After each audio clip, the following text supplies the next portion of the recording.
Ladies and gentlemen, a warm welcome and a very good morning to you all. My name is Aditya Malik, and it's an honor and a pleasure to be your host for today. BW Disrupt, a 6+ years old exclusive entrepreneurial community of BW Business World, is pleased to welcome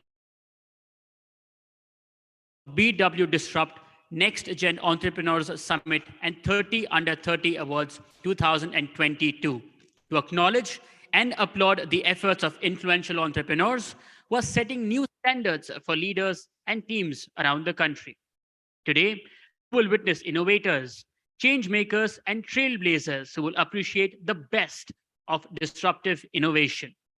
BW Disrupt is a 360-degree platform to keep you updated on the business of startups and covers all aspects of entrepreneurship and startup ecosystem in India. This includes founder's journey, investment news, and other growth hacking content. May I please request the BW team to play the community AV to give us a sneak peek into the world of BW Disrupt.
BW Business World, led by Dr. Anurag Batra, Chairman and Editor-in-Chief of BW Business World and founder, Exchange for Media Group is the fastest growing business media house in India. With a network spanning across 70 niche business communities and 8 magazines, BW Business World is proud to be entrenched in various verticals in the domestic as well as global business ecosystem. With changing times, BW now has massive readership in the digital space as well. BW in its portfolio has 70 niche B2B communities that organize conferences and forums to facilitate interaction between sectoral business leaders and create a conducive environment for collaboration. Before we begin with today's summit, may I please request the BW team to now play the BW Legacy AV to give our audience members a glimpse of the journey of BW Business World.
Today's digital broadcast is being streamed live across all BW Business World platforms, including our social media channels and also on www.bwdisrupt.com.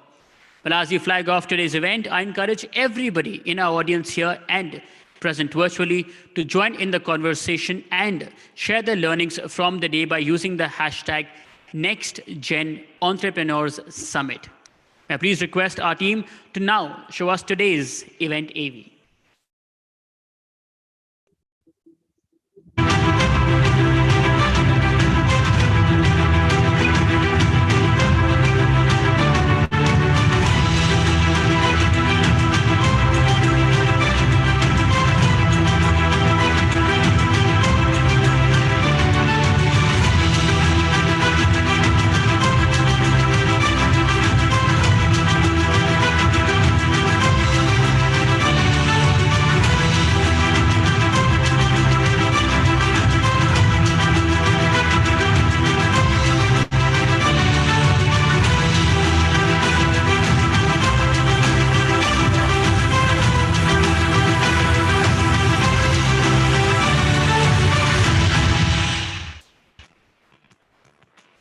Before we move forward to today's proceedings, I would like to thank our partners for the day. Our associate partner, Wasmos, our awards partner, Bobble AI, our travel partner, Joy Travels Private Limited, our digital media partner, IWM Buzz, our fan partner, Fandrum, our beverage partner, the Thick Shake Factory, our coffee partner, Beanley Coffee, and our media partner, Exchange for Media. May I please request our team to now play the partners AV. Welcome to the most customizable virtual event platform. A one-of-its-kind platform where analytics pave the way to greater insights. Leverage technology to market, sell, train, educate, and solve many other business problems. A virtual event platform that takes care of your end-to-end event experience, anytime and anywhere in the world. Let's learn more about the platform. Presenting a whole new world of event experiences. Your journey begins with a simple registration process and you are ready for your next big gig. Welcome your attendees to Virtual Lobby with a welcome note or video. Simple navigation, customizable buttons, access any room from anywhere. Create unique visual language of your event. One-click agenda. Assist your attendees from a single point help desk. Choose from a wide array of content.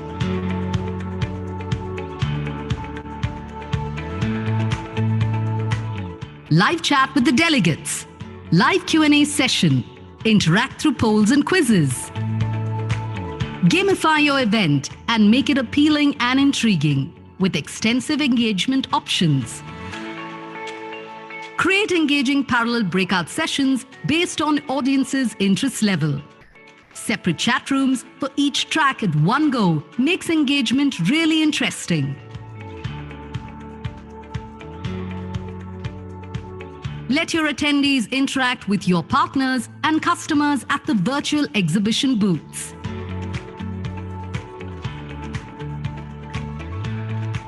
Reach out to wider communities with integrated social media and one-on-one chat. Join a similar groups at the networking center. Share resources with attendees anytime during or after the event. Keystone offers the most flexible, highly scalable, and a reliable virtual event platform.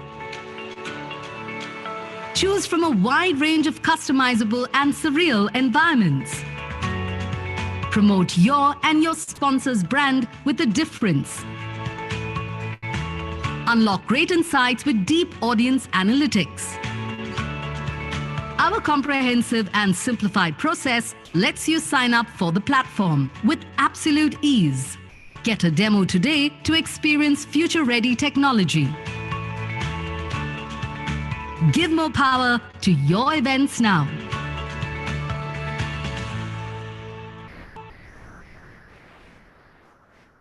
Keyboard the highest rated keyboard app on the app stores? Let's find out. You can share stickers with your very own face and any custom message, have a big laugh, or scare with big anger.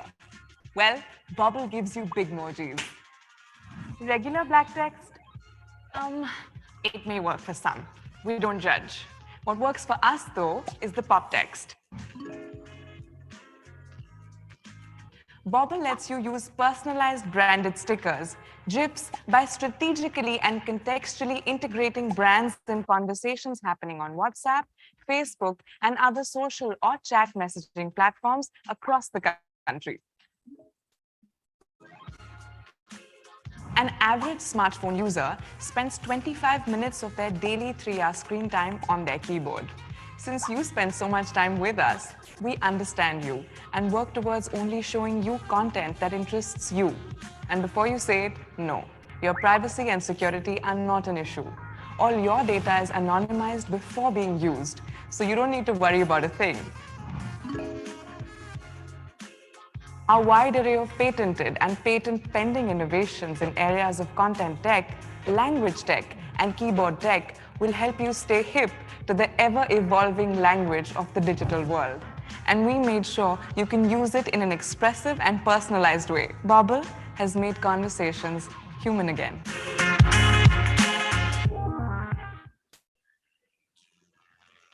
Once again, a big thank you to all our partners for today. And now, without further ado, ladies and gentlemen, please join me in welcoming our chairman and editor-in-chief, Dr. Anurag Batra, to deliver the opening address.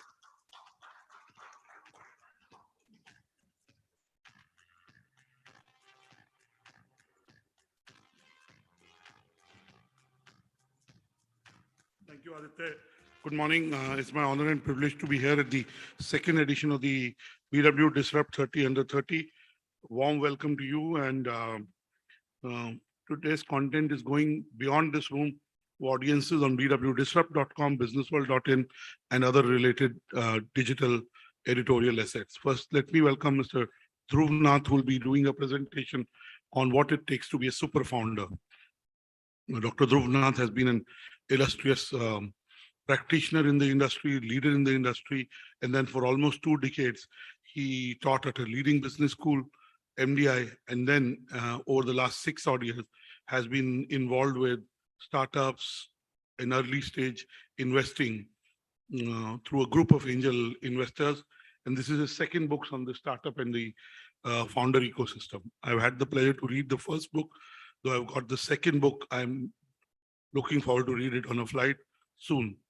Let me say this is the second edition of the 30 Under 30. This is an IP we are slowly building up. The age of achievement is getting younger. You take any profession, the age of achievement is getting younger. Today, people are building enterprises at very young ages that have impact, scale, and most important, sustainability.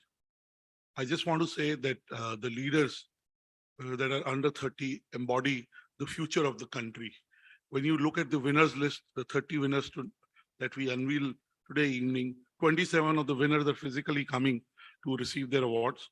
You will see that India is in safe hands. The breadth, depth, and the width of what these enterprises and founders are doing will give you an idea of what is happening in various sectors. And some of them have just started. Their journeys are already impressive, but they're somewhere midway in their journeys. So when you see this 30 Under 30 list, which has come through a jury process, our jury chair, Mr. Ajit Mohan, will also be here post lunch, and he'll be also part of the award ceremony. You will see that this has been done through a very transparent, honest process, where through a 3-tier process. One is enlisting entries. Second is reviewing those entries and shortlisting them to a certain number of entries, I think 60 or 70 odd entries that were presented to the jury, where the founders came virtually and over a jury call presented it to the jury. And 30 of them have made it to the list. 27 are coming.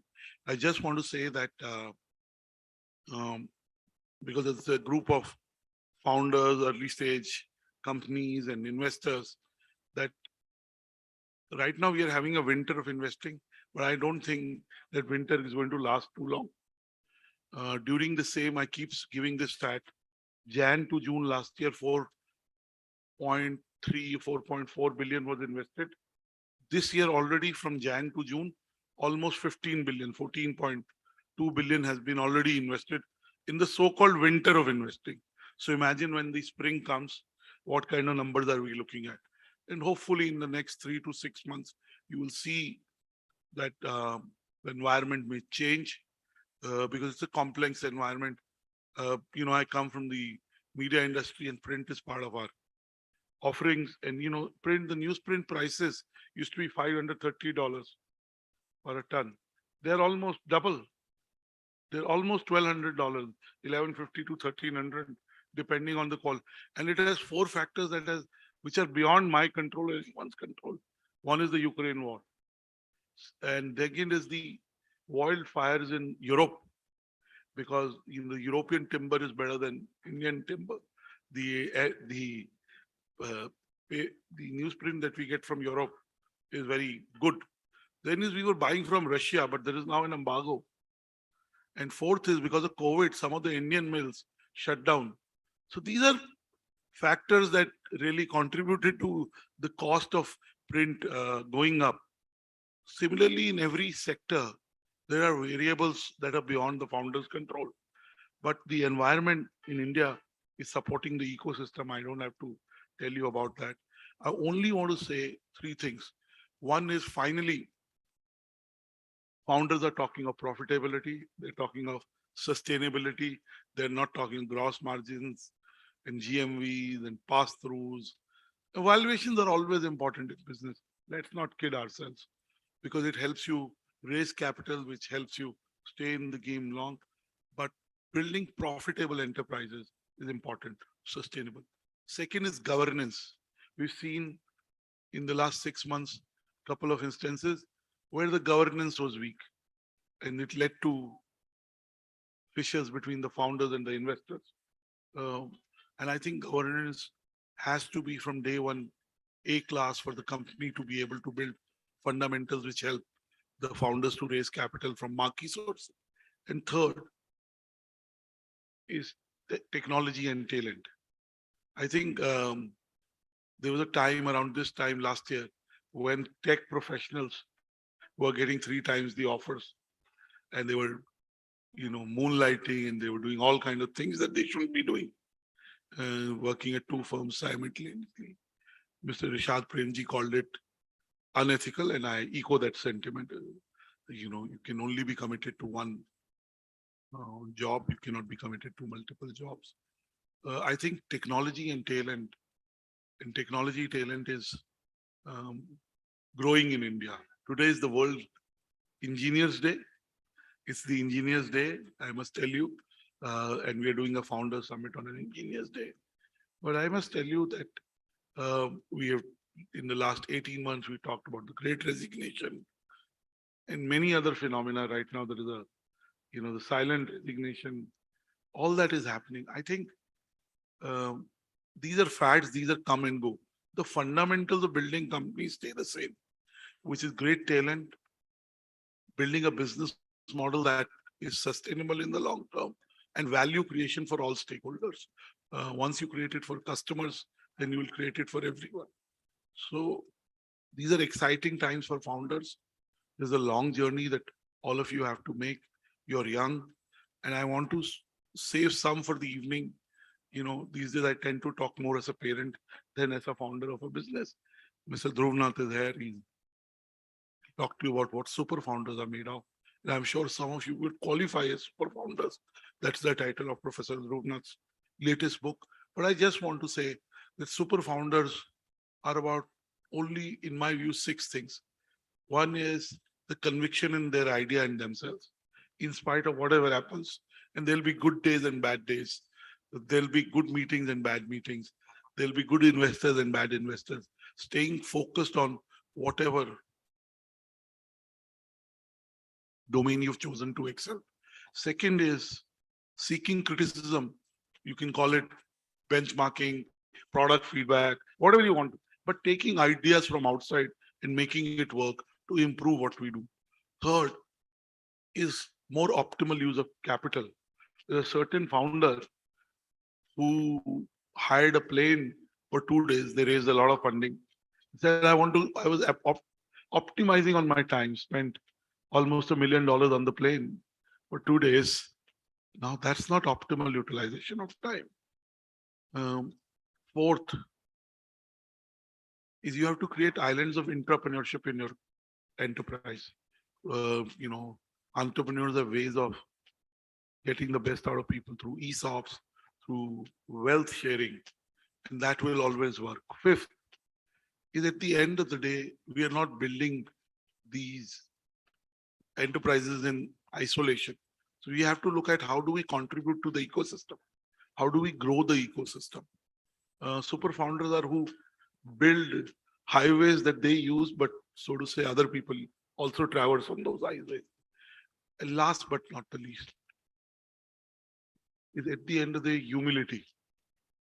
I can tell you, knowing almost all the major founders in this country of large enterprises, the poster boys and girls of entrepreneurship. Luckily, today more and more women are becoming founders of business and are becoming successful, which is a very good sign.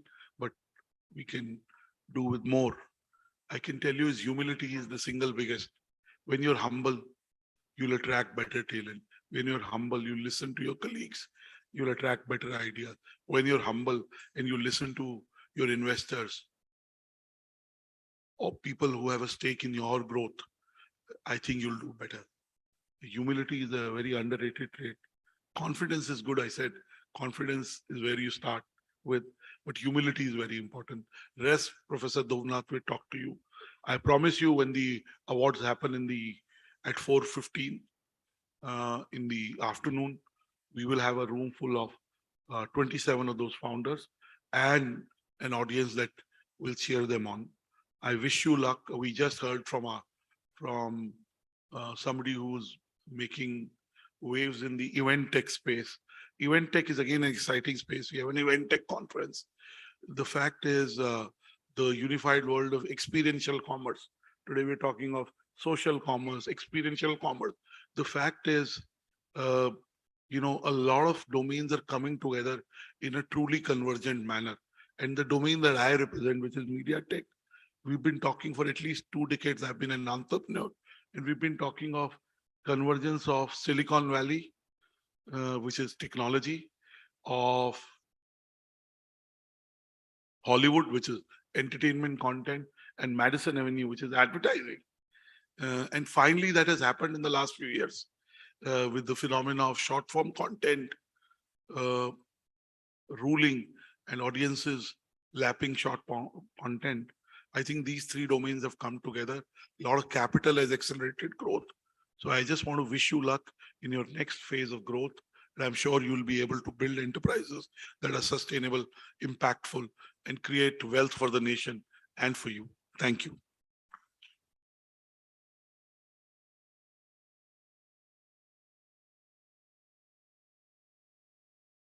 Thank you. Thank you so much, Dr. Batra, for giving us the start that we needed. And now for the first keynote address of today on the Dream Founder. Ladies and gentlemen, please join me in welcoming on stage Professor Dhruv Nath, Director, Lead Angels.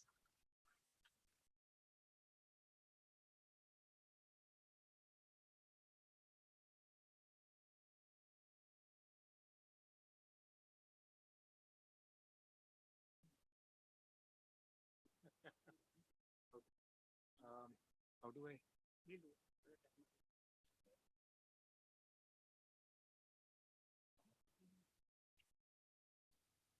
Oh, okay, this one. Okay, great.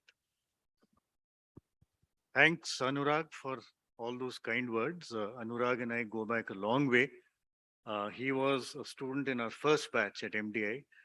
Of course, I joined as a professor about 7 years after, so he's actually 7 years senior to me.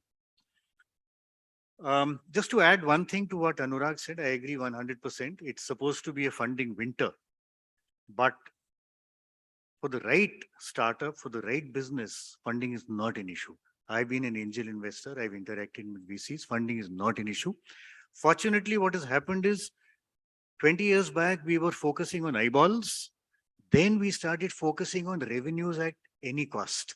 To hell with profitability. Now, fortunately, we are moving towards what is called path to profitability. And therefore, if you have that, funding is not an issue, right? So I agree with Anurag. Okay, so just to give you a little background, I've been an angel investor for about, I think, 12 years now with lead angels. And I've also mentored a very large number of young and sometimes not so young founders. And what I've always been asked, look, how do I ensure A, my startup becomes successful? And B, how do I ensure that I get investments? So what we've tried to do is looking at all these startups that I've worked with, I tried to create a framework which you can use to judge yourself as a founder and your startup. And the investor typically will also use the same framework to judge you, right? And if you follow that, your chances of success, chances of getting investment are higher. If you don't follow that, obviously chances get lower. There's no guarantee. Even God cannot guarantee success and investment, but at least the chances improve. So this framework is what I call the dream founder, what Anurag called the super founder. It's actually dream. And just to clarify, if this works, does it work? So that's the book, by the way. Where do I point it? Ah. So the best thing about technology is when you want it to work, it normally doesn't. No, that's okay. We live with that. So when I say dream founder, that's actually an acronym. And each letter of this word stands for something, and you can see what it stands for. D is dream big, R is build the right team, E is execution, very important, A is attitude, and I think Anurag spoke a lot about attitude, and most of those things are there in the book. And finally, make opportunities out of crisis, and all of you know what crisis we went through in the last couple of years, right? So what I'll do is, I will share with you one story, and if I have time and Aditya allows me to, I'll share with you two stories. One story which is actually a big success story that we at Late Angels had invested in. And that story, the name of the founder is this. I'll tell you what the name of the startup is shortly. So, this guy, he's based in Bangalore.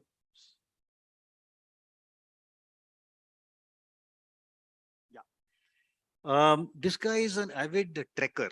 So he was trekking in rural Karnataka and he landed up at some, rural Kirana shop and he found some very strange sweets, candies, not the barfi, jalebi variety, candies, yeah. The what used to be typically Paris and Mortons and so on. And he tasted them and they were very nice, right? Now these were completely Indian flavors. They were not typically, orange or strawberry or lemon or whatever. They were things like um, khatta aam, okay, or kathal. I mean, can you imagine a sweet made out of kathal? But it was good. Imli, right? Nibu, this kind of stuff. So he asked that guy, he says, look, where did you get these from? He says, no, there is a farmer nearby who manufactures them. So this guy went over to the farmer. That farmer had a little shed, chota sa shed, where this guy used to grow the fruit and then process it and sell it. Now, oops. So this is what used to happen, and it was completely unorganized, tiny little farmer. So what Vinay realized was, he says, okay, if this is so tasty, and if this remote works, yeah, there's a big delay I notice. So where is Aditya? Yeah. So since there is a big delay, I need about 1 hour more. Yeah. Anyway, you can't stop a professor. एक बार शुरू हो जाता है, he can't stop. Okay. So he says, look, it is so unique. Can I convert this into a huge branded opportunity because the entire country is open, right? And that's what I mean by, again, it doesn't agree with me.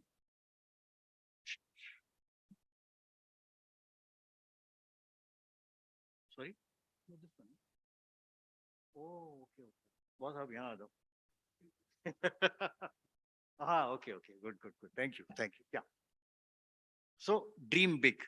If you don't dream big, if you don't look at a market which is huge, at some stage your startup is going to stagnate, right? And nobody wants that. Okay, so that's one. Start by dreaming big.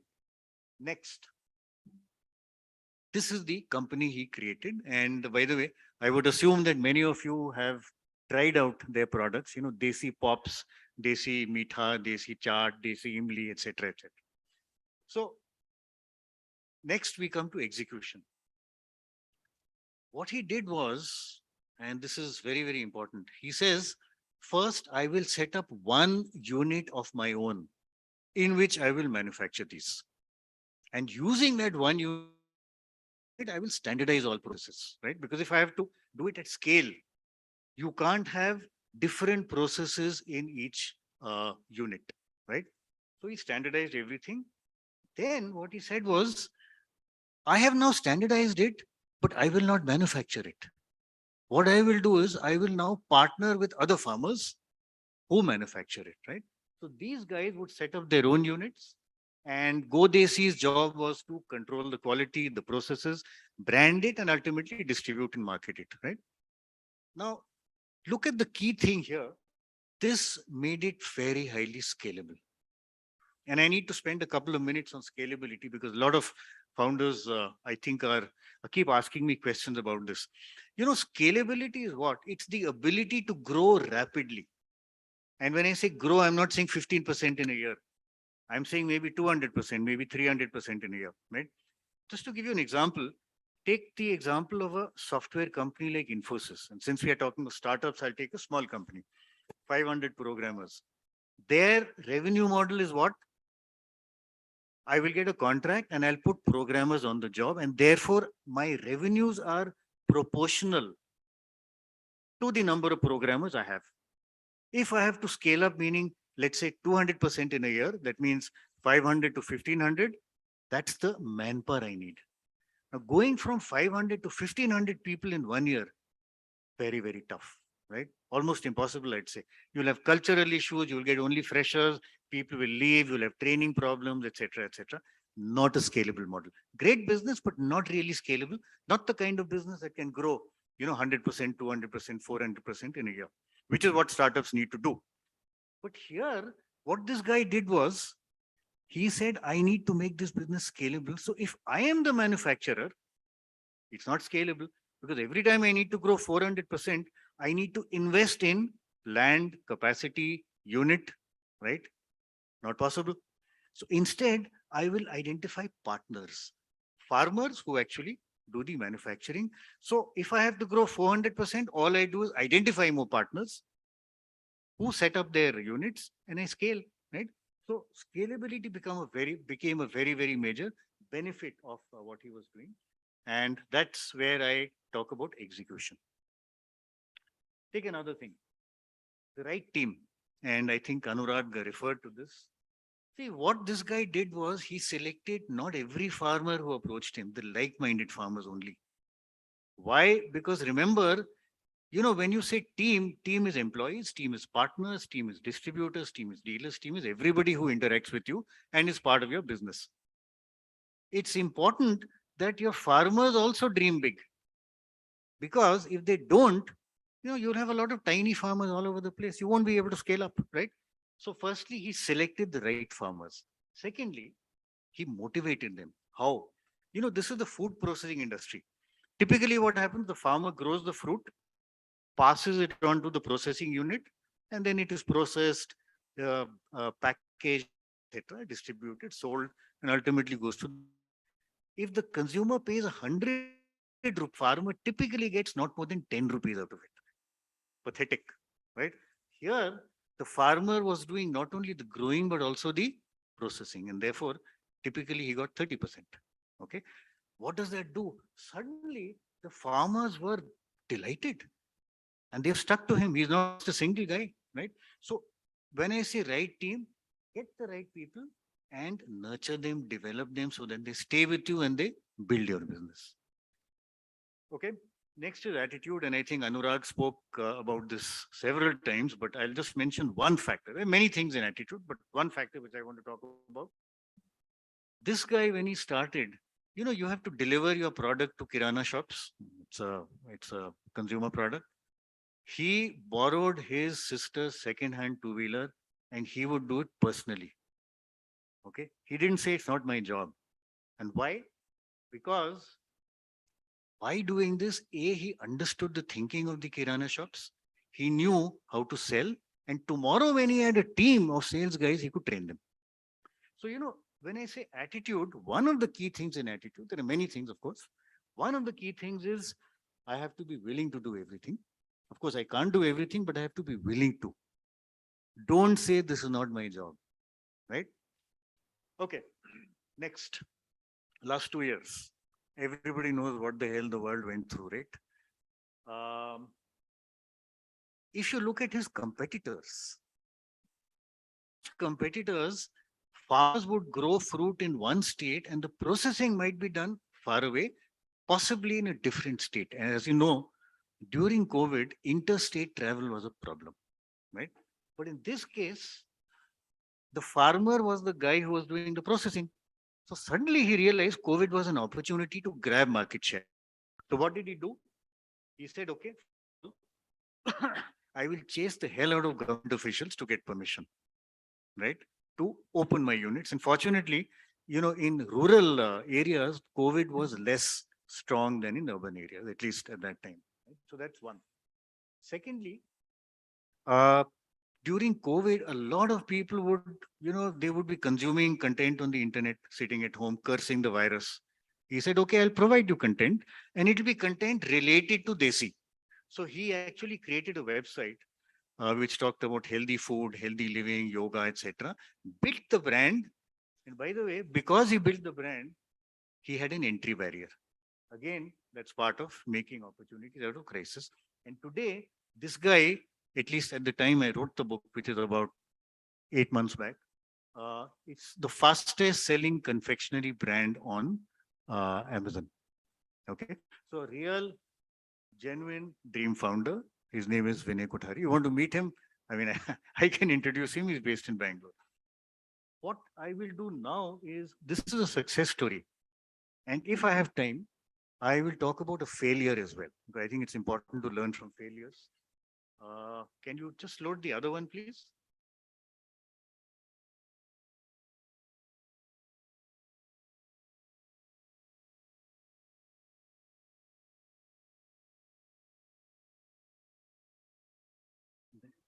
Sorry? No, there's another PPT. Chetan?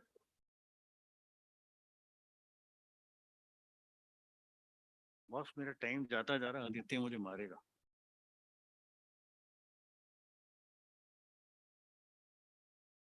Correct. Okay. In case and couldn't get money, and I'll explain why it failed, right? So some of you would be familiar with this concept, but I would assume some are not. So I'll explain what this is. So first of all, what is the problem with weddings? Now, when I ask this question to a married audience, normally everybody starts laughing. Nobody's laughing right now. I don't know why. But those are not the problems I'm trying to solve. I can't. Right? What is the problem with wedding gifts? Fundamental problem is, was they're all useless. Right? So unwanted wedding gift, duplicate wedding gift, right? What happens to these duplicates and what happens to the unwanted useless ones? So somebody gives me a wedding gift, which I don't want. First, I'll curse the hell out of him. Gali dunga, right? And then I'll say, Aditya is getting married. Aditya, I'm going to pass it on to you. What will Aditya do? वो पहले मेरे को गाली देगा. What the hell, Dhruv? Yeah, I know. I'm speeding up. Gently, he's giving me reminders. Yeah. So in the Western world, they have a very good solution for this, which is not very common in India. It's called a wedding gift registry. That's something very simple. It's basically an e-commerce site, right? And the concept is, couple that is getting married goes to the e-commerce site and creates a wish list. So the e-commerce site will have all possible gift items, cutlery, crockery, tables, linen, etc., etc. And the couple selects out of that and says, okay, this is my wish list. This is what I want. So rather than the guest deciding, the couple decides what. And that page, that wish list has a link, a URL. In the e-cards that these out, that link is embedded. The guest clicks on that, reaches the page, decides what the couple and therefore buys it. Okay, and it's delivered later with fancy packaging and so on. So it's a very popular concept in the Western world, but obviously not very common in India. So these people came to us about 4 years back, right? Great team, wonderful team, husband and wife team, but some things went wrong. And I need to explain what went wrong. Number one, cultural issues. I'll just take you through a typical conversation between, let's say, a mother and either a son or a daughter who married, right? And I'll say it in Hindi because that's typically the way the conversation would happen. Aditya, allowed Hindi? Mein? Okay. So the mother typically, when she's created this wedding gift registry, hi, tu kya kar rahi hai? Okay. Gift demand kar rahi hai? We'll be the laughing stock of our entire neighborhood, friend circle, family circle. How can you demand the gift? You know, that's the issue. In the Western world, it's okay to say, look, I want this gift. In India, there's a cultural issue. And you must remember, it is very, very tough to change cultural biases. A lot of founders have come to us and said, no problem, sir, I'm going to advertise. Was something that has been going on for 1,000 years. How will your little bit of marketing change it in 1 year? You can't. So please remember, cultural biases are very difficult to change. How do you find this out? Talk to your customer. And I think one of the key issues that they missed out on was, and that's part of attitude, you have to be customer oriented. Find out what the customer wants, what he's willing to do or she's willing to do, right? So that's one thing where they went wrong. Secondly, of course, don't blindly copy the West. Secondly, what went wrong? Guests would go to this registry site and decide, okay, I will take this particular, let's say, flask. And then you know what the guest would say? Hang on, I've decided on this flask. Let me try Amazon. Maybe it'll be cheaper there. And definitely it was cheaper there. Why? Because Amazon is a huge player and therefore they get huge discounts, and some of these discounts they pass on to the ultimate consumer. So therefore this site became a listing site. The registry, nobody bought stuff over there. They only discovered what the couple wanted, and the couple was not paying, so they made no revenue. So there was no revenue, right? So fundamental problem is wrong business model. Okay. For example, I don't know. For example, suppose they had said, we will create a wedding gift registry, but the fulfillment will be done by a partner, Amazon. They would have got much lower margins, but then they would not have been competing with Amazon, right? That may have worked, right? So the wrong business model. And third thing, what is to prevent Amazon, Flipkart, and now Jio from doing exactly the same thing? In fact, they have. At that time, they hadn't, but now they have, right? So the other thing is they did not have enough of an entry barrier, particularly for the giants in the business, right?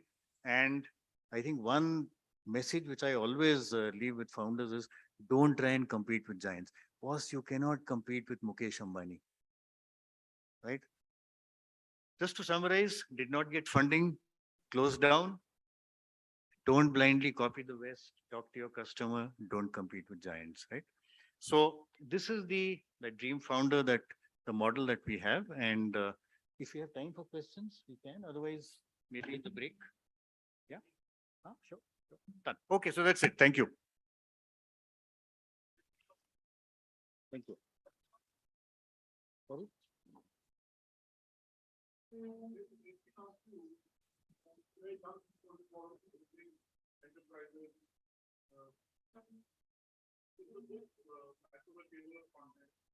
And by the way, he's there in the book. He's one of the dream founder.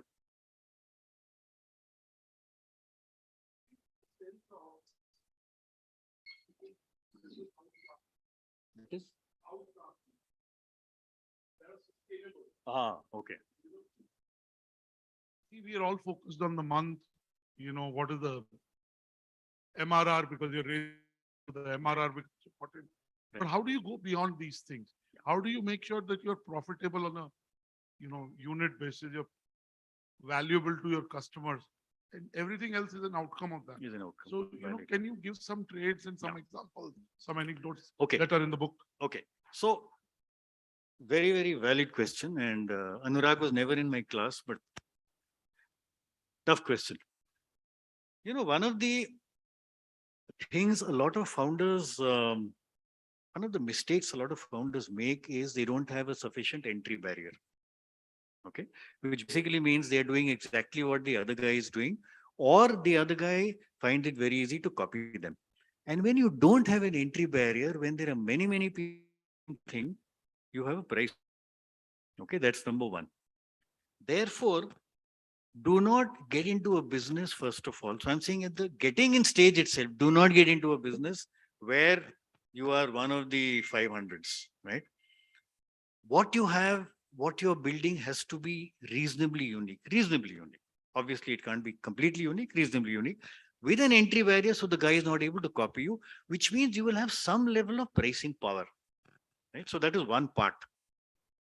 Because if you are doing exactly what the other guy is doing, frankly, if he gives a discount, you have no choice. You have to give a discount, and then you're not profitable, you're not viable. So that's part number one.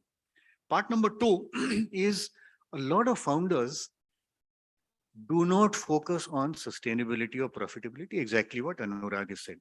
Unfortunately, the focus moves towards funding. Right? To the focus, you'll go to a party and you'll say, "Yeah, aaj maine, I've just closed 2 billion. Sorry, 2 million. Billion is the wrong word. I've just closed a 2 million round of funding at such and such valuation," and everybody starts clapping and so on. That's not the focus. One of the things which I have learned from Sanjeev Bikhchandani, by the way, he also figures in this book. He says the customer's money is far more important than the investor's money. Ultimately, you're running a business. Your job is not to get funding. Your job is to run your business. If in the process you need funding, take it. But funding higher and higher valuations every round is not the focus. So that is number two. Number three, I think what Anurag has mentioned very, very rightly is focus on your unit economics, right? And I would assume everybody here knows what that is. You're selling this service or this product. Your first focus should be, can I make a profit on just this one transaction alone? Forget about marketing costs, forget about overheads like salaries and rent and so on. I'm buying whatever I'm spending on developing and selling this product and whatever I'm earning from the product. Is that profitable? If you focus on that and you grow and your unit economics is positive, then the more you grow, the more you get closer to overall profitability because then your overheads are taken care of. So I would say three things, many more, but three things which immediately come to mind. Number one, make sure you have an entry barrier so that you have some level of pricing power. That's the only way you can make sure that your unit economics is good. Two is focus on unit economics, which also means solid cost control. And three is the second thing which I said, which is do not focus on funding, focus on your business. I've seen people, in fact, I wrote a piece in the Economic Times 2-3 weeks ago, the mythical unicorn, or how mythical are today's unicorns. We have 103 unicorns, right? We crossed 103 last year. How many of them are profitable? No. But there are some, Naukri, InfoEdge, IndiaMart, Zoho, probably Zerodha, right? And now Nykaa. So there are some who have focused on the business rather than, boss, let's get more and more funding at higher valuation so we can brag about it. I think essentially focus on the business rather than on the funding, and hopefully it works. That's a sign to stop. I, of course, met him. He doesn't remember. In 94 for the first time. Just fresh out of an engineering school. and some of my juniors had joined. He was working in NIT. That's when I first met him, and then our destiny, my involvement with MDI. Shared the dosas together. Yes, my involvement with MDI, my alma mater, took me to MDI, and that's where we met him. And I've enjoyed reading his first book. I'm looking forward to reading the second book. If you have any questions for Professor Nath, because his knowledge is not just academic. He is, over the last 12 years, I thought 6, has invested in startups. He has his own angel. Yeah, that's good. I said. So if you have any questions for Professor Dhruv Nath, this is the time. Otherwise, of course, in the tea coffee break, you can engage with him. And yes, in the evening, 27 of you are here, so you'll be getting a copy of his book. Please give him a big round of applause. And, clapping is good for heart muscles. It is good for. If you haven't gone for your walk, which I haven't gone, it is good. And also today, when you'll be on the stage, you'll need the applause. So karmically, if you get it right, it may help you. So thank you. Back to you, Aditya. Thank you. Thank you so much, Doctor and Professor. Professor, I'm one of those most obedient and attentive students, but क्योंकि मुझे आज class monitor भी बनाया गया है, so I would take care of the time. That's it. But we'll continue the conversations later, sir. Thank you so much. With that, ladies and gentlemen, it's time for our first panel discussion on disruption as a culture, the upward curve. Given the times of uncertainty, the new gen entrepreneurs are working on innovative solutions across the segment.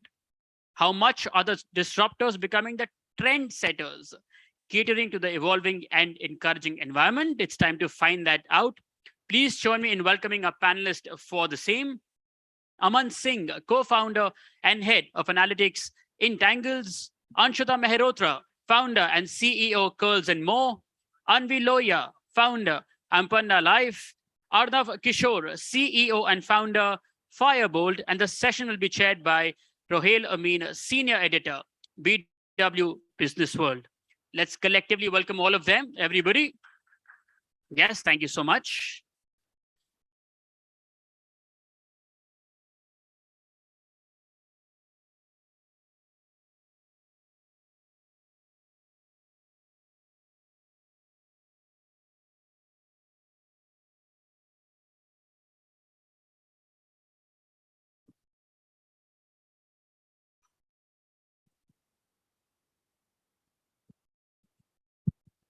All right. Thank you. It was very insightful, sir, listening to your, insights, and especially that wedding. Of course. That wedding part, in fact, I'll ask questions later on that. But thank you. I have a young panel with me, all big disruptors, and our topic is also disruption as a culture. The best part about this panel is that everyone's name starts with A. It's the first disruption here. I was just noticing that. Let me start with you, Akash is not with us.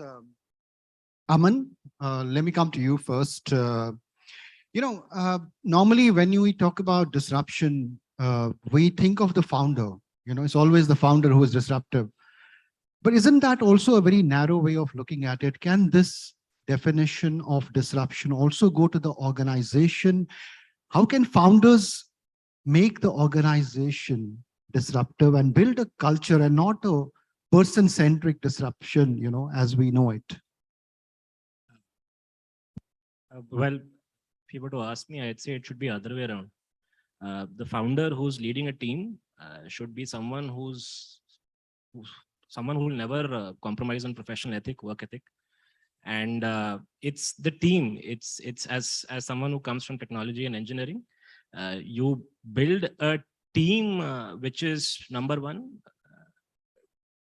incapable of indecisiveness. It's a team which likes taking decisions. It's a team that likes taking responsibility.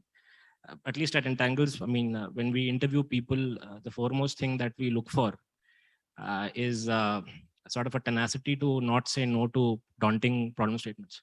So I think as the founder, as someone who heads analytics and AI, it's my responsibility to make sure that I'm enforcing processes, but it's my team, which is made up of these mavericks who are ready to go the extra step, redefine workflows that I might be enforcing on them, and basically overrun the idea and take decisions. I think that's my take on it. Anvi, if I have to ask you, the same question, how do you define disruption at your individual level, and how do you build a culture of disruption at an organizational level? I agree with a lot of what he rightly said. He said something about ethics as well.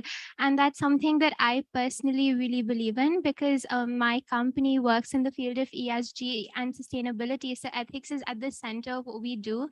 I think now ethics in general has also become really important, like as a disruptor, because if you look at all startups, they want to be more sustainable. They want to be recognized as being ethical, because that gives them a lot of bonus points with their customers, with their consumers. Um, the companies that treat their employees well build a culture where employees enjoy the work that they're doing, and as you said that employees can't be indecisive. I think it's so important to have employees who understand what you're doing, and employees who can gel with the mission of the company. So I think that together really makes disruption happen. Right. Well said. Anshita, if you have to answer building culture of disruption, in a newly set up a startup, which goes beyond the founder's vision and everybody is a participant in it, what would be your 2 bits on that? So I feel like it's less about the founder or even the people in your startup, but it's more about the customer base that you're targeting. If that customer base is in a niche segment, you already know that you're doing something disruptive by targeting them, because people often overlook them. In my case, for example, we look at people with curly and wavy hair. They've often been overlooked in the hair care segment. And so for us, the consumer, if they're ready to be disruptive, that's proof for your startup, for the people in your startup, and as a founder, that you can create something disruptive. It really helps if you find the right segment of people. Arnav? I think I absolutely agree with what Anshita just mentioned. I think more than the founders, it sort of boils down to the entire team and also the customer base down and under, because how much can a founder do himself? The vision of whatever you're creating, whatever you're trying to disrupt, it needs to be carried through the entire team. And only then can you sort of really, we have to all understand, what does disruption really mean? We're in a time and place in the world where being disruptive in business is considered to be cool. And having said that, and I think rightly so, because some of the most talked about entrepreneurs in the world are disruptors and innovators in their own ways. When I hear the word trendsetters, the first thought that enters my mind is fashion. For example, look at some of the most outlandish, crazy outfits that hit the main stages of the biggest fashion shows in the world. I think the trendsetters is basically challenging the masses to think bigger, right? And I don't like to quote big tech innovators as an example, because that thought can somewhat feel unattainable. But look at Elon Musk as an example, what he created with Tesla, his vision to bring electric transportation to the entire world.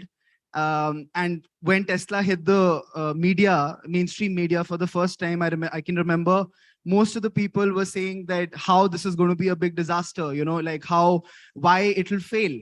But I think the learning out of that is not everyone needs to create something as crazy as Tesla, but having the patience. It's all about patience to go through that cycle of, progression. And especially with I think what the cycle is, that you introduce something new, introduce a new way of doing something rather. Be ready for getting a lot of pushback from people, because inherently humans are they are opposed to change. Nobody can accept change that easily. That's how we're biologically engineered as humans.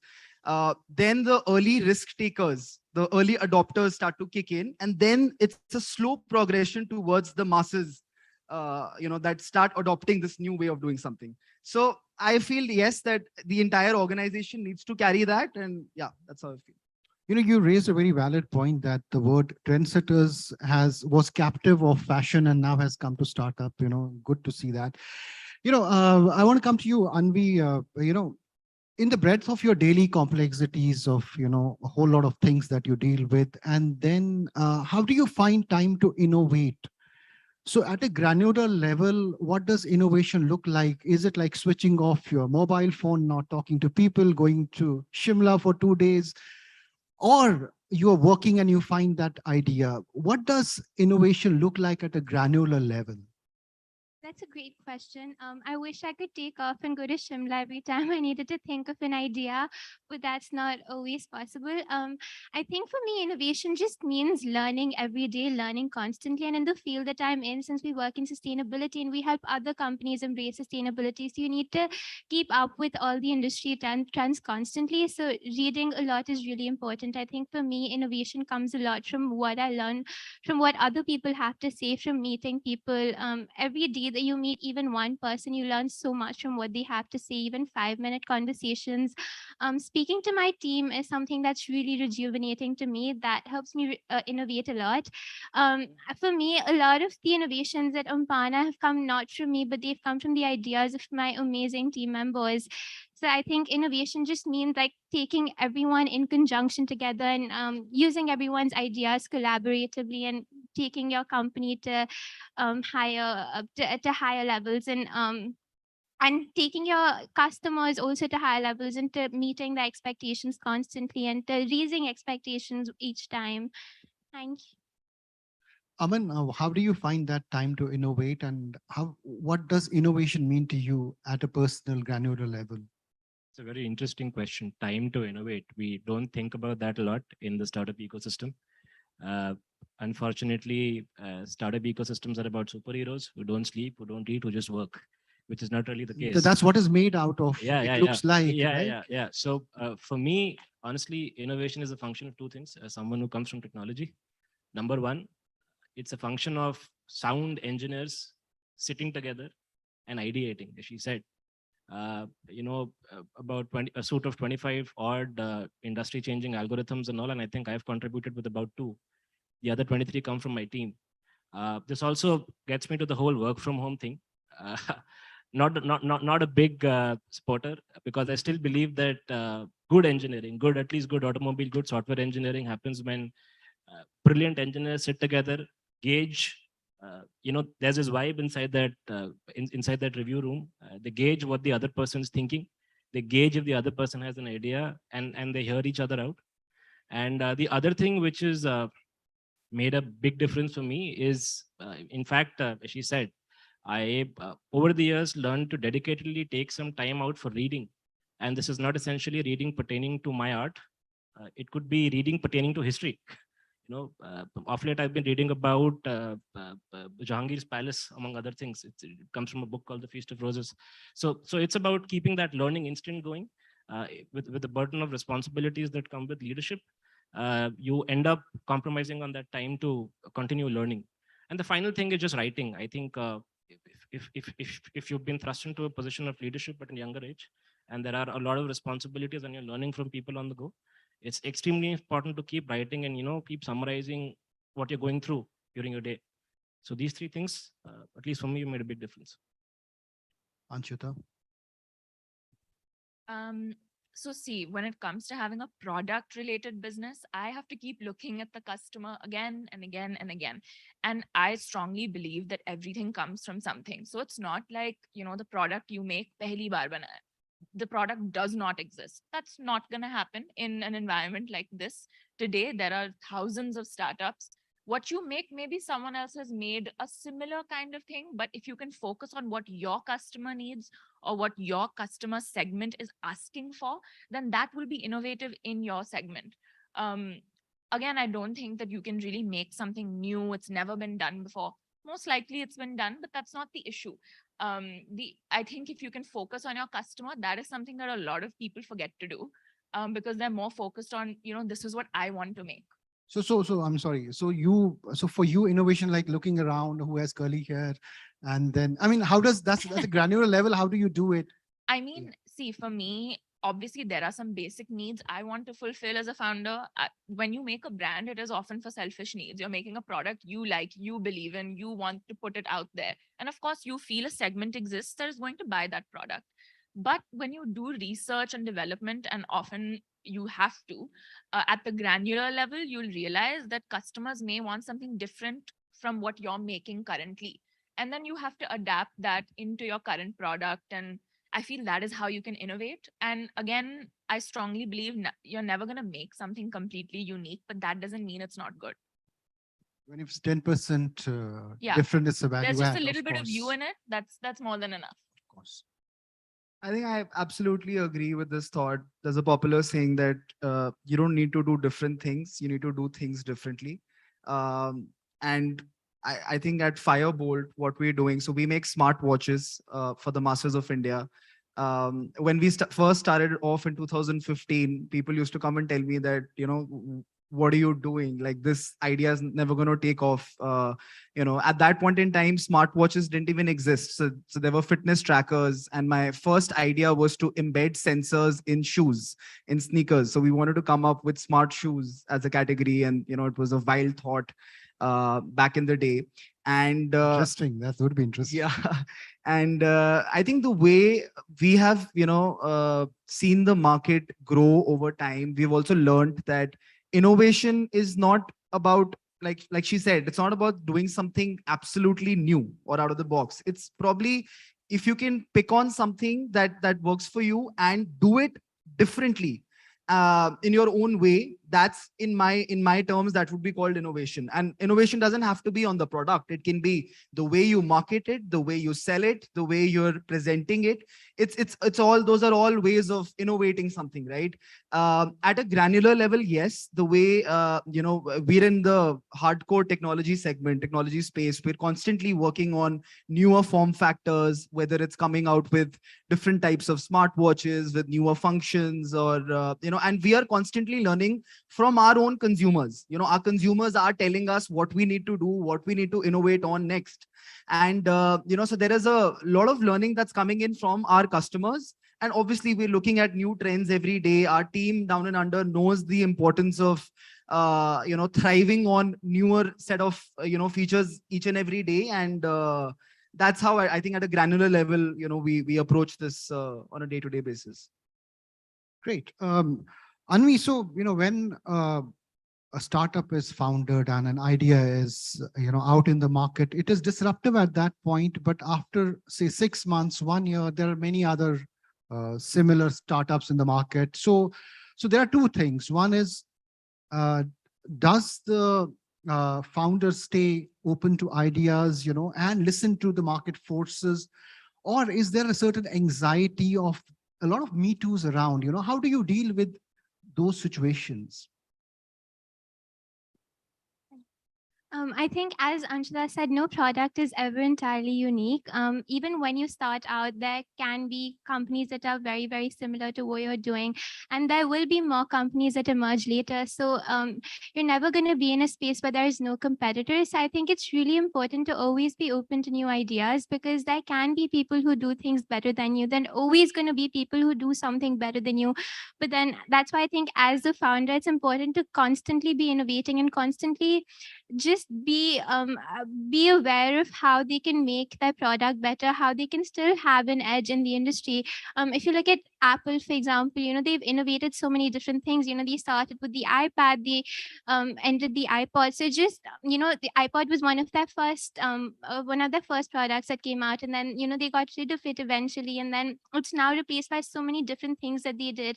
If they just stuck to the one thing that they did, it wouldn't have been the kind of company that it is now.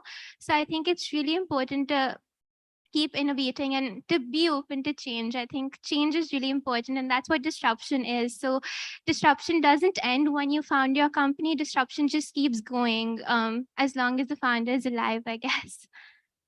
Right.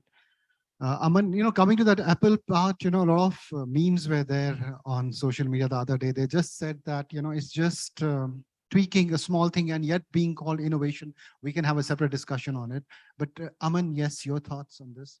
Well, see, again, for someone who comes from technology, I think R&D is a way of life. For anyone who's designing technology, designing engineering products, and again, Apple as an example, right? People talk about the $1 trillion evaluation, but you've also got to know that they also invest the most amount of money on research. So research has to be like an integral part of the organization. And secondarily, your R&D engineers cannot be working in silos. We've seen that extremely talented engineers who are not interfacing with the customer end up delivering innovation that goes nowhere. So if you were to ask me, a founder who's not very nervous about, again, as Sir said, as a matter of fact, when you come up with an idea, you think about barrier of entry. It's a very important part. But the moment you're live, two customers are consuming the product, at least as it was in our case, diesel engines and monitoring data from trucks and so on, we know that people will follow suit. But what's worked for us is always staying in touch with the customers, and the founders have led by example. We go meet customers who have 5 trucks on the highway somewhere between Kolhapur and Bangalore. We go meet customers like VRL who have 4,000 trucks. But the idea is to stay in touch with your customers and have your R&D and research guys, having a sense of the kind of problems they're trying to solve and the repercussions that their solutions have on the P&L of your customer. Basically, again, on the lines of something that Sir had said. I think that's what gives you the confidence that you are always innovating and innovating in the right direction. So I think that's my take on it. Anshita, Rohil, I want to steer this because it's incremental value add. What would be very interesting is it's being editorially simulcast on multiple sites is to know how you started your journeys. See, we know from your forms, right? At least I know, being a jury member, from your forms about. It'd be interesting to know very shortly, Anvi, how did you start? Aman, how did you start? What sparked that idea? Anshita, how did you start? And Arnav, how did you start? So that would be interesting. And why this area? Why did you choose this particular area?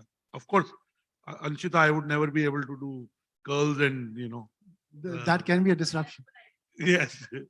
So, yeah.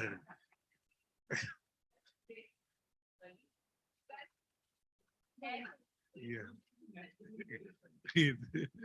And on a serious, Anvi, why did you choose to do what you are doing today, and share with the audience what it is? Sure, that's a great question. I worked at the Albright Stonebridge Group in the US in Washington, DC for a while, and I really enjoyed the experience. They're a business consultancy, and I worked with the sustainability team there. They work with some of the largest corporates in the world, and they help them embrace sustainability. And when I came back to India, I realized that there really wasn't anything like that offered in India. There weren't any services that helped companies embrace sustainability. And I saw that sustainability had become such a big buzzword in India. Even small startups, they wanted to become more sustainable. They wanted to have, they wanted to have all the big ESG ratings. They wanted to have all the news articles come out about them being sustainable, how well they treat their employees. But they didn't really know how to. The bigger companies, they could approach large consultancy firms, they could approach BCG, McKinsey. But when you look at MSMEs or emerging startups, they're not going to be able to afford the large consulting firms. And that's when Pana Life came in. We started out as a small consultancy that provides sustainability consulting, diversity and inclusion consulting, and ESG consulting for MSMEs and emerging startups. Sure. This profession actually came to me by chance. I was working as a decision data scientist with a very large investment banking firm. I'd interned there and I was about to join them. As a part of my final year project, I was developing technology which could extract data from passenger vehicles. And things were not very fascinating at that point in time because the whole idea at our end is to collect data from vehicles and generate reports around vehicle health, engine health specifically. Passenger vehicles are very well kept. At least I service my vehicle regularly and there's not a lot to diagnose when it comes to the everyday passenger vehicle. But one fine day, someone said, why don't you go connect to a truck? And there's a huge automotive manufacturing hub in Pune called Chakan, which has about 5 very large automotive manufacturing units. We found a truck. Someone was, generous enough to allow us to connect our technology, and we found about 4 faults. And we took those faults to the nearest dealership, and we told them, what happens when a truck has these faults. And that guy told us, sir, it's about 6% fuel economy detrimental, but 6% deficit in fuel economy. Now, when we took that number to the owner of the fleet, we realized that 6% fuel economy translates to about 45,000 rupees per month. And it started from there. We realized that remote maintenance, remote vehicle health monitoring has a lot of opportunity when it comes to commercial trucking and bus operations as well. From there on, we started developing our own hardware, our own analytics. By about in about the first 2 years, went to about 3,000 odd vehicles. Then we started exploring use cases such as fuel theft. As of today, our platform tracks about 120,000 liters of fuel theft and mitigates about 500,000 liters of fuel theft on a daily basis. So that's how the professions come to us. But I think why I resonate with this is fundamentally because it's a job that it couples machine learning and AI with physics, which have always been areas of interest for me. And the second bit, again, in lines of what she said, it's also something that contributes to sustainability. We are at this point in time saving about 500,000 tons in carbon emissions on a monthly basis, simply by virtue of vehicle upkeep and fuel monitoring and emissions monitoring and so on.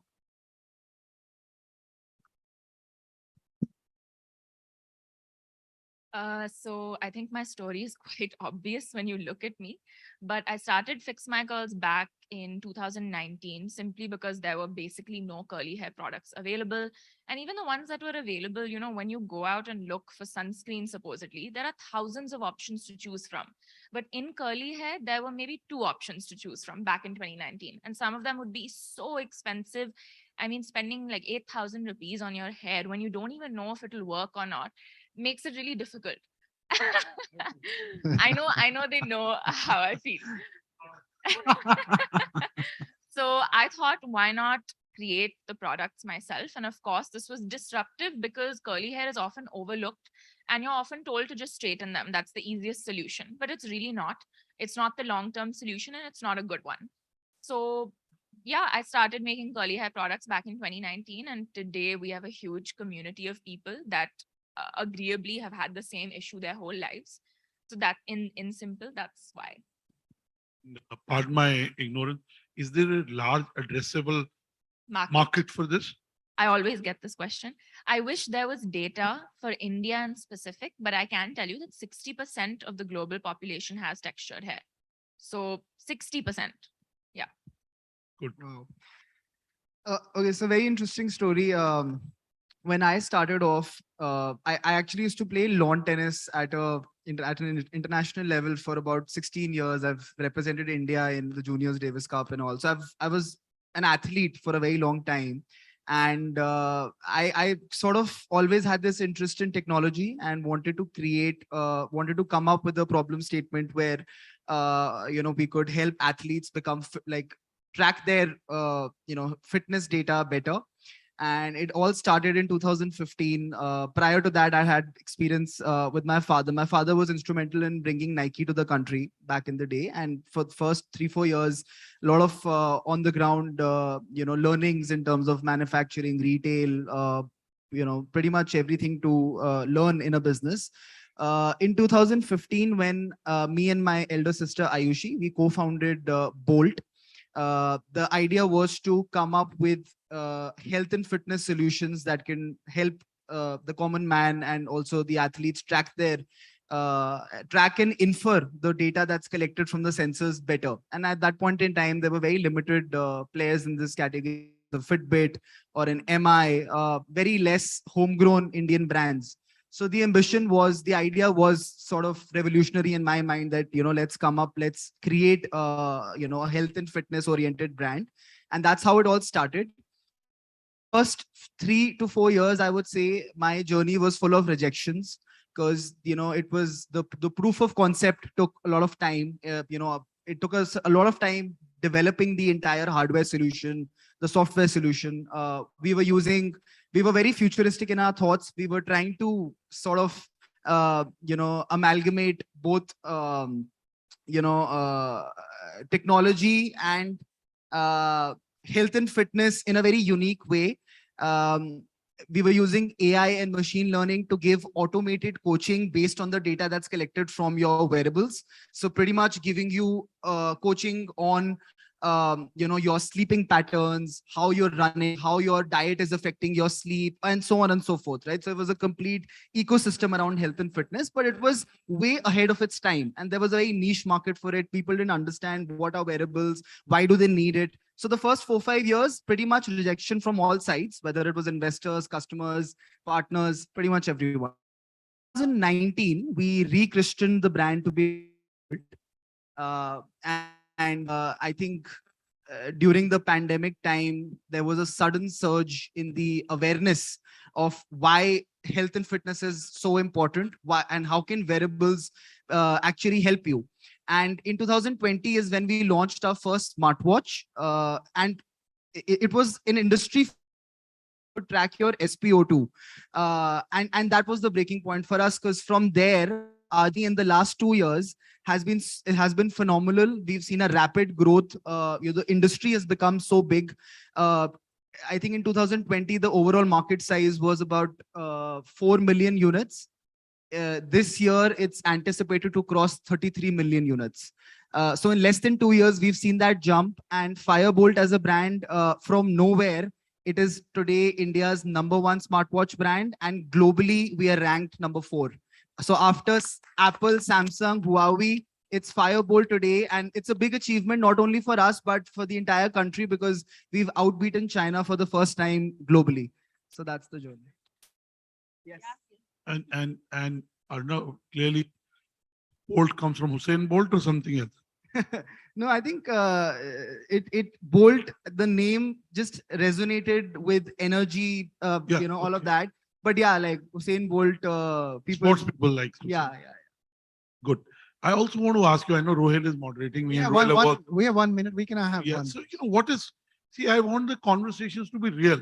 We do 300, this is our youngest forum, and also about young people. People like me, of course. But jokes apart, we glamorize entrepreneurship and there's a lot of failure. I want you to talk about some moments where you had doubts, I would say, where you had to rethink, you had to kind of, I wouldn't say it was a failure. I don't believe anything is a failure. Everything is an experience, you learn from it and you become better. So give me a sense, and we can start this time with Anvi and then go around, or you are like so lucky that everything like, smooth highway, no bumps. Thank you for the great questions. It's never smooth at all. I'm 20 years old. I'm still studying. So when I started, when I started the company, I was 19 years old. And it was really hard for people to take me seriously because everyone that I work with is much older than me. My team members are much older than me. Because I also I'm still in college. I'm studying in Chicago, and for me to take our time for school, because I also take that seriously, and for take our time for this because I know there's so much at stake.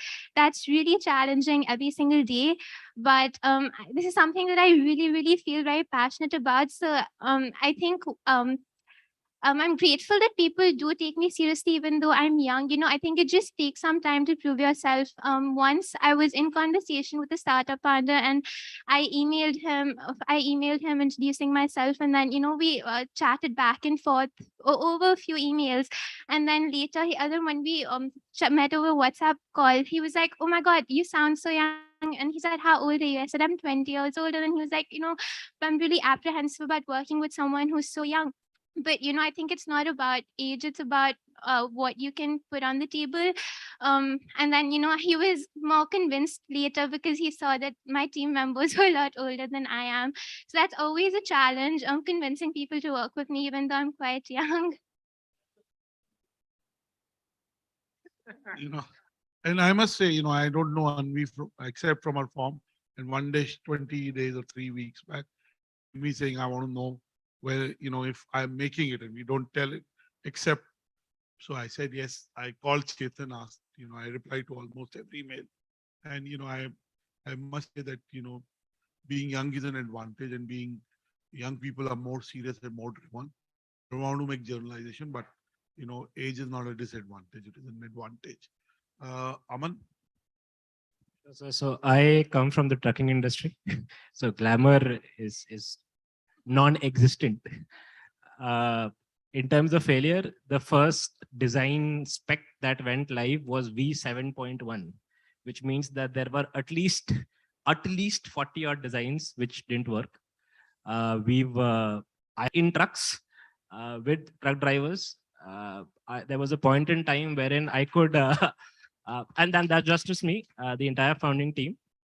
There was a point in time wherein the Pune-Hubli route started feeling like home, more than home. See, developing technology, as he said, we had to build everything bottom up, which means that at this point in time, you consider countries like China, consider countries like Israel. We at this point in time as Entangles Lab in India are the only bottom up telematics technology stack wherein we build our own hardware, fully designed, integrated in India. The cloud integration backbone is built by us, and the analytics is also built by us. So that's the first of a kind. It doesn't come easy. There were failures on the hardware. Once you start designing algorithms, you got to test them out, as I said, in rugged conditions, in trucks, buses. And it's not just trucks and buses, it's trucks and buses in geographies. We've had to run tests in Calcutta. We've had to run tests in Rajasthan, because you design a hardware which is going to be on a truck, and inside that truck cabin, right, you'll have temperatures as high as 48 degrees Celsius. So we've actually had instances of components melting down. So the whole point I'm drawing here is developing hardware, developing technology is tough, but what keeps you going is if it is something that appeals to you. As I said, physics and AI is something that I was always really into, so I kept going. And the other bit that I've learned over the ages is when you do fail, you get to be slightly pissed off. It's about basically channeling that anger. I mean, that's worked very well for me, at least for me and my founders. That when there were times wherein, we felt like just throwing the boards away and just going back to Pune, about 700 kilometers back from Hubli. But more often than not, when we were pissed off, we got back to work again. It was basically channeling that anger in a way that kind of way worked for us pretty well.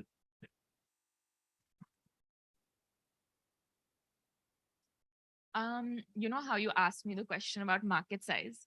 That has been used against my idea by 15 plus VCs. I mean, I think that is the biggest rejection I've faced, is when your hair type is still not seen, despite, us having thousands and thousands of testimonials of real people they have curly hair.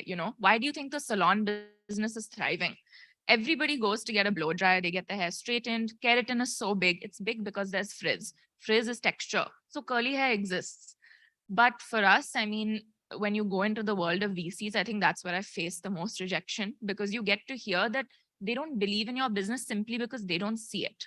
Even though the numbers are out there, the stats are that 60% of the global population has curly hair, but because India mein data nahi hai, we don't believe in it. So I think that's the rejection I've had to come to terms with, is that it'll take some time, and proving them wrong is the only way. Then only it'll happen. Rejection is redirection. I don't believe in rejection. And I've realized that. And if you don't raise money, you own your company, it sounds a little old fashioned. You don't have to raise money. If you can make profit, Definitely. You don't have to raise money. We made raising money, my it's journalist colleagues are there. How much money have you raised? That's become. Definitely. Yeah. How much money have you made should be the, but I think we've glamorized raising capital too much. No, I feel like so many publications write about you as a founder because you haven't raised any money. I agree with you. And I I'm agree just with like, you. but if we've grown 5x from last year to this year, does that not count for something? We've done it on our own. We're bootstrapped. But anyway, I'm not here to complain. Just saying, rejection is definitely there. It's not fun. Yeah. I think very I just want to insightful. say, recently was the 9/11, anniversary, and I must tell you, I was with the MD of NASDAQ yesterday, the friend of mine, and he was supposed to be in that building when that happened, and he got late. He got saved. Oh my God. It's a personal story, Ghanshyam Das, right? So, if you've not got funding, there must be, I have an astrologer friend, young friend. Again, to be a 32-year-old astrologer is not qualification. But the fact is, he's told me stories after stories. He told me a story about a temple, which someday I'll write in a column. How, there is God there and there is a thief. And, he's told me God helps certain people and doesn't help certain people, the lady. And then he explains why God is doing what God is. He's actually helping all four. So it may not seem at that time that Yeah, you're no. not getting funding may be actually good for you. Who knows? Maybe I'll look back at these rejections. Aditya's looking at me. Aditya will get your curly hair done. Don't worry. The last comment from. Yeah, no, I think very insightful, and I sort of agree that it's all about introspection, whether you need funding also or not. The moment you are profitable, you might look the other way and say that I'm happy to sort of reinvest into my business and take it to new heights on our own, and then VCs are behind you. So point is that, like, even in my journey in the first 5 years, like I mentioned, it was all about failure. And to be very honest with everyone here, I don't think I would have reached here if it wasn't for those 5 years of failure, because that was the time when I learned pretty much everything, and that learning is invaluable till date, and it'll be with me for the rest of my life, because that's what has taught us how to manage your hardships. There will never be a time where in one go you become successful. In very unlikely cases will that happen. So I think the key learning here is that you have to learn from your failures. And for me, I think the first 5 years, there were so many points where I had almost given up. We had a big team. We were supporting big salaries going out every month, no money coming in, no revenue coming into the company. And those were the days where you question yourself that, are you on the right path? But if you believe in your own vision and you kind of stay at it, there will be those spring summer days, and I think you just have to keep at it. And that's what at Firebolt we've managed to do. That we've struggled for the first 5 years. People don't necessarily see that, but now, touch wood, I think in the last 2 years we've risen from bottoms up, and now we are so strong internally that we know that even if we're not looking out for VC money to come in, we are scaling up on our own. We're bootstrapped, and we're proud to be bootstrapped. And probably in the years to come, that will still remain the case. Yeah. Thank you. Thank you. Real conversations, real stories here. Can we have a round of applause for all of my panelists?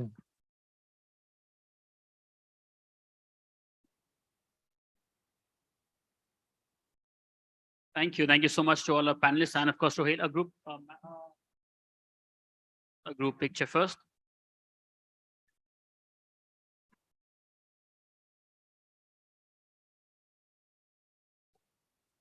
We always feel that whenever there's more discussion happening beyond the panel discussion, that means it's a successful one. So thank you so much to everybody.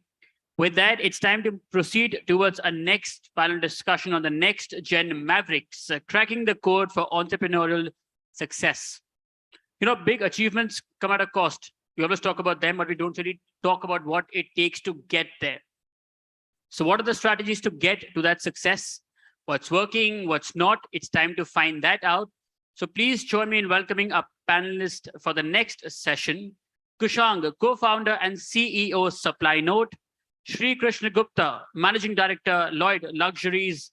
Bhavik Chennai, Group CEO, BBC. Ashay Mishra, COO and co-founder, PrepInsta. And this session will be chaired by Ved Shukla, founder and CEO, Milomart. Let's welcome them with a nice and a warm round of applause. Thank you so much.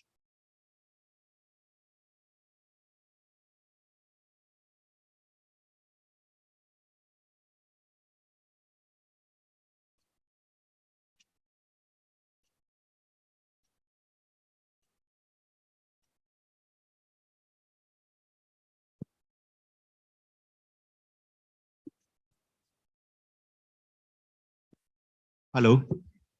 Yeah. What interesting stories and amazing stories. And I think the day would be full of all those, because they say that every life is a story. I can get stories from all of you. I can tell my story. But stories from entrepreneurs, and that too entrepreneurs below 30, around 30, youngsters who have so much to look ahead. It would be wonderful, I think. So I've got a great panel here. You can see. So I would request everyone of these young mavericks to introduce themselves and then take things forward.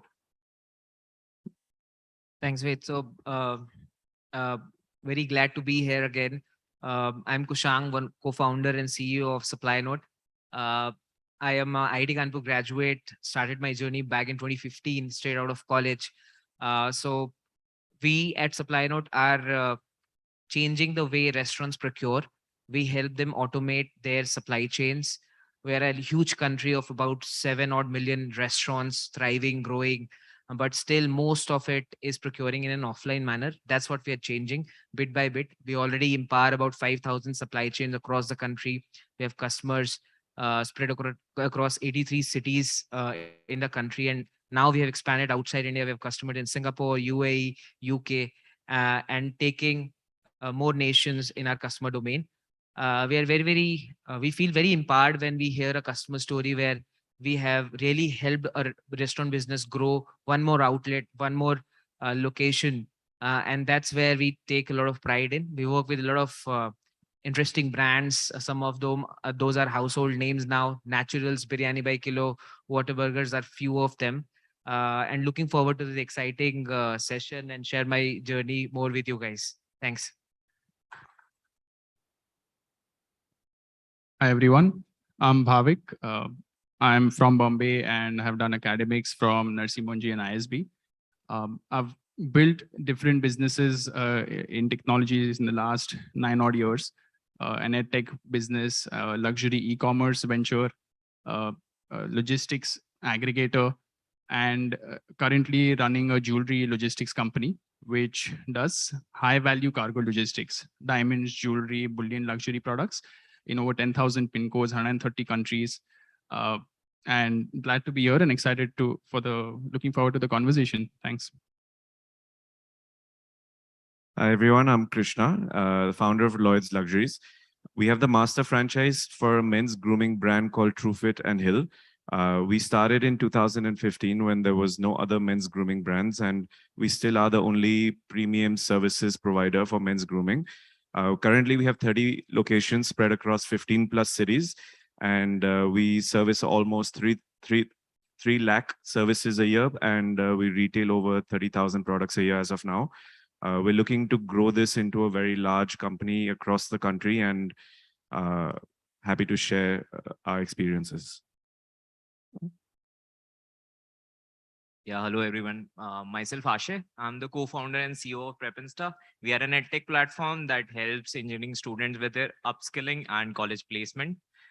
We started back in 2018. We realized that there is a huge gap in between the level of understanding and skill for tier 2 and tier 3 city students, specifically in India, and they do not get the actual adequate information that is given to other premium colleges in India. They do not get the same level of scope, and also, even the understanding on how it is to prepare. Parents spend tons and tons of money for their college, and after 4th year, the students are like without any idea, like what should I do next? So I think we are trying to fill that gap. And every month we cater to 1.5 million students on our platform.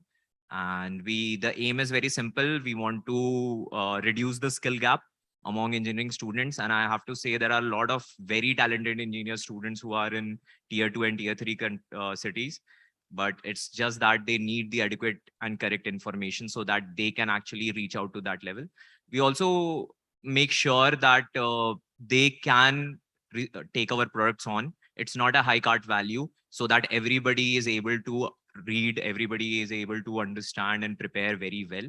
So I think democratizing the whole edtech space, that is what we are planning to do. So, and thank you, Ved sir, for the amazing session. These are mavericks sitting here. Why I say? Because they are building real businesses. 3 of them are bootstrapped and or they have not raised external funding. The champion that side. They've raised $10 million, by the way. So we were talking about raising, not raising. So there's a lot of opinions about that. So we were having a chat outside, and I told them I'll ask you a trick question. Okay. So the topic of this session is Mavericks, the next gen Mavericks. So when we were growing up, the only Maverick we knew was Tom Cruise in Top Gun. Yeah. So I just want to ask you, all of you, do you have a Maverick in mind when you started, or do you really idealize any Maverick in real life? Starting with Yeah, so I also have a Maverick T-shirt back home, but I saw it recently, the new movie which came. So yeah, I mean, like when I was growing up, for us, dreams were different. It evolved. I think evolve. I talk a lot about evolution, right? It was never a eureka moment for us, right? The idea of entrepreneurship, I give that credit to the IIT Kanpur campus. I was lucky enough to grow in an environment where I saw a lot of unicorn founders also. Now, the term was not there yet, right? It was more startups and building credible businesses. So in my third year, I met the founders of InMobi, Naveen Tiwari and Abhay Singhal. They were there in the campus, and that was a eureka moment for us. And during that point only, I met founders of ShareChat. I mean, like, they are my batchmates actually. Ankush is a batchmate.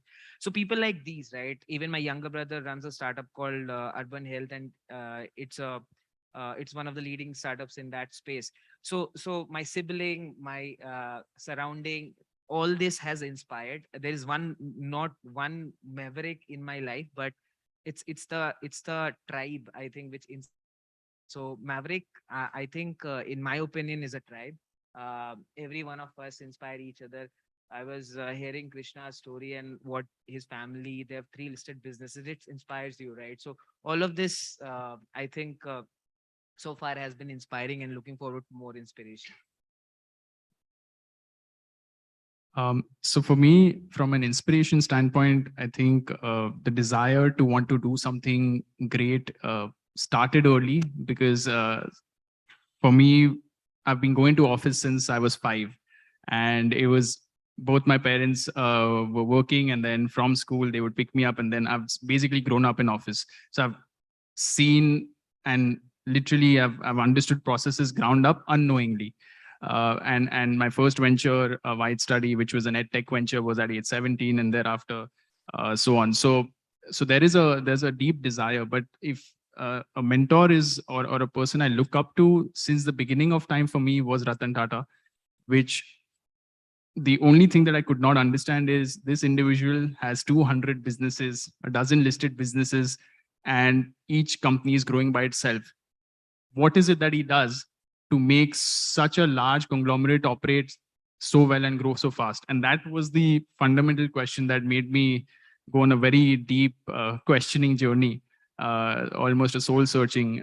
And eventually over time with execution, I realized how it gets done, and hence the current form of business. But that's the inspiration. For me, it might sound a little cheesy, but it's my dad.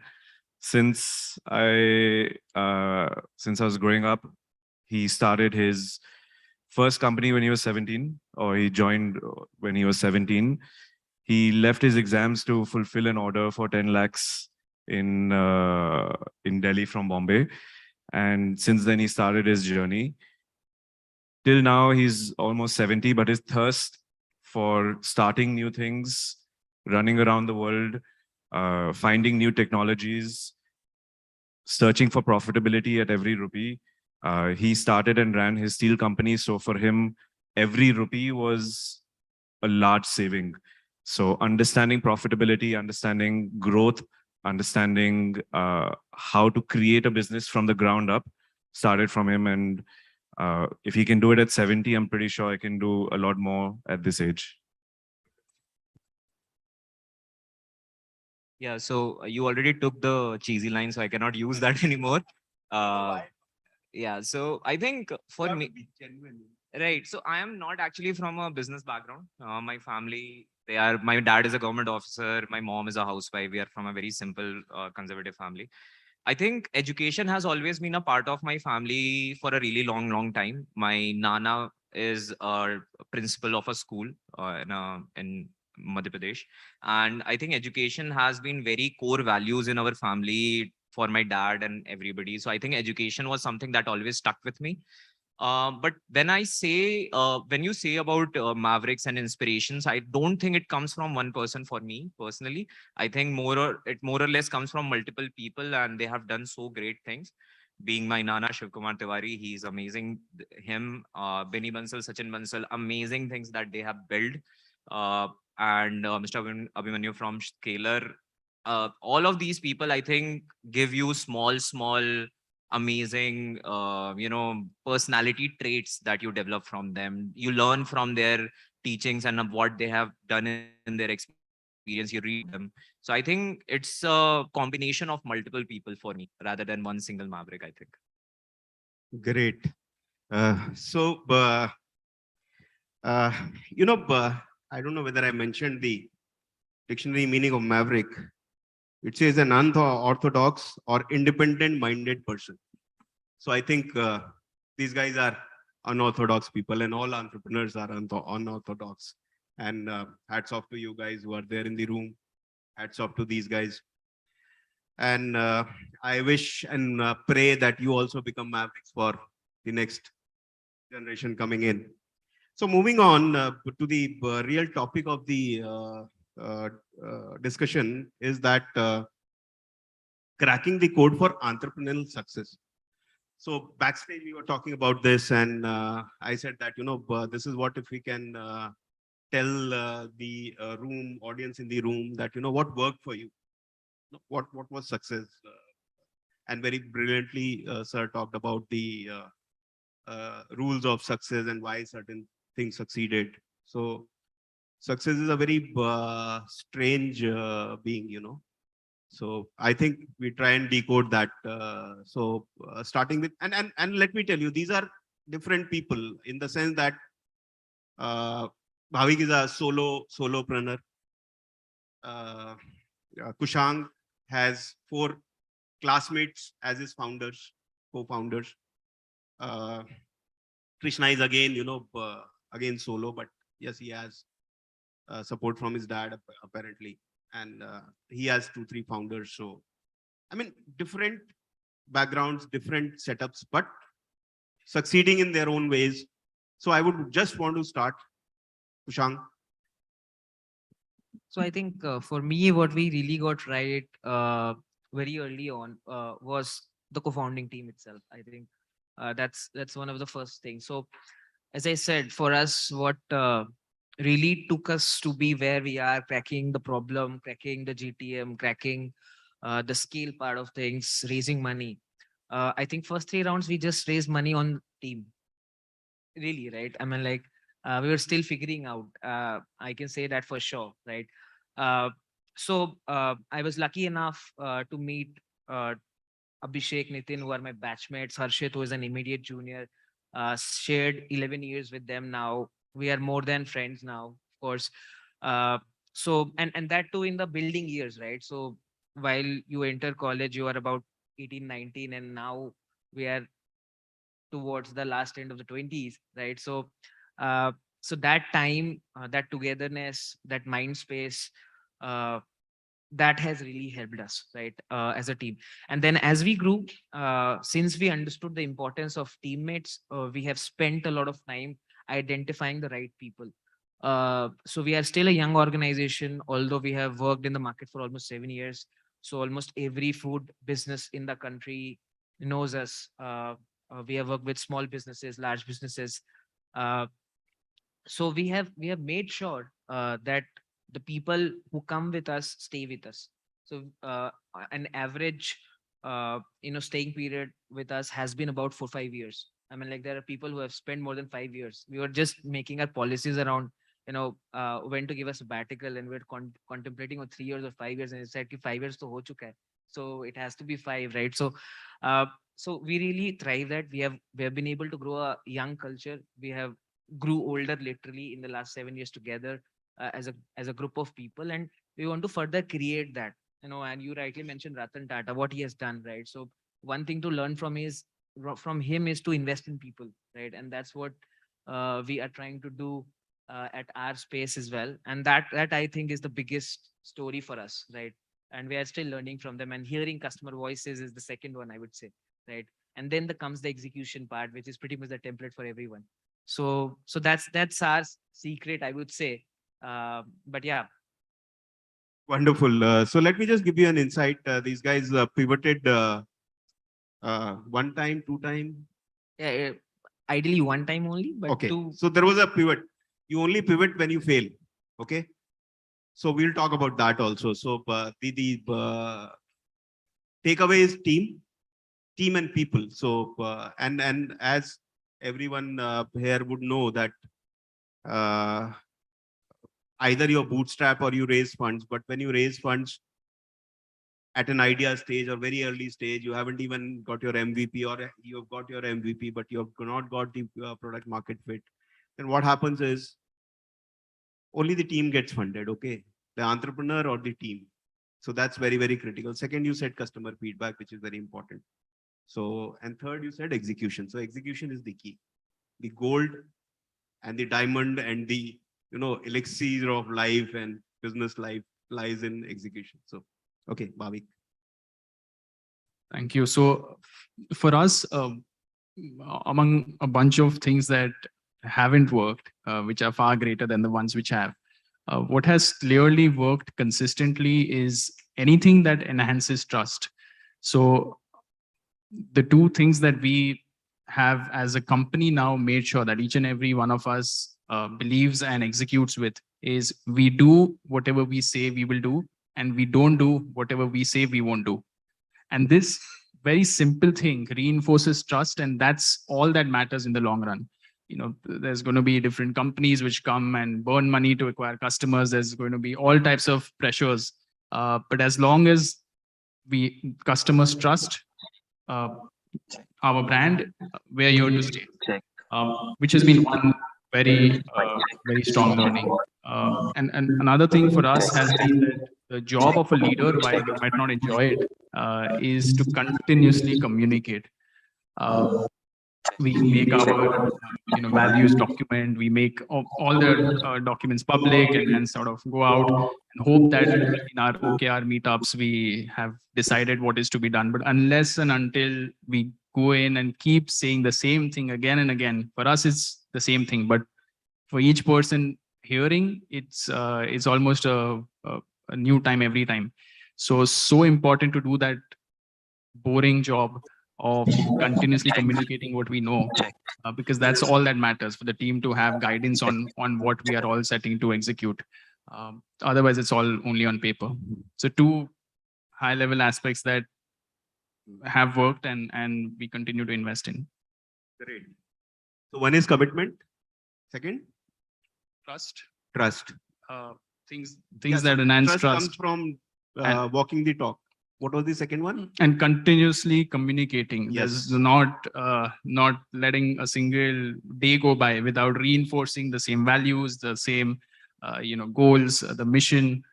Yes, I get it. So two key takeaways from here. Ramayan में कहा गया है रघुकुल रीत सदा चली आई, प्राण जाए पर वचन न जाई. Right? So that's commitment. संकल्पों की सिद्धि, that works in entrepreneurship. That's what he was talking about. You make a commitment, you meet it. You make a commitment, you meet it. You make a commitment, you meet it, and then you build trust. So trust is very important. So you guys must know that. Second is, of course, being with the customer always, communicating what you are and continuously talking to them and reiterating what your values were, what you stand for and what you, yeah? Krishna. Earlier, the professor was talking about three important aspects about how to grow and how to create a sustainable company. One is finding a niche. Second is earning the customer's money. And third was something else. But these two are the main things that I would want to focus on, because we are a customer business. We're a service and an experience-based business.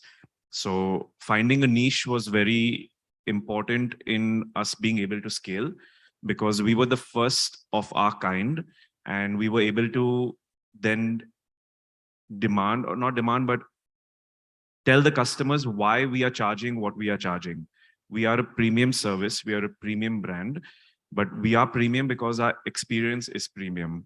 You can get a service for a haircut or a shave at any location or in any mom and pop shop, or in other salons as well. But we offer an experience. So a signature service for us is a 45-minute royal shave, which is unheard of or not available anywhere else. So that was a very big niche that we found, which helped us to cement our place in the grooming industry. And second was earn the customer's money. I think anyone can offer a service once or twice, but consistently doing it, the same service and the same experience every single day with every single location, especially when we're spread out over 15 cities, over 30 locations. We have over 200 staff on payroll. So training each one of them to do the same service every day, the same way, was very difficult and challenging. And once we achieved that, we focused on other things. So I think these were the two main aspects to help us cement ourselves and to help grow thereafter. Wonderful. So we were talking backstage, and these guys have actually done the manuals for franchising, done the detailing, all processes, all systems. So it's real hard work which has gone in, at the back end to become what they have become right now. So what essentially the cracking the code for success here is finding that niche for yourself. I mean, what problem you're solving, and how you're addressing that. So finding a problem which is very, very niche, which you can slice it to the, and what your customer is, and then offering something which is very, very excellent to the customer, right? So आपने शायद उसको three idiot बहुत देखी है, excellence के पीछे भागो तो कामयाबी आपके पीछे भागेगी, right? So I think that's two takeaway from him, and I would love to hear. All right. So first of all, like amazing. I'm very difficultly pronouncing his name, so that's why It's Ashay. Ashay. It's Ashay. Not Akshay, Ashay. Yeah, that's what I didn't say. Akshay, I said Ashay. Like, that is for general people altogether. Like even more my Swiggy delivery guys also. So let's hear from Ashay now. Yeah. Right. So first of all, like amazing points and views by these guys. I could not say anything new to here, because everybody here is an entrepreneur. Everybody has their journeys. Everybody has gone through difficult times and became successful. And what they are saying is amazing, like to the point things. But what I can say about is I can correlate to my journey and my team and my company. We started with 99 rupees. We have not invested a single rupee in my company after 99 rupees. We are $1 million business. Every year we are a positive ROI. And I think the three main important part of this was, first of all, is finding niche business and growing that is there, but because it can grow and all. So I think the best thing was, you have to make sure that you are honest to your users. You have to give them what they are asking for, and you have to understand where the pain point is. For us, the users are engineering students, college students. We know they cannot pay more. They have this like monthly घर से खर्चा आता है कि इतना ही पैसा मिलेगा. And we have to make sure that we are able to give them everything that they need from that budget itself. The second important thing was our team. I'm pretty sure for these people and everybody out here, hiring is the biggest challenge in your life. And hiring correct people in your team, I don't think there is something that is more difficult than that. And it is for us also. So hiring has been a challenge. And we wanted to make sure that everybody that we hire has the same passion towards the work that we are doing. It's not about hard work. Hard work everybody can do. A guy who is building a house outside right now, he'll do more hard work than any one of us sitting here. But he will not have that passion for the thing because he's just building a wall. He does not care about it. You have to have that passion towards ki, yes, I want to build this. You have to have that love towards your product. And I think for us, passion, I think Bhavik also asked me outside, how did passion come to you? So passion, I think, came to us when we got the love from the users. We hear hundreds of users coming to us, ki, thank you, sir. Thank you very much. You got us the first job. So you have to hit that. You have to hit those milestones in their life. It can be anything. For us, their milestone is first job. Everybody till they die will remember that I got my first job from these people. So you need to hit that. You need to hit that one point where that is life changing point for them. And it can be anything. So for us, it was the first job. And yeah, so I think user love, the team, and the passion, and the niche is always there. You have to understand. That's the basic thing, I think. Yeah. Wonderful. So this discussion was missing passion actually, because you can't go anywhere. You can start and walk few distance, but you can't go all the way if you don't have passion, right? So just to fill you in, Ashay is and his team build something which is built on customer money. Okay, it's a dream come true for any entrepreneur, any startup that they are able to build a business on customers' money. So we are just talking and we discussed that we discovered that their first money came from simple PDFs, delivering PDFs, 199 rupees to customers. Okay. But what made it work was because the first thing he said, cracking the code for success, value creation. Okay. You are actually providing real value, maybe 10 times, maybe intangible value for that 199 rupees you are charging from the customer, right? So value creation is the biggest thing which came from here. And that's how they were able to build the business on customer money. We are running out of time, but we'll quickly, very, very short, because success is very good. Glamorizing funding is very good, but everything is built on failures, right? Glamorizing failure is also not good. Okay, because then I mean, I dread that people start, aiming for failure. So no one should glamorize failure, but failure is the stepping stone of success. It's part of success, right? Failure is a feedback. There's nothing called failure. Failure is a wrong word to use. So any failure and how you overcome quickly in about 30 seconds. Sure. So for us, I think we did one major pivot in the journey. So we started with a business model which was inventory led in nature, and we were trying to address the requirements of big and small restaurants with that. But we really missed the crisp of the solution, which was credit is a big problem. It's very, very difficult to actually recover money from a business, running business, especially food, which is very, very cash heavy. So the fact that we ignored that led to a problem where we were not able to scale our business anymore. We hit $1 million mark in sales, and that's it, right? So that led to a revival, a rethinking, a rejigging of the business model, and we came up with a SaaS model where we started learning about how people are actually procuring, and that database we created. So how did you overcome those failure moments as a team, as yourself? That's the question. Yeah. So for us, that change happened again. As a team, for us, it was always going back to the customer. As I said, it goes back to the tenet of that. So when we went back to the customer, we realized that the process itself is completely offline. There was existing customer who raised their hand and said, hey, so they saw our admin dashboard, which we used to manage for managing a listing on our platform. When they saw that, they said, hey, we can actually use that, right? And this is a brand based out of Noida, one of the most famous rolls brand. It's called Rolls King.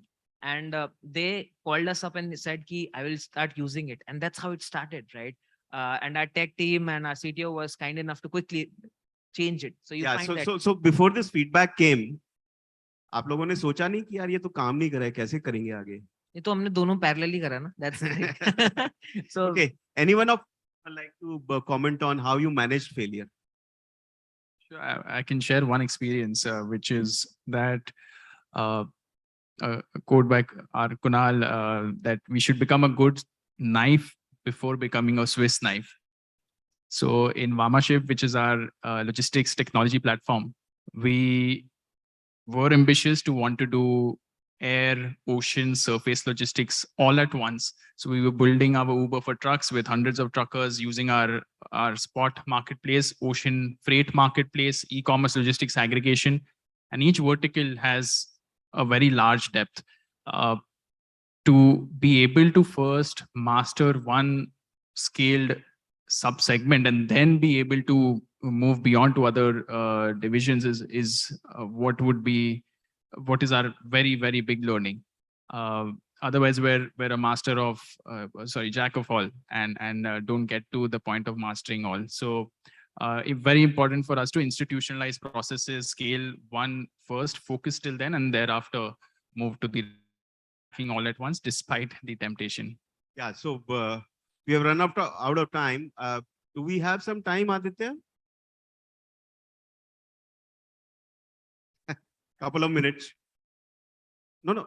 Yeah, so because something good is coming out of this, for example, doing too many things, right?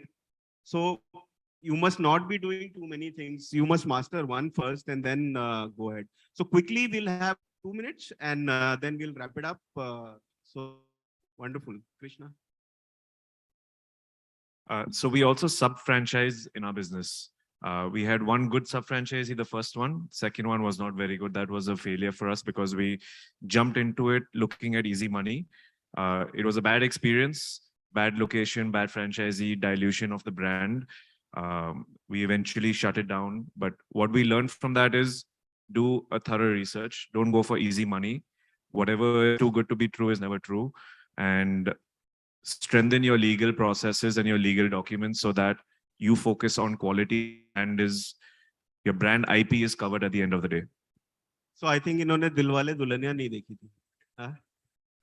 रास्ता अब 2 रास्ते मिलेंगे, एक आसान होगा, एक मुश्किल होगा. आसान पे बहुत सफलताएं मिलेंगी, So anyway, the point which is coming out from here is don't fall for easy way out. Okay, do what is right, do what is important, and do what is absolutely correct. Yeah. So I think for us, the failures came from very simple, like they said, doing the things that you have not researched well for. Email campaigns, offline marketing, banners. You would have seen, I'm pretty sure everybody would have seen those FitG and Bansal classes, posters and all those things. So those did not work well for us. We started very quickly. We realized within a week that this is not something that is going to do damage or impact on the users, and we closed it off. So I think the basic thing is understand where your user is, understand where your user is spending your time, spending their time. And I think you should target that place for all marketing, simple as that. Great. So very, very effective marketing, right? That is the key. So to avoid failures, do very, very effective marketing. I think a lot of takeaways. I would have loved to sum it up and then take questions from audience, but we have run out of time. Thank you very much. You are mavericks in your own ways and wish you all the best. Thank you so much. Thank you, sir. First, thank you to you. And awesome movie references. So many of them. Life is all about having fun. So let's have fun and keep on building what we are building.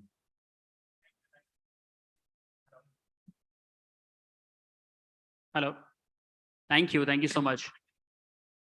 While everybody has fun, I am the timekeeper.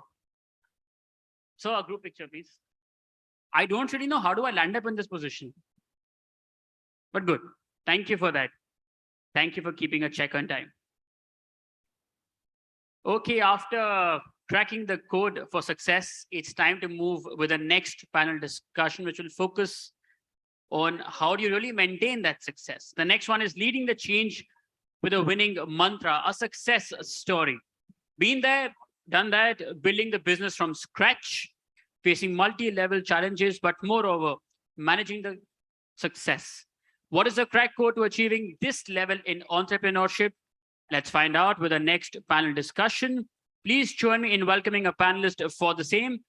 Sargam Dhawan Bhayana, Chief Executive Officer, Tressmart, Shiv Parekh, Founder, HBits, Abhishek Mishra, Chief Strategy Officer, Physics Wala.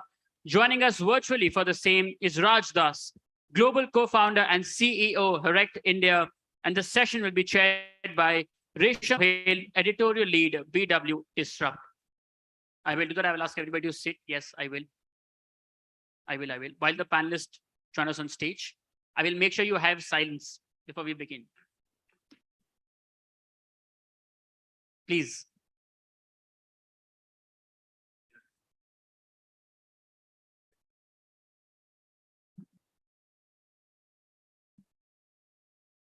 Thank you, Aditya, for always being a nice host. Please, please. Okay, everybody, attention for the next one. I'm really sorry I have to do this. It's about time I make a level ground for everybody before we begin. Over to you. Thank you, Aditya. A very warm welcome to all the panelists. Before we move ahead, let me introduce who all we have today with us. We have Mr. Shiv Parekh, who is someone who has a question about fractional ownership into commercial space. So he's a founder of HBits, which is a commercial real estate platform.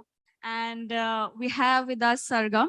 Sargam is someone who launched Tresmart. So Tresmart is something which gives you products to take care of your tresses, and not just keeping it to D2C. She ventured into e-commerce space and making it a marketplace for not only hair care, but for beauty care and skin care and child care as well.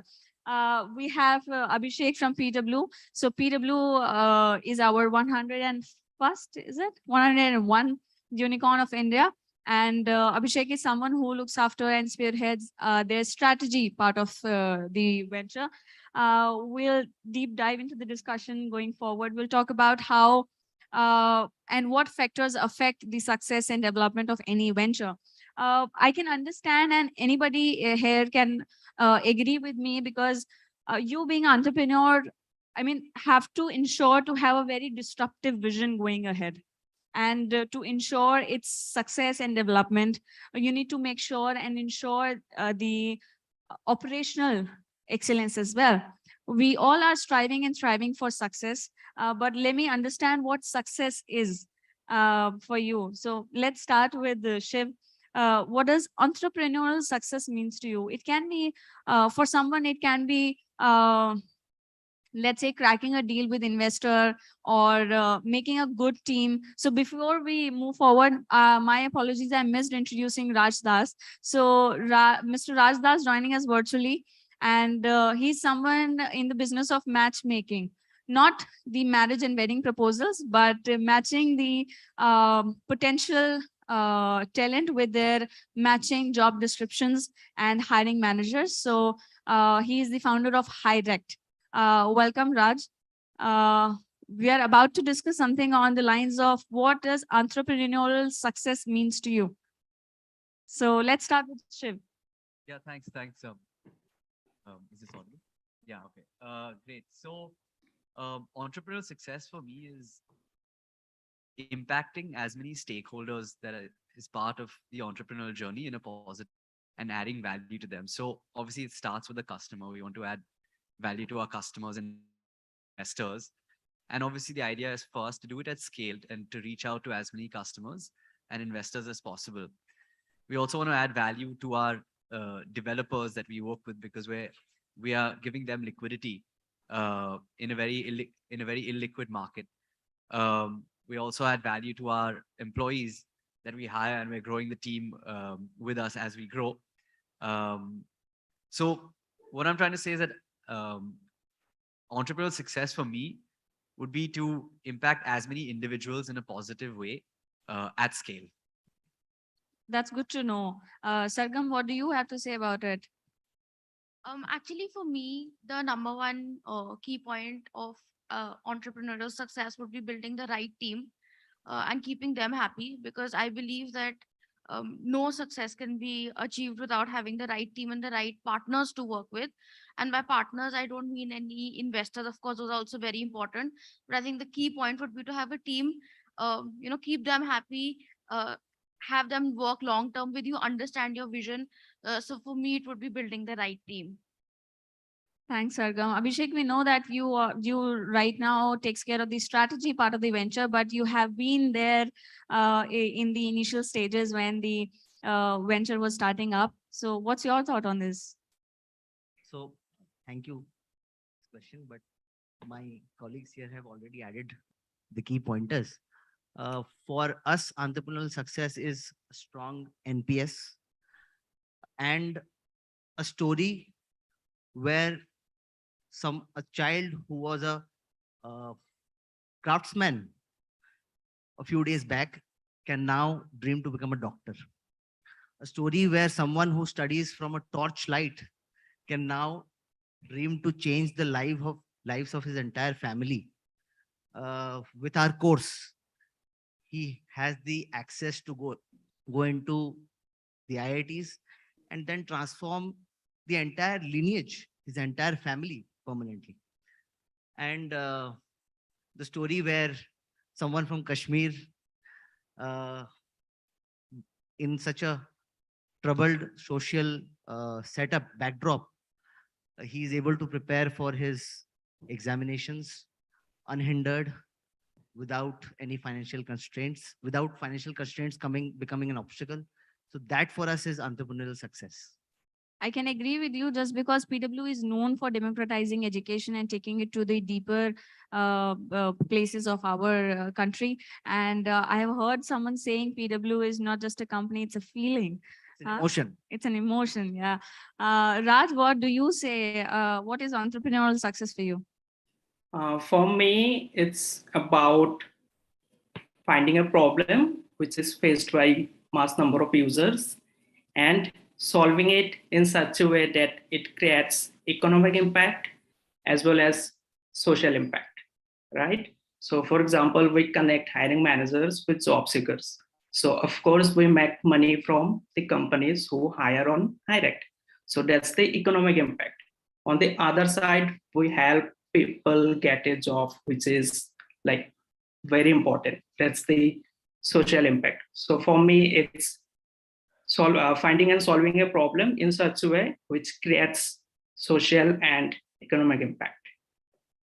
So right now is the trend where we are talking not just about the company's developments and just the different departments of it and how it functions, but more about how it is making an impact. And not just entrepreneurs, but investors are also keeping this point as a hard parameter to evaluate.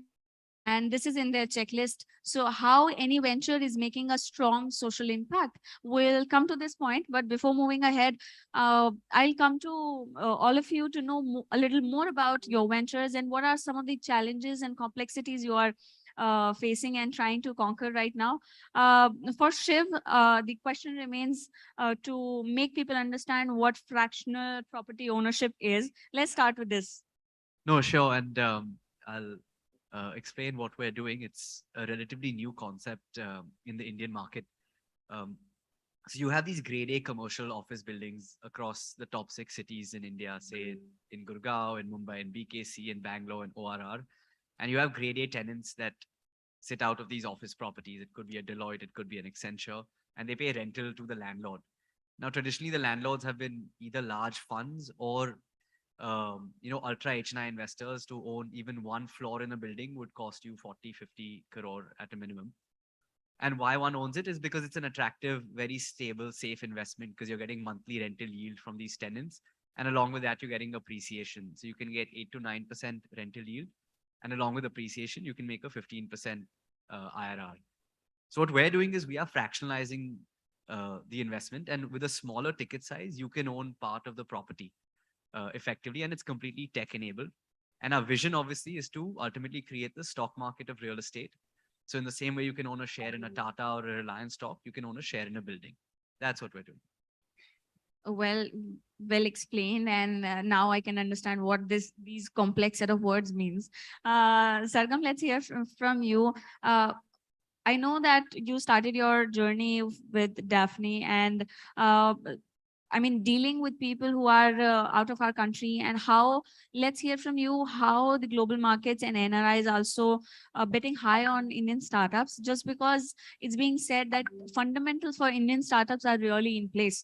So it's being appreciated a lot. So what do you have to say, how the people out of our country are like posing us in a great picture? Firstly, India has a huge market in terms of population, in terms of area size. So I think, like Daphne comes from Israel. Israel is India probably has 3 times the population that Israel has. So the market size that a company coming in from Israel is addressing here is obviously exponentially higher than what they would be addressing in their own country.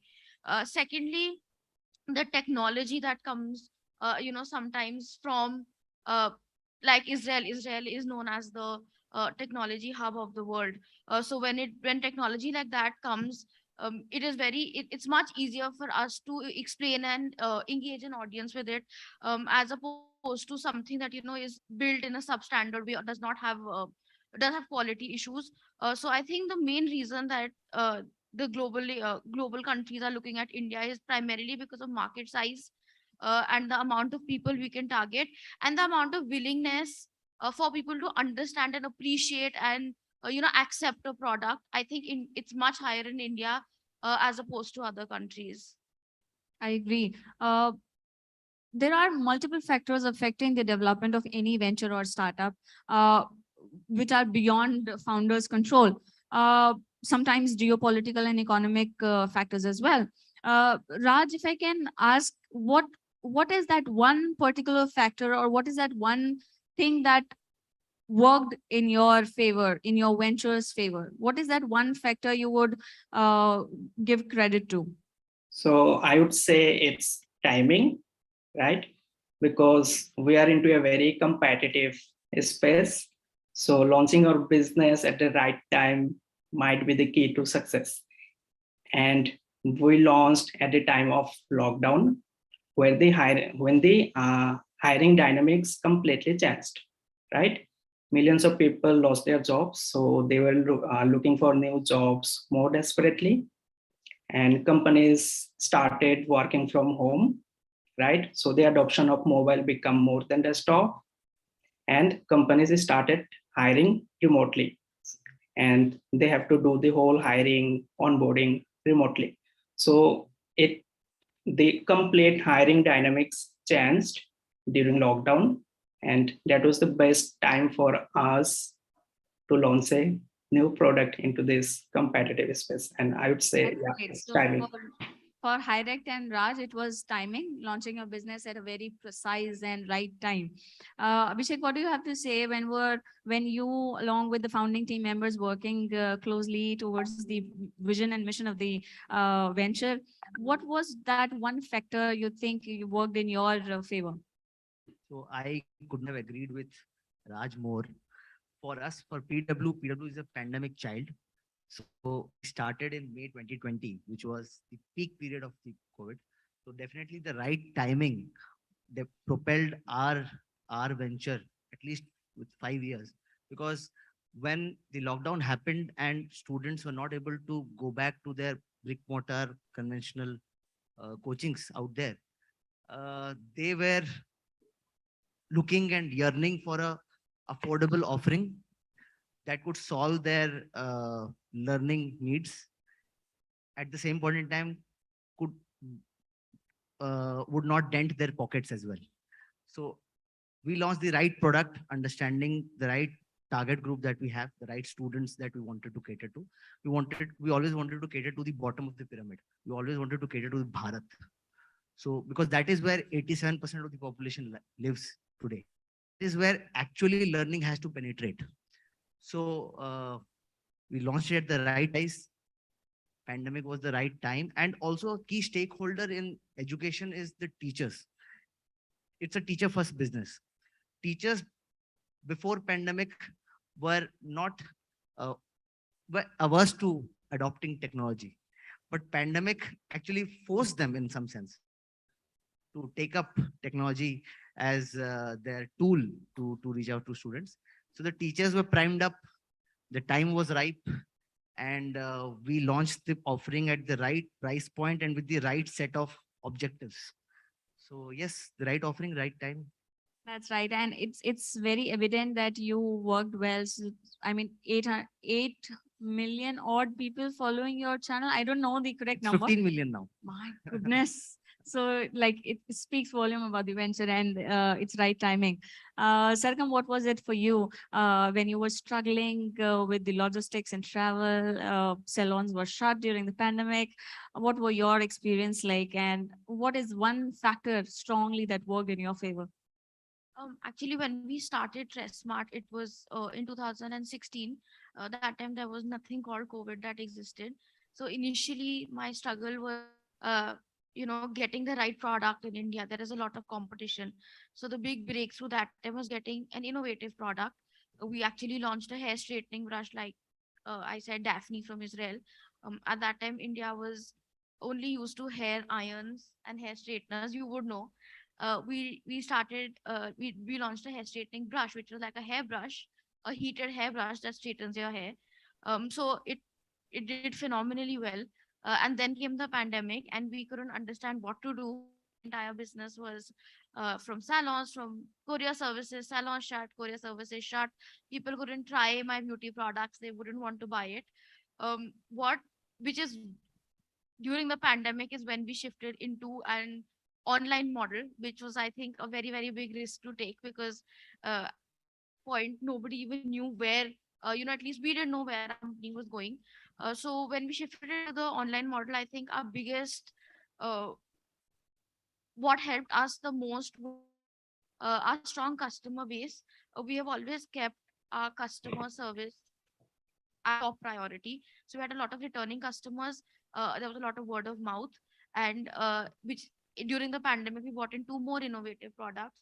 So I think the entire thing that has helped me is always keeping customer service at the top and also constantly bringing in innovation because there is too much competition in India and there always needs to be a breakthrough.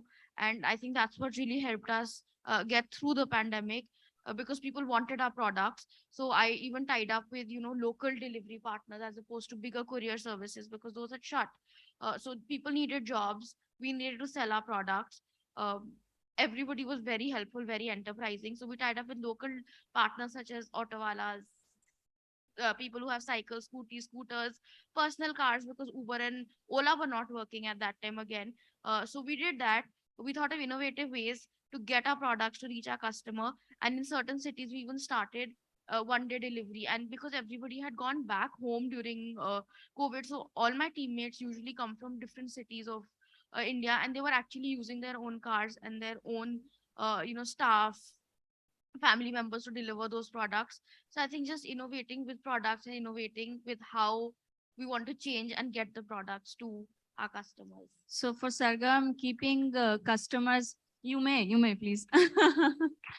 So I'm sure all the entrepreneurs at some point in time struggle with many, many challenges at one time, and they are known for innovation and disrupting these spaces. I'm not sure. I'm not sure. Would you be surprised or not? But I was very surprised knowing that most of Tressmart's orders are coming from Nagaland and Punjab, both of the two, tier three cities. And that's a very strong proof that we are very well penetrating deeper into our parts of the nation and technology is reaching them. So I think technology is working in everybody's favor, if I can say so. Shiv, what was it for you? I mean, what were some of the complexities and what is that one strong factor that was working for Yeah, you throughout? I think the one word I'd use that I think would like to apply to my early team when we started the company was resilience. And I think it was especially important for us as a business. I'm sure it's important in all businesses, but I think why I feel it was important for us is because it was a concept that no one had heard of in the market. It was a new concept. So it wasn't we were replacing something. It was a need that was there and we were catering to that need. We were creating a new need. And I remember when we had just started out, we had launched with a small property. And the way it works, we launch the property and then we need to fund the property, get investors into that property. And I remember there were just four of us at that point in time. And At that point, maybe I was, just starting off, so a little bit more naive into what was possible, what was not possible. Maybe if I was less naive, I wouldn't even have started off, because it was challenging in the early days. So I remember sitting in my room and we on the whiteboard, I wrote, 1 to 30 because we needed 30 customers who would invest 25 lakh each to fund the property. And I told my team that let's finish this, let's fund this property in 30 days. The enthusiasm you have when you're starting something like first property, let's fund it within 30 days, one customer a day, and then we'll scale from there. Because we realized that it was a good property, it was a good investment. All those check the boxes. So let's get external investors, our customers, to invest in the property. At the end of 30 days, we had 0 customers. So that whole enthusiasm completely died. And I think what kept us going was the fact that we knew that there was something valuable to invest in because it was a good investment. And it wasn't just the first 30 days. Even after probably the first 60 days, we had only a couple of customers. So it's going out there, talking to as many customers as possible, convincing them of the idea, doing that yourself, being the first salesperson in your organization. That was a lot of things that I learned in those first few months. Eventually, obviously, we funded the property in a few months. But the growth was, in the early days, the growth was significantly slower than expected. But, realizing that sometimes things take time to mature. And as long as you're creating something of value, it will work out at the end. Speaking of value, let's take the discussion to value versus valuation. We are right now running after valuations and numbers, becoming a unicorn. We are now 107 unicorns country. I mean, even if we talk more about, even if we talk very sugar coated or only positive aspects, it has other side too. And if we can talk about how to build a venture which is profitable, not just valuation, chasing valuation in not just one part, and moreover making value, delivering value, be it your partners, be it your customers, be it your investors. Creating value and delivering value is a very critical aspect. If I think everyone would on this panel would agree. If I can have your thoughts, Abhishek, value versus evaluation, just because PW is something, its customer base and students would like speaks volume. What would you say about impact making and value? See, we would always peg value creation much ahead of valuation. Until our story broke through into the market, we were always there. It was the same business. It was the same numbers. And the point was we were not making noise. We were bootstrapped. We were stealth mode. And we were making noise in the right corridors. That is, all the teachers knew us. You talk to any grade 9 to grade 12 student, they would always know us. But my parents did not know what kind of a company PW was. They always used to question me. I started my professional journey from Tata Steel. So that is a world-renowned brand. So they always used to tell me that I'm not sure what PW does. I just told them that have patience. There'll be a time when we'll make the noise at the right. You will hear about us. Trust me, this is a journey that I am excited about.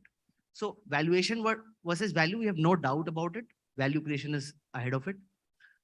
And for us, value creation is not revenue, not profit. That's an obvious byproduct for us. What value creation for us is that during the pandemic, students were not able to get the access.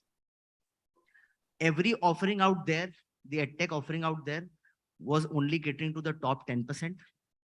So we exactly knew where we want to expand. We expanded the market.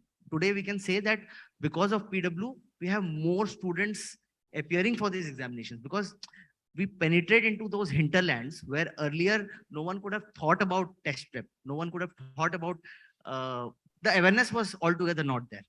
So value creation was always there. We had the numbers. The moment we took it to the investors, the first comment that we got from the investors was that these are jaw-dropping numbers. And that's a strong validation for us. That's a strong validation for us. At that point in time, we were doing, in terms of student learners, we were paid learners. We were teaching more than all other EdTech players combined. at that point. So we were always if unicorn valuation is something that that is a validation, we were always a unicorn company, I would say. It's just that the story broke out late. And but I would say that valuation, attaching valuation definitely helped us, because I would just say one small story. I had a friend who is a IIT IM grad, and he took a sabbatical from his regular job, and he was bored out of it.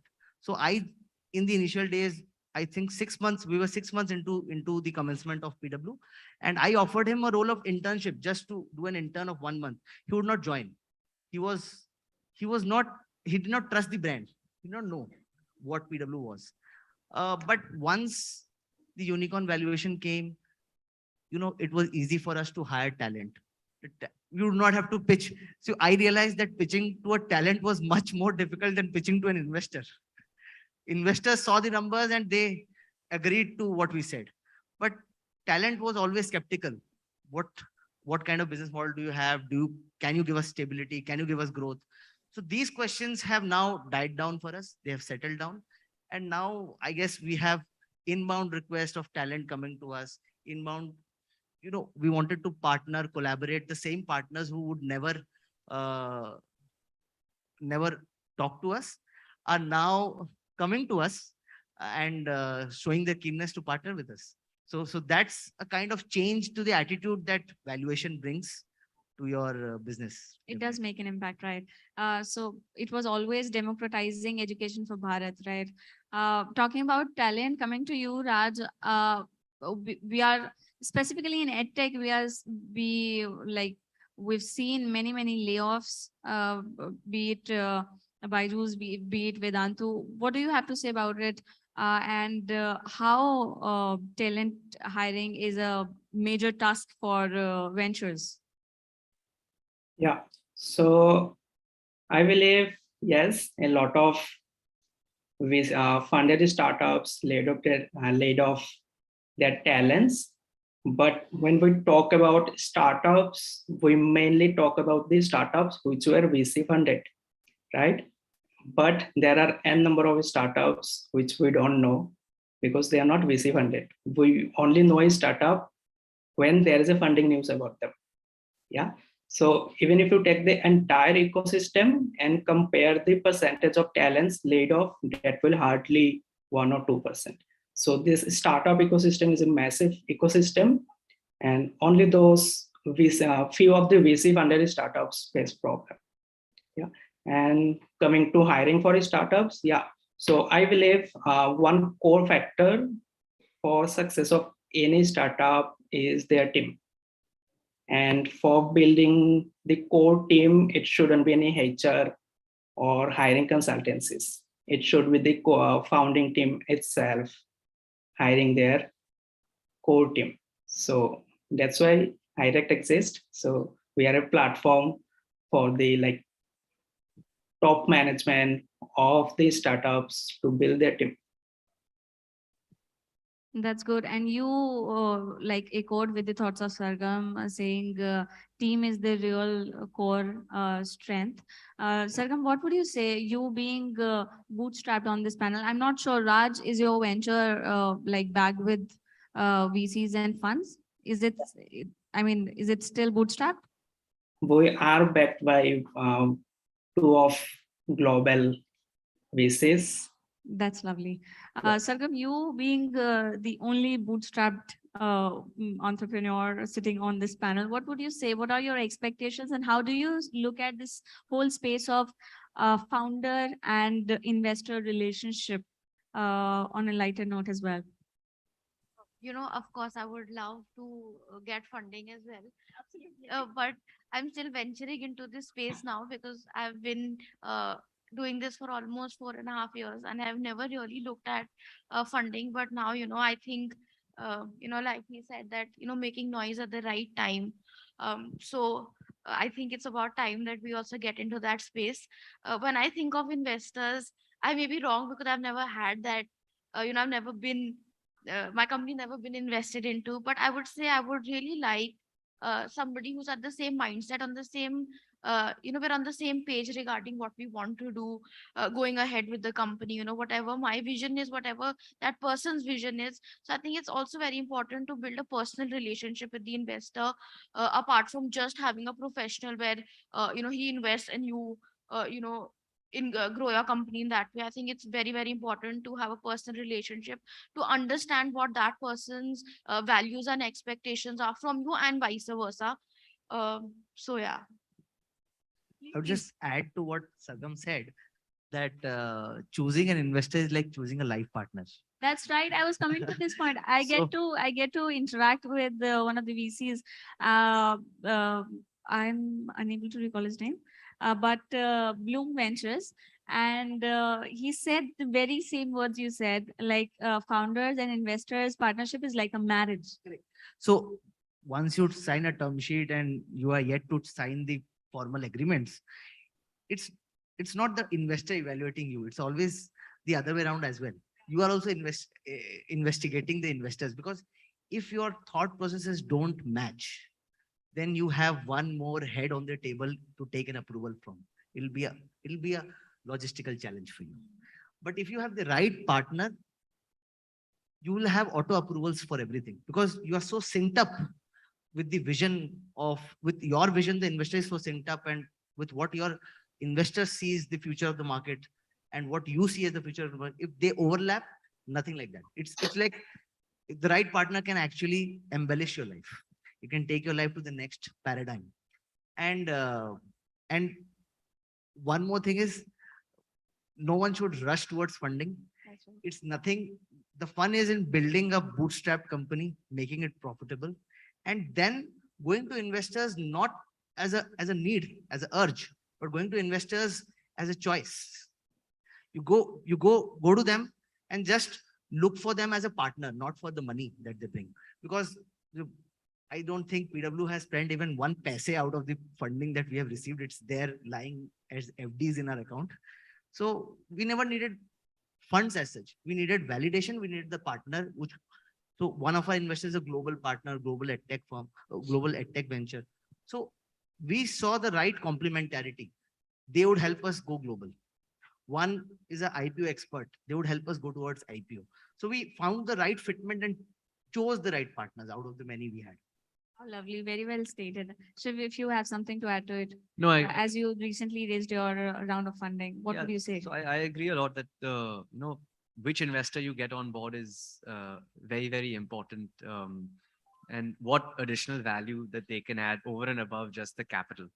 And at some point, so for instance, what we've done is we've raised an angel round. We concentrate less towards the institutions and gone more towards angels, because we see that we saw three things from our angel investors. One is the kind of network they provide, and each angel investor has his or her own network, and we raised from accomplished businessmen, professionals, experts in their field. So they're able to broaden our network, which is very important for the stage that we are at, and I'm sure for most organizations. The second thing was the advice and the value that they provide. So for instance, we have investors who are in wealth distribution, we have investors who are experts in real estate, we have investors who are experts in technology. So whenever there's some question I have on that, I can instantly just WhatsApp them, ping them, get on a call with them.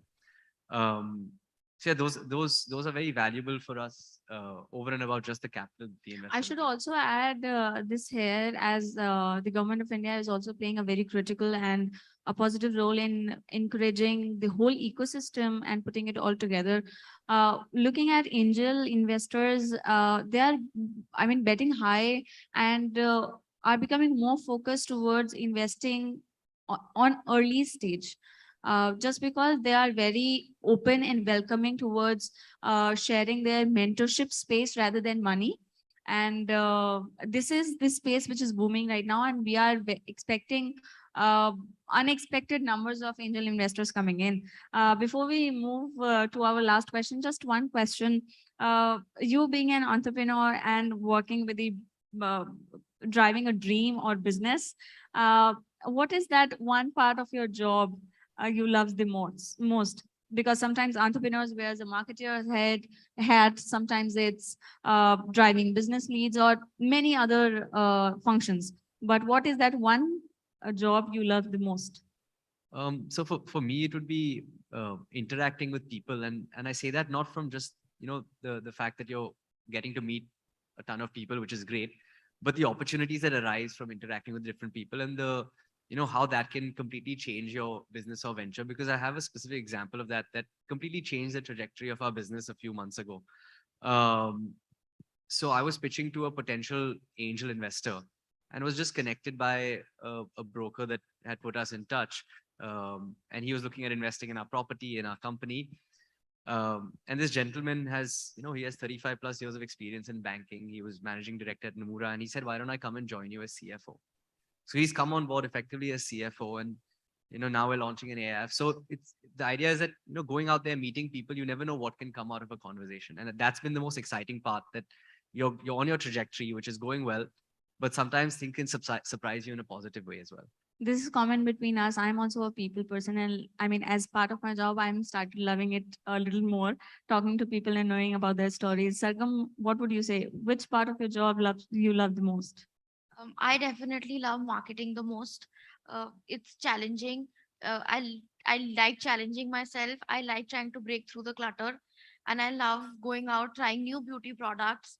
Finding the right ones. To find the right ones, first you have to try at least 1,000 of them. So it has to be marketing and finding the right product to break through the clutter, marketing wise and product wise. That's good. So now that we have some funds with us at our disposal, so we run a small VC of sorts inside the company also. So that gives me an opportunity to interact with a lot of potential entrepreneurs. PW wants to foray into a lot of new segments, and small angel investments would be the right seed for us to go into those segments. So interacting with new entrepreneurs, hearing their exciting ideas, and through the investor network, we get to talk to a lot of potential investors also, and they bring some insights about specific niche segments, like some insights about global markets, some insights about some niche segments within the country. Like the other day I was talking to an entrepreneur who had built an edtech venture around Sanskrit. So I saw a lot of potential around it, and so PW has always been known about backing the underbacked. So we are serving the underserved. So that brings thrill to me. That's enthralling, and definitely talking to the next set of leaders that we would want to hire into the system, because I think as the organization grows, today we are a family of 4,000 people. Just 1 year back, we were a family of 500 people. So we are growing exponentially. At that rate, the only fabric that you want to maintain is culture, the right culture in the company. So sharing the same zeal, same passion, same vision gives you the thrill. So plus one with you, that I'm also a people's person, want to interact more. That's great. Raj, I am presuming that you being in talent area, you also a people person, but what's more, which part of your job you love the most? Yeah, so putting aside the culture, so the one job I like the most is product management. So before starting Hirect, I was a product manager. I started my career as a product manager into mobile internet space. So yes, so That's even good. if I'm leading the company, I still lead the product team because of my passion. I love to do anything related to product. Recently, I have also jumped into branding, and I'm also loving the way we do branding. So it will be like product and branding. So for Rajdas, it's Rajdas. It is P, P, and P. Product plus passion. Towards my final question, we were talking about our entrepreneurial success. I know you are not stopping here right now. You have to achieve a lot more, and you want to be like topest height, I don't know where, but what is your next big goal as an individual and entrepreneur as well? What is your next big goal in one statement? It shouldn't be necessarily with your venture or some numbers or profit, but it can be anything. What is your next big goal going ahead, let's say in 5 years, 10 years, anything? What's your big dream? If I have to say it in just one line, I want to be the next Falguni Nayyar. And that's it. It deserves that cause.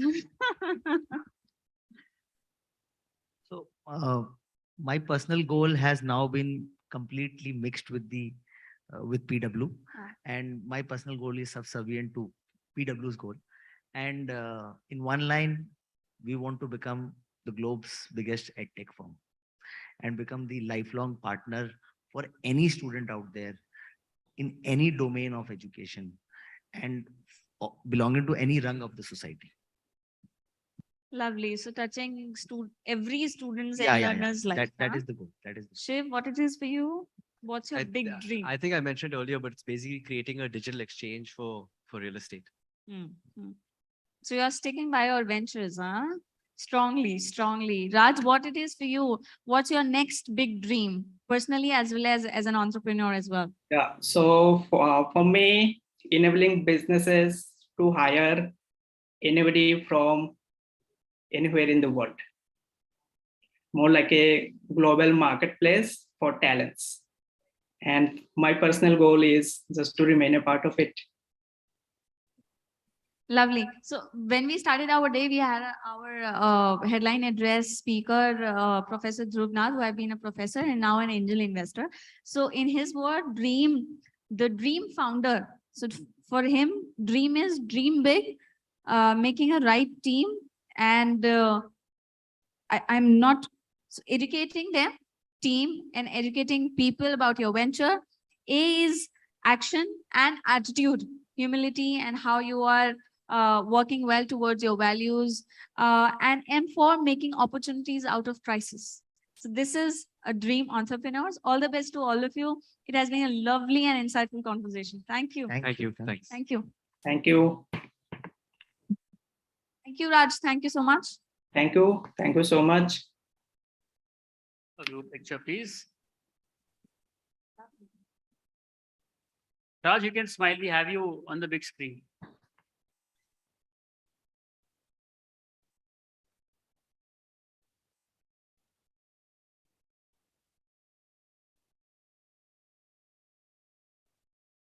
थोड़ा सा side राज को भी आने दीजिए frame में.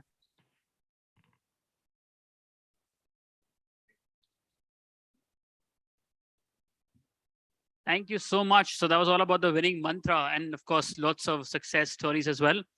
I also believe that success का बहुत बड़ा element होता है keeping yourself happy. And to keep yourself happy, another big element is good food. So that calls for lunch, networking lunch. We shall see you back at, it's 1:15, 1:40 I'll start troubling you, and 1:45 sharply begin with the next panel discussion. Till then, do enjoy, keep yourself hydrated, and of course, your belly's full. Thank you.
check, check, 1, 2, check.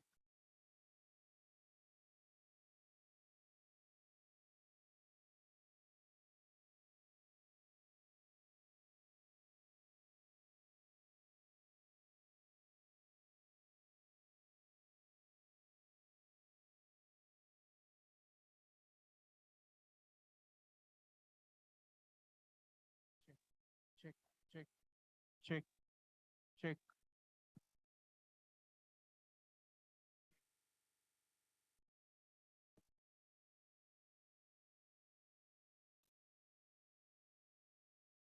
Check, check, check.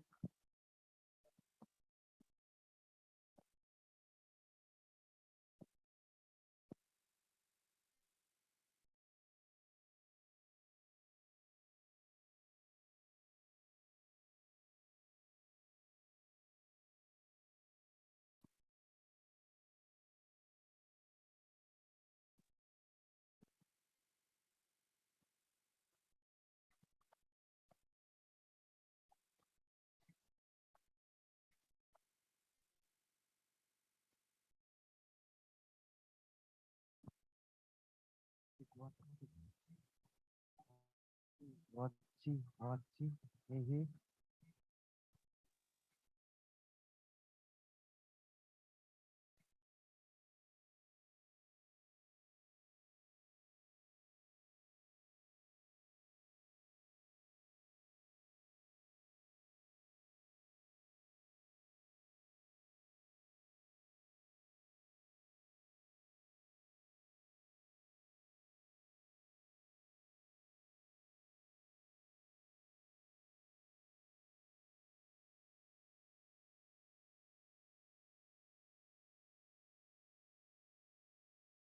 Hello.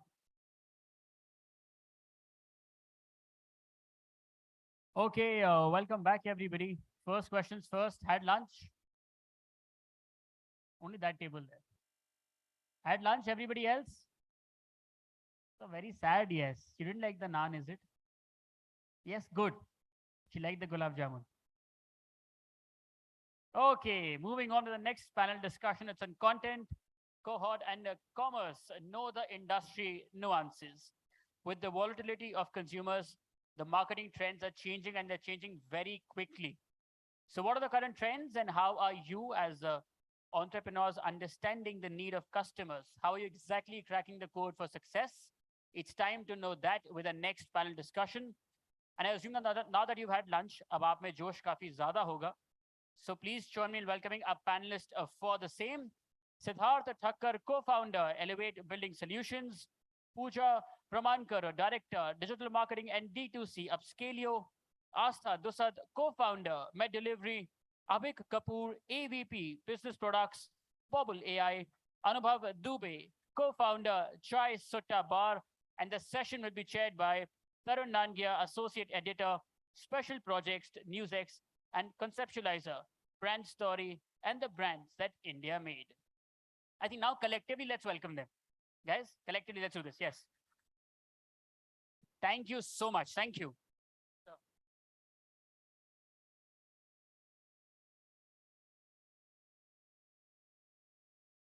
Good afternoon, all of you. And I know the post-lunch sessions, when you're heavy and full, can be a bit daunting to sit, but I think I'll try to make it enjoyable because the topic seems to be interesting to me. Marketing is something, reaching out to the consumer is something which is very key to every business. As Martin Limstad once says, that the perception that consumer has in the mind about your product decides a lot about how he's going to come to you again and again. So the perception you create matters a lot. And for creating a perception, feedback matters a lot, because based on feedback, you alter your strategy and create better perception. But the panel has been introduced, so without wasting time, I'll get to the introductory comments. Let me start with Siddharth Thakkar. Siddharth, as part of your opening comment for today, if you could explain in about 1 minute about your business and how you've reached out to the consumer and what has been the feedback loop and the learning lessons. Hi, hello everyone. I'm audible, yeah? All right. So I'm Siddharth Thakkar. I'm the co-founder of Articlad. Articlad basically stands for architectural cladding. So what we do is we manufacture products which can replace natural bricks and stone that is used for cladding. And we're also working on a patented product that can completely change the way you look at the structure. So our main job is to, raise the bar when it comes to increasing the aesthetics of a building or an interior wall, whatever. And yeah, that's what we do.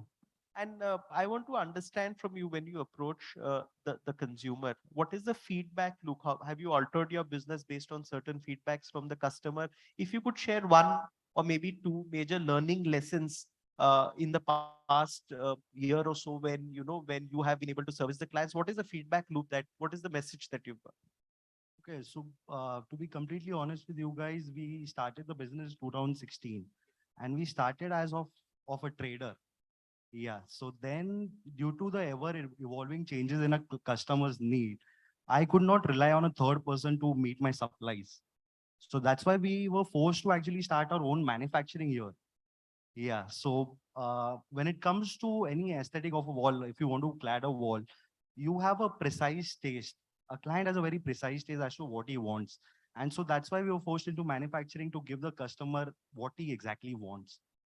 So that's how Basically, the main feedback loop, in fact, you had backward integration, you went and set up a unit. That's an important point. Uh, uh, long, I mean, I don't know, it's a very oft repeated example, but Reliance Industries went from making polyester to refining, where they started to make the raw material.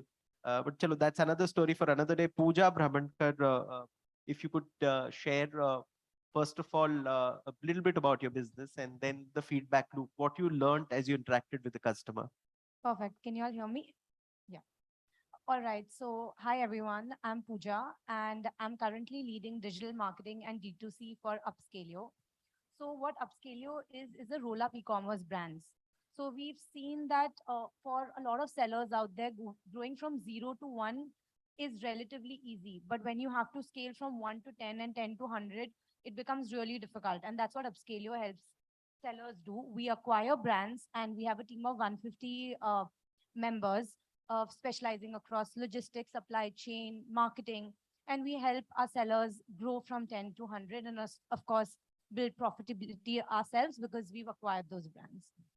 Um, Talking about consumers, consumers are ever evolving, and one great observation that uh, we have about consumers today is that they have the deep need to have all the possible information about a certain product. They need to have control. It may be a low ticket size item like coffee beans or something which is high ticket size like a blender or a juicer. But for them to make a purchase, they need to have all the possible information. To give you all an example, one of the brands we've acquired is Hestia. Hestia is in kitchen appliances.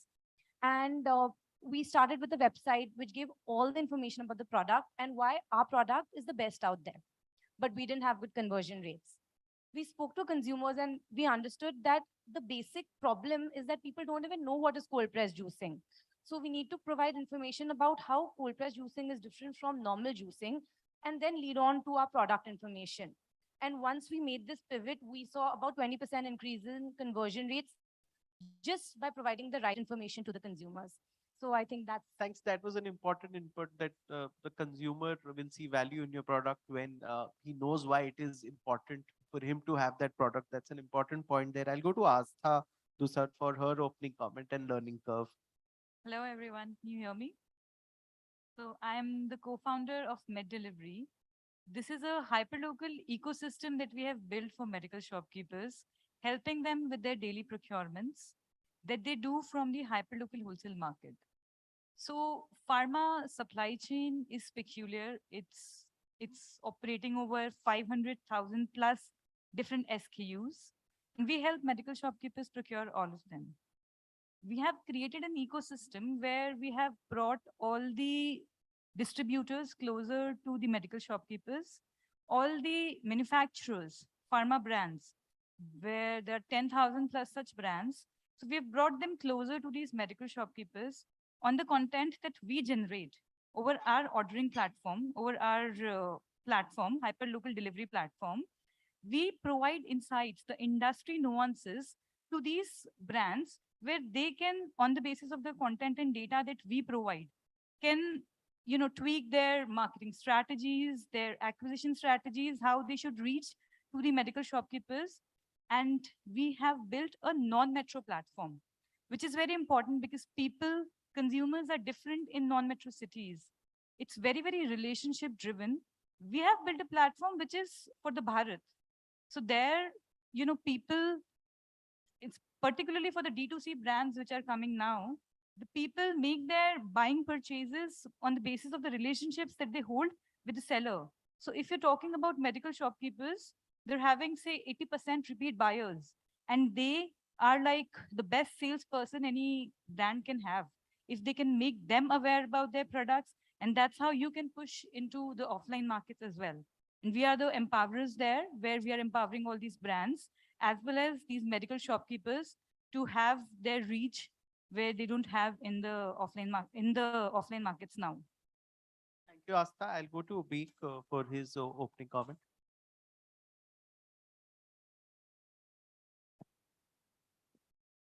Yeah, hi everyone. I'm Abhay Kapoor. I am AVP for Business Product for Bobble AI. So if I have to describe Bobble AI, so Bobble AI is a conversational media platform, right? So we are empowering billions of conversations on a daily basis, right? In terms of making them personalized, lively, and that too users can express in their vernacular languages, right? We support 150 plus Indic plus global languages in which they can express, right? So it's an input method, right? And we have our flagship product Bobble in the keyboard, which is strategically placed across your smartphone, since keyboard is the most essential part of your smartphone, right? So this is what we do on the consumer end, but things get interesting when we go on the business end, right? So for when a user are interacting with the keyboard, right? They are doing conversation, they are generating billions of intents on a daily basis. For businesses, it's a gold mine of that, right? We generate a lot of insights from that. That's where our feedback loop comes in, right? We don't only allow us to personalize the conversation, but we also allow the other brands to come in to advertise themselves and to learn from that, right? So that's where our feedback loops comes in, and we are very lucky to have that particular thing, right? The keyboard has a gold mine of data, right, in terms of that. And for example, we are launching a commerce business out of it. घर पे आपको shampoo क्या लेना है से लेके आपको mobile या गाड़ी कौन सी लेनी है, it's been talked upon, right? So we can generate a million of things right there. So that's the thing. Thanks for that opening comment, and go across to Anubhav Dubey for his opening comment. First of all, thank you so much for having me here. I'm co-founder of Chai Sutta Bar. We are a cafe chain. We started with the one small tea shop, stretching to 400 shops in India, Muscat, Dubai, and Nepal. We are expanding our outlets in UK, USA, Canada as well. And we started in 2016. It's been 6 years journey now. And yes, we are expanding with keeping the sustainability in the mind and learning from the market, as the market is the biggest guru. Thank you for the opening comment. One small follow-up question would be on the learning curve. Since you now operate in various geographies, can you quickly share one learning curve in India and other geographies? See, the customers are very different in the different geographies. When we was about to open our shop in Dubai, we never been to Dubai. None of my forefathers have been to any of the international country, you know. हमारे यहाँ पे विदेश का मतलब America ही होता है बस. So when we went there, so it was damn stringent. It was not like what we used to do in India. हाथ धोने के लिए भी आप टैप हाथ से नहीं खोल सकते. You used to have to use your knee. हम लोग को पता नहीं था.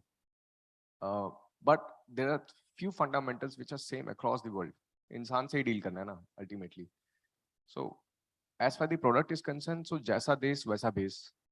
So as far the chai is concerned, because chai is our key product, so there is the possibility that we have to remove milk from tea, water-based tea बेचना पड़ेगा, but tea is there. And ultimately, if we want to catch, if we want to attract the customers, we have to play with the psychology, sir. So what we do is we create the ambience. So our main product is ambience, not Main chai. product is ambience. Ambience, not That's chai. a good learning. You play on the ambience. You say the food has to be good. The ambience is something that. True, So you would spend money on that. Yeah. Good. But I'll go across to Siddharth. Siddharth, I'll echo the same question that I asked Anubhav. Uh, Depending on different geographies, do customer demands change or they remain large, rather same for somebody like you who primarily operates in a pan-India market? You haven't ventured abroad as yet, but of course you would be servicing clients say in Delhi and Rajasthan and Kerala and Tamil Nadu or in the Northeast. Could you share some learnings with us? So yeah, when it comes to different geographies, there is change in taste. I would rather say that in consumer. So and the needs are ever evolving. So I mean, any consumer can actually go online, go on Pinterest or Instagram, and they can see the biggest houses in Europe. So that's how they actually want to design their own house. So earlier the concept was one person used to, there was an interior designer who used to design your house and get done with it. But now the process has become a lot more collaborative.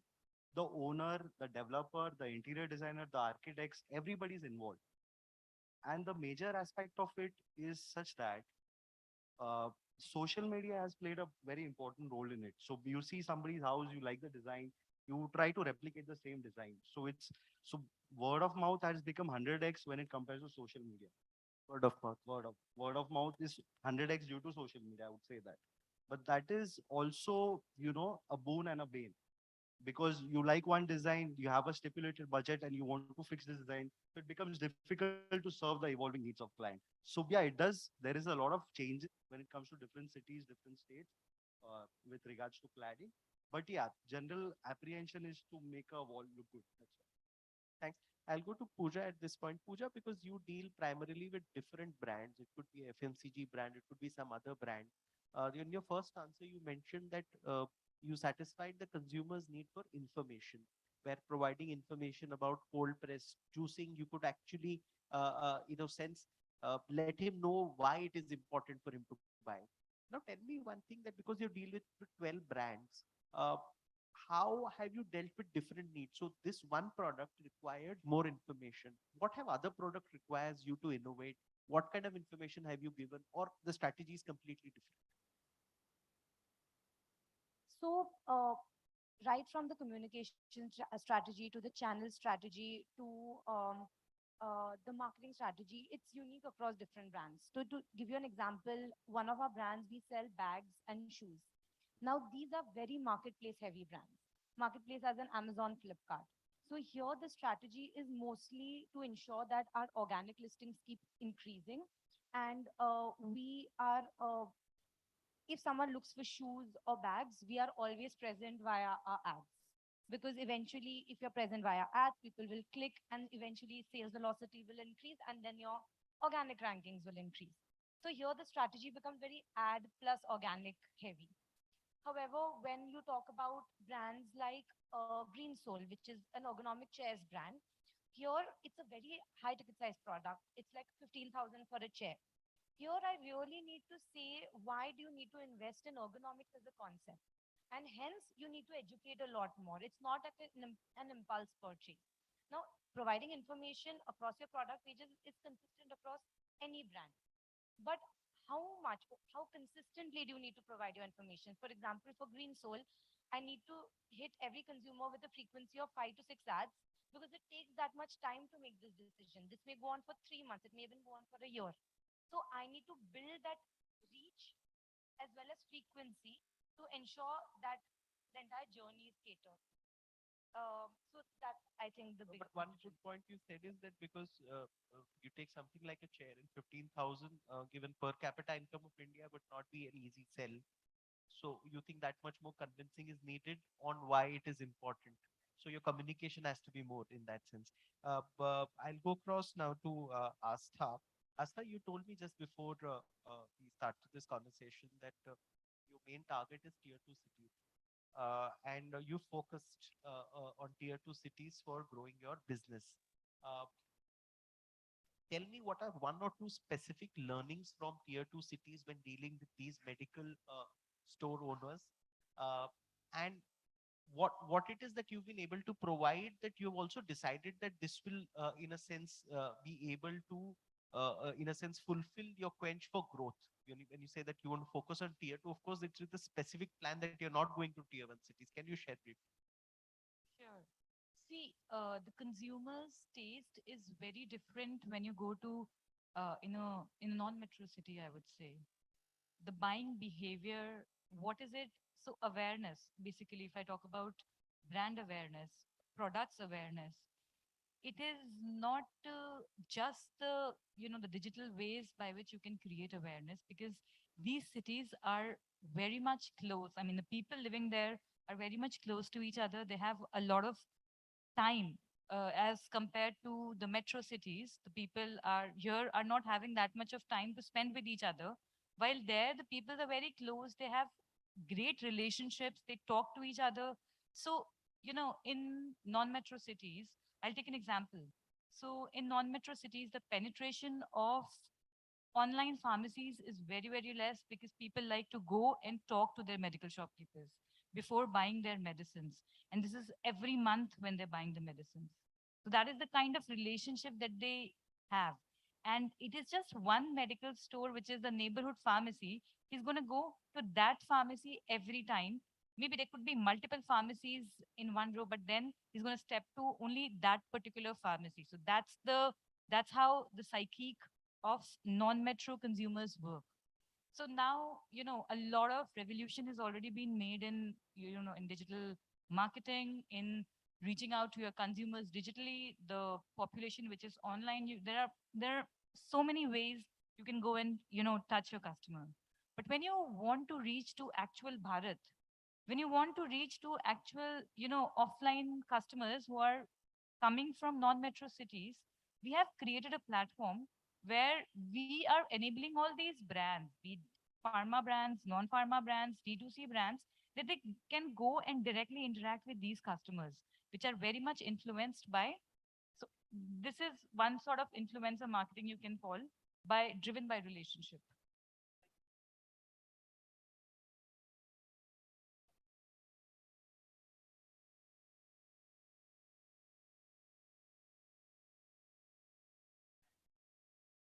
You would be doing this for thanks. You would be doing it for specific businesses also. It could be a pizza chain. Could you also be addressing different industries there? Yeah, so when it comes to conversation, it's very personalized, right? Everyone talks in a very different manner, right? So for you, pizza की spelling PI is double click. ये हो सकती है किसी के लिए कोई छोटा word भी use कर सकता है, right? When since we are taking the example for that, right? So whenever a person is talking about pizza, right, we can generate some insights from that, right? That there's an intent to have that pizza, right? So we can serve as a distribution platform for the pizza delivery chain. We can show it as a suggestion over the keyboard. Like you can just have a pizza right now. We have 10% discount on it. Right. So that's the power of conversation and the intent which is generated. Right. So in every part, every like from going to tier two, tier three, and since we are in the conversation space, so in language, everything changes, right? In India, right? When we talk about India, right? There are n number of languages, right? We are 37 plus languages, and most of the people like to communicate in the ish version, like the macronic version of the language, like we talk in English, right? During when we are talking to friends, we are not talking in the proper English. So that's where we come here, our AI models come in, where we support the conversation in terms of suggestions, in terms of the engagement as well, and as well as the for the brand part as well. We generate the insight for the brand as well in terms of the macronic terms as well. Thanks, Right. thanks for sharing that perspective. Anubhav, I want to ask you this. Now we have various chains operating at various price point. A chain will operate at a 30 to 50, somebody will be 100, 200, somebody starts at 400. Uh, but the biggest expectations you have always from the customer is brand loyalty. That if your customer is traveling all over India, he sees this is a reliable place to go to. That you leave Delhi, you land in Bangalore, and you go to say a chai sutta bar because you feel that okay, this is where I get these things. The an assured ambience. I know this. So how do you build that brand loyalty? Because see, when you move from 5 or 10 stores, your element of control goes away. You're relying on systems and employees who have to be motivated all the time. And the consumer experience necessarily cannot be uniform across stores. How do you ensure it is a uniform? How will we vary across geographies? And how do you develop the loyalty towards your brand in a marketplace which has got many of them? See, जैसे आपने बोला कि बहुत सारे अभी है market space में, it is true, but as I said, we are into 6 years, we are still learning, and change is the only phenomena which never changes. So we have to act according to the market daily basis. And for me, I personally believe when it comes to the consumer, जब तक आप उनको संतुष्ट करें तब तक ठीक है, नहीं तो loyalty is a myth. So you have to keep innovating, keep renovating. You have to constantly changing on the products. Price plays a very major role in this. Customers are very much price centric. Leave the classes, I'm talking about the masses. Masses are very much price centric. If we talk about the big brands you were talking about backstage, the big brands who are selling tea for 100 rupees, fine, you can get the loyalty from there. But we are into the 10 rupees market. 30 rupees. 10 rupees, 10 rupees. So 10 रुपए के market में sir हर तरह के लोग आते हैं. In 10 rupees, you're selling a branded product. Yes. The premium quality which we can serve for 10 rupees, we are selling it. So, yes, according to me, you have to be very adaptive. जैसा market आ रहा है, अगर आप 10 रुपए की चाय बेच रहे हो, so you cannot increase the चाय 3-4 2 folds के आप 20 रुपए 30 रुपए में बेचने लग जाएं. अगर इन्फ्लेशन के भी साथ में अगर आपको खेलना है तो आपको 10% 20% बढ़ाना पड़ेगा, जैसे 12 रुपए कर दिए. So कंज्यूमर इधर से उधर नहीं हो जाए. So there are चाय की बात करें तो it's big market. अगर हमारे जैसे 100 तरह के लोग भी आ जाते हैं तो सबका पेट पल जाएगा मतलब. Follow-up question would be, where would you make your money incrementally? Any premium products that you sell along with your tea which help you to make, because you spend on ambience, you said you have to recover your money from somewhere. What is the premium product you sell along with your basic selling so that you make the additional margins? Very true. So chai is just to catch people कि 10 रुपए का product आप आ जाइए, सस्ती सस्ती जगह है. Main profit बाकी प्रोडक्ट्स में ही होता है. For example pizza, Maggi, burger, उसमें ही ज्यादा मार्जिन है. आइस टी में पानी और एक चम्मच लगता है, 7 रुपए पड़ती, 40 रुपए 50 रुपए में बेचते हैं. So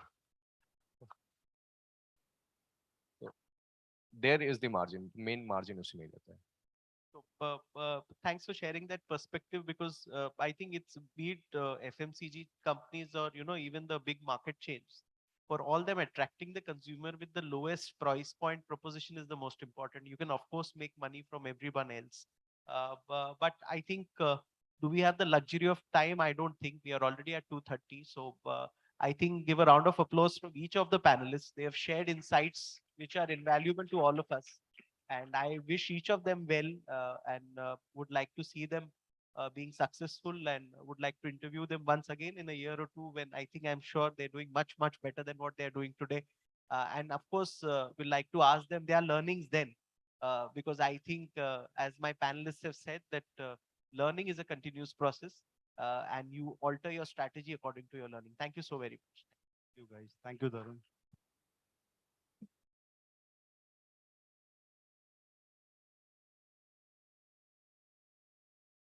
Thank you. Thank you so much. A picture, please.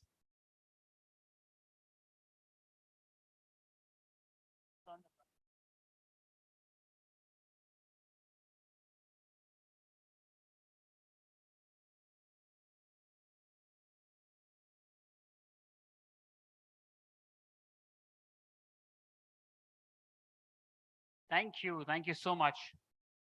Now that we've also focused on technology since the morning, the next session is on the same. It's on the technology prowess enabling Bharat. The increasing use of tech across the regions is the norm of the current times for base of costs as well. And entrepreneurs, not only from urban geographies, but from tier 1 to tier 5 cities, are actively participating and realizing the need of tech in solutions. So let's move forward with that. Please join me in welcoming a panelist for the same. Ananya Agarwal, co-founder and CEO, Pranaya Group. She's joining us virtually. Danish Sinha, founder and CEO, Game Stacy. Gautam Madhavan, CEO, Mad Influence. Mayank Kapoor, Managing Director, Krishna Homes, and the session will be chaired by Rohail Amin, a Senior Editor, BW Business World.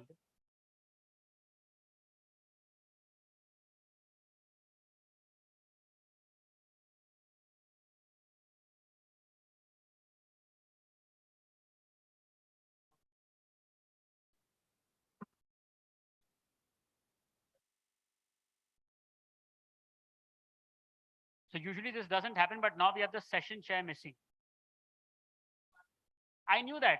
That's why I stopped. I intervened. Just, oh, there he is. Rohil, like a happy kid. No problem, please. You're going to start on their own.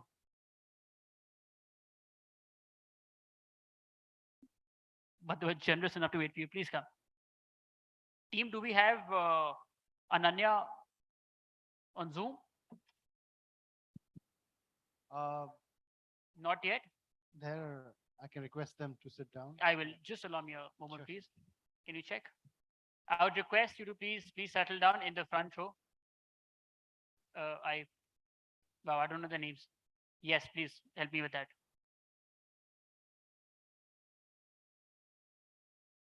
Karthik, can you check quickly for Ananya? Then we'll hand it over. Okay, I think Rohil, while Ananya might be joining in, you can please take it. Is he joining us online? Or? Yes, he will. Okay, we can begin and then, we'll come to it. Thank you. Thanks. So we have a very interesting topic, tech, I think everyone, it doesn't need any further reassurance.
I'm the CEO of GamesTC. We are a mobile gaming company building a social gaming metaverse for women. So around this question, I'll be more able to answer regarding the gaming industry in India versus the world and how it is performing. So the global gaming industry is around worth $220 billion. The global SaaS industry is around $204 billion. So combining all the SaaS market, the gaming is still bigger. But the Indian gaming industry is around 700 million and it has grown to 900 million, which is not even 0.5. While we are the fifth largest economy, we are still far away in the gaming, but we are growing at a speed of 30% growth rate. Right. So the gaming industry is growing. We know everybody is these days either gambling in games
Hi, I'm Gautam, founder and CEO of Mad Influence.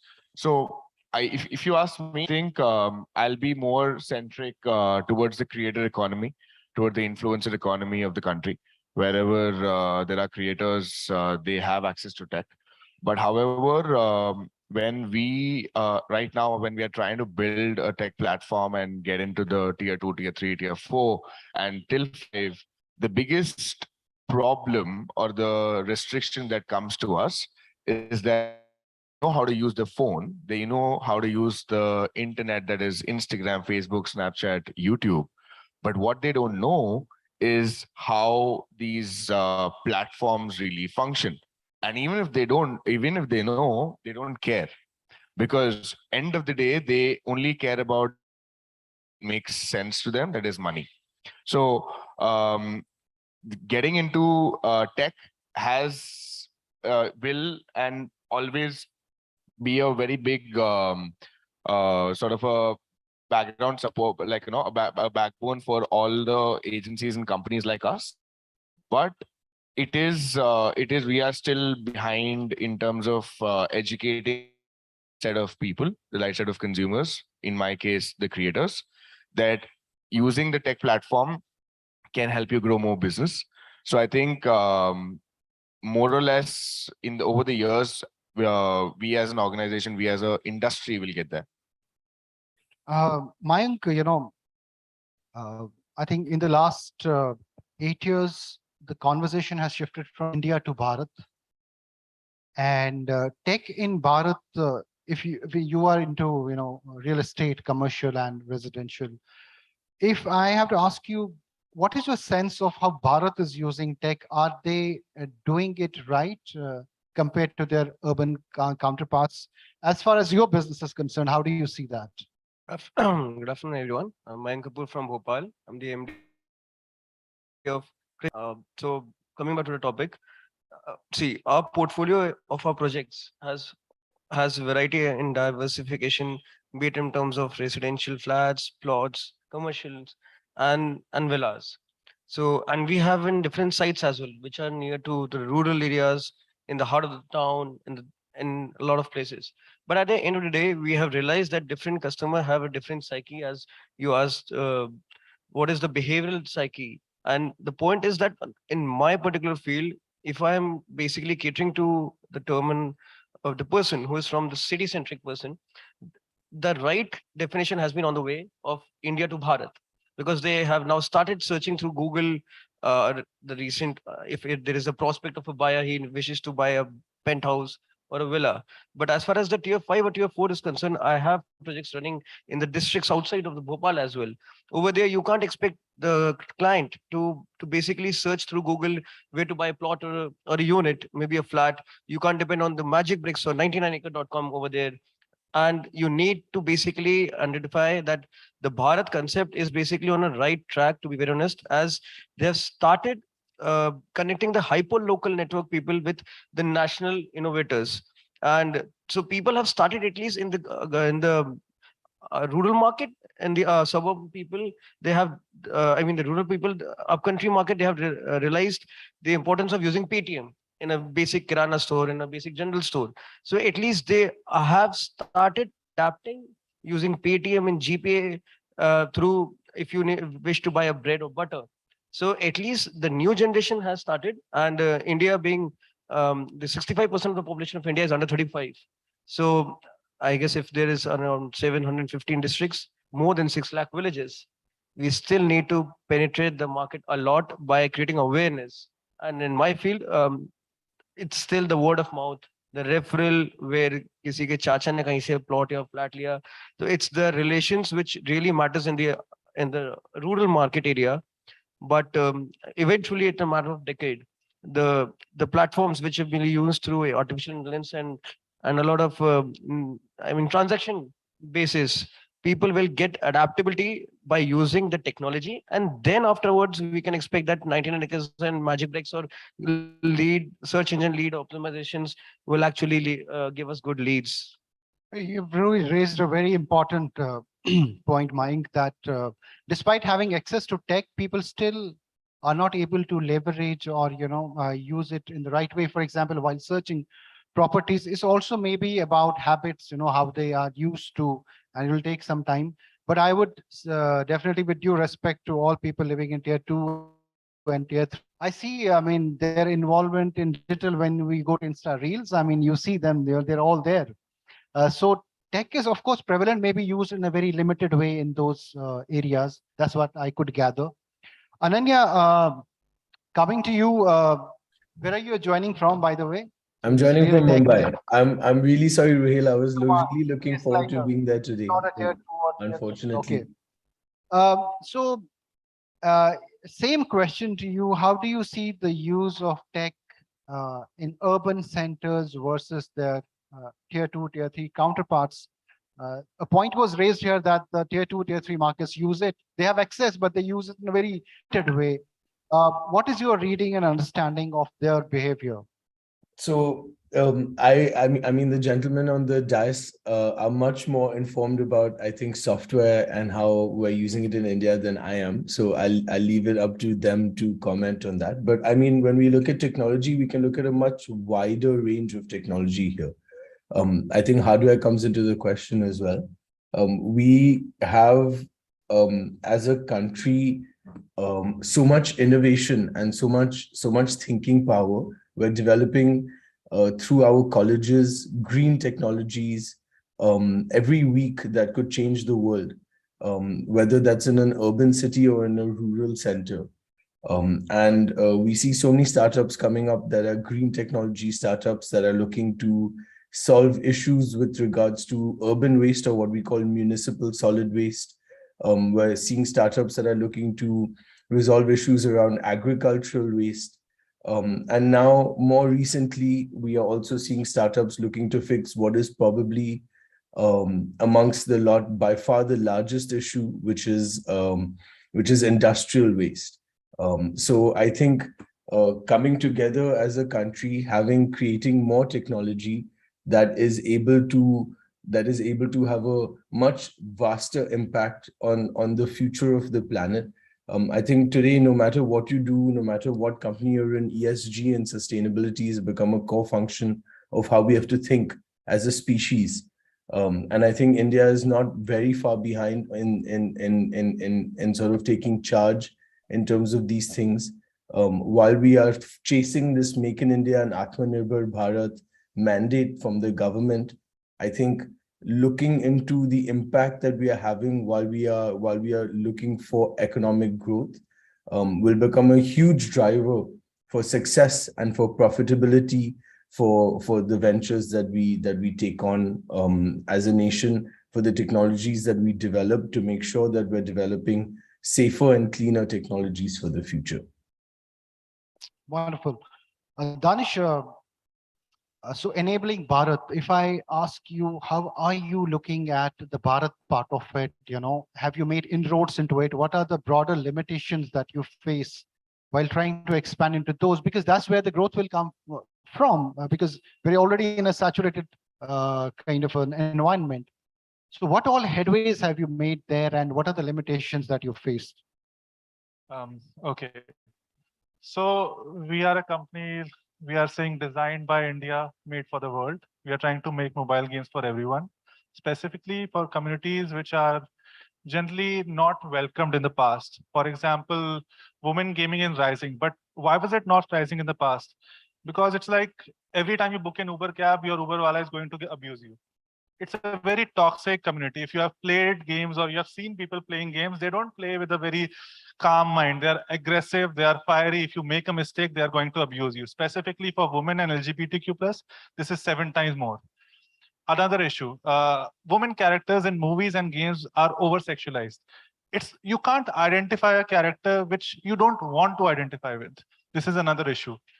The third major issue, the gaming industry is slightly biased in hiring women in the global gaming industry. And we are a part of Google Accelerator, where there is an initiative called Change the Game. So we are one of the 15 companies which is trying to make a better gaming ecosystem for the global gaming market for women and LGBTQ+ community. Or we are one of the Indian gaming companies. I would say the only Indian gaming company as per se. And the second thing is we are if you say, how are we helping Bharat? We are bringing money from the world. So yes, that is one of the best ways also. Um and my whole experience in the space has been around from tier 1 to tier 5. What are the different challenges we have faced with respect to the Indian community is language localization. I think one of the speakers in the past was all talking about localization. As low you go in terms of level of literacy, the more you need to localize with words which are very similar to the user. So this same challenge we face, because every time somebody abuses in Hindi or in local language, we can't stop it, and we have to stop it on our social platform. So that is one of the key areas. I think localization, which is what is happening right now, has to happen at a massive scale and also have to take into account whether somebody is being harassed or abused or facing any challenges. This will not only help the gaming industry, but this will help every other industry from Swiggy, Ola, Uber, Zomato. If you can record a call and you can see your driver has abused you, quickly Uber can be informed. This can actually help every other industry. So I think localization in terms of an abuse-free localization system is what I feel is needed for all industries in general to make sure tier 1 to tier 5 can also enjoy the experience like we all do in like tier 1 cities. But I mean, this is a very progressive idea at the same time, and normally a lot of progressive ideas are centered in urban areas sometimes, and of course in tier 2, tier 3. But do you think such ideas people are ready to accept it and see these change characters, in a tier 2 and a tier 3 setup? So definitely tier 2 and tier 3 has been challenges because we are not able to reach that scale of localization which is abuse free. We have worked with a company, we are partnered with a company called Bodyguard AI, which literally translates to all major global languages to make sure nobody is even trying to threat anybody inside a game, whether it's voice or text. So now we have to take it to Indian languages, which is extremely diverse. So I think I will come in India after like 2030 when we will have like great localization system from Boba AI and other localization experts. And it might be a challenge, but Hindi definitely we are targeting Hindi speakers and major English speakers who can understand Hindi and who can speak in Hindi, who can read and write Hindi, or who can write English in Hindi. Yeah. Gautam, give me your idea of reaching out to tier 2, tier 3. I mean, how important is that, market for you? Have you made inroads into that? What are the bigger limitations that you faced while trying to, reach out to those? Yeah. So in my scenario, because as I said, I work with the creator economy, I work with the influencer economy. My challenge has always been that we don't have local offices. It is always virtual. Whatever we say, whatever we do, whatever we work with these influencers or creators or the entire economy as a whole is always virtual. And as a real estate friend was talking about it, no matter how much you go on 99 acres or magic bricks, end of the day, you have to come and see the home, right? So that is one of the major challenges that we as a not only we can say that this is not a challenge. It is not a big challenge. It is one of the ways how to do business. Second is in terms of tier 2 and tier 3, the amount of volume of business that has versus tier 1 is much more exponential in nature. It's much more valuable in nature, and it's much more humble in nature. Like I was surprised to see so Moj and Josh, and after TikTok, the ban of TikTok, there was a lot of new Indian apps that came in the short video space, right? Leaving Instagram and YouTube aside. What we realize, and I think it is the power of the Indian community, that is Instagram on YouTube as a platform for consuming content. You see a lot of hate speech, you see a lot of aggression, as he was mentioning, because that's how the ecosystem is built. You're always fiery, you're always you can speak whatever you want, and it's mostly you're saying something that you're not believing in, versus the platform that was really built for tier 2, tier 3 cities, that is Mod Chat, Josh Daily Hunt. what we saw was the person is more empathetic uh, towards the creator or towards the content. One simple example was one person was was on a wheelchair and creating content versus the same person being on the wheelchair without taking the name uh, was creating the content on YouTube. That person was getting a lot of shameful comments versus the comments that were on that app. So that actually brings to a situation where um, how do we how is that like how are we growing as like a tech country? Are we focusing on just growth or are we focusing on growth plus ethics? So I think with ethics involved, these norms and these culture automatically builds in. It's not that that person is bad saying that he's not saying something on this platform but he's saying something on that platform, but this platform's tech is such a robust tech that makes the community feel much more in harmony versus the other space. So yeah.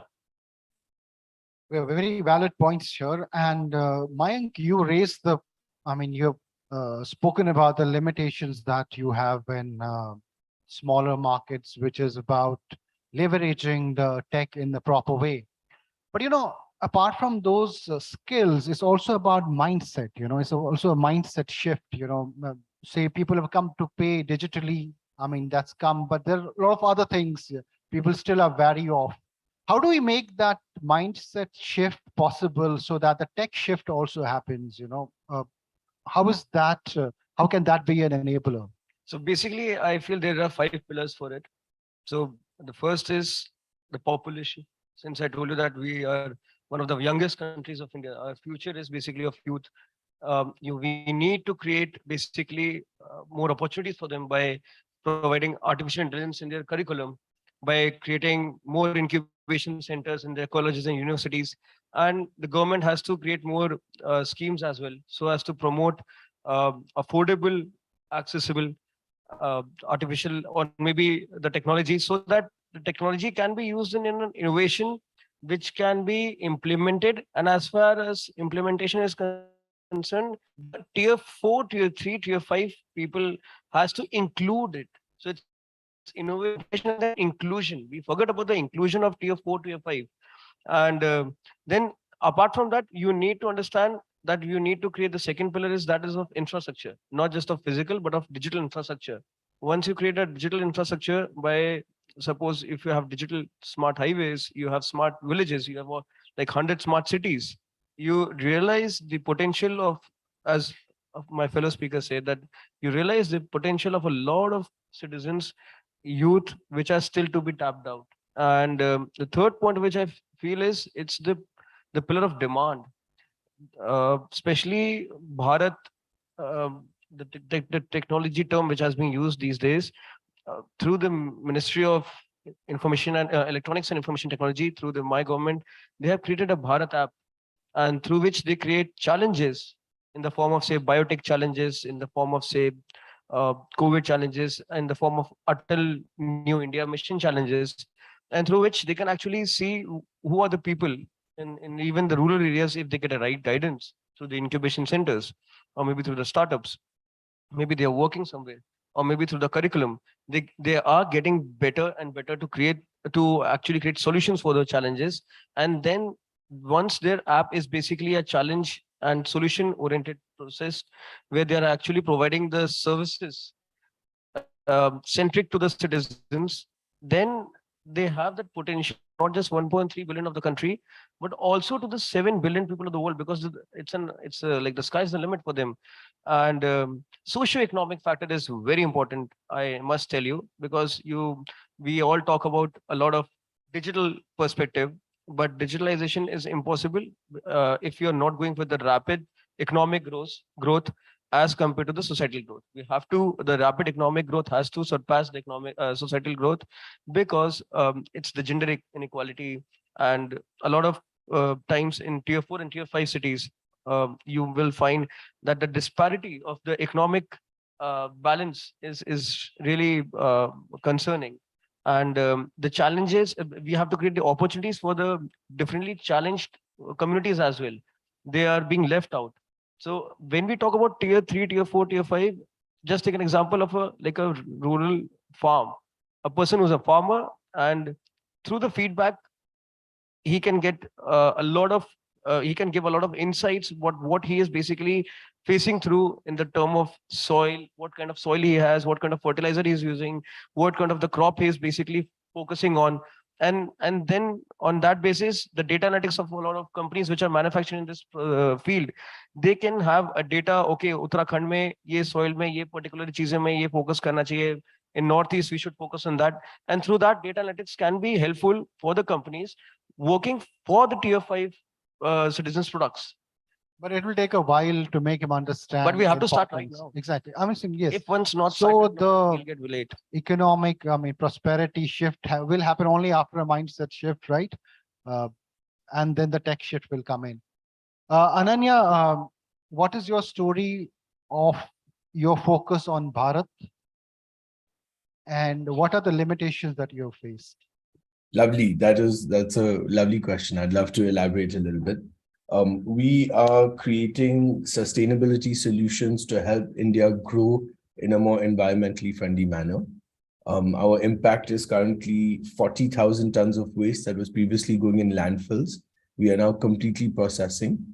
In a couple of weeks from now, we'll be at 100,000 tons of waste. 3 years from now, we hope to be at 300,000 tons of waste. We have very aggressive growth parameters. But to answer your question, maybe I'd like to bounce off what our fellow panelists have said.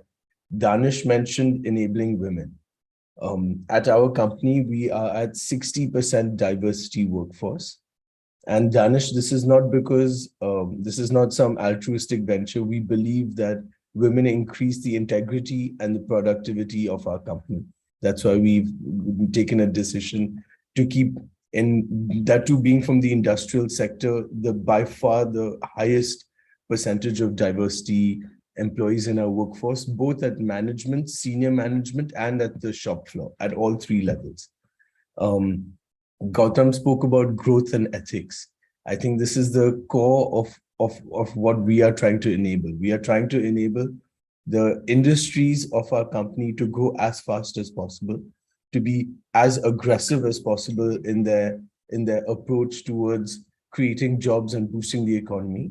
But unfortunately, when we take decisions to create jobs and boost the economy, the thing that tends to suffer is our planet, our environment.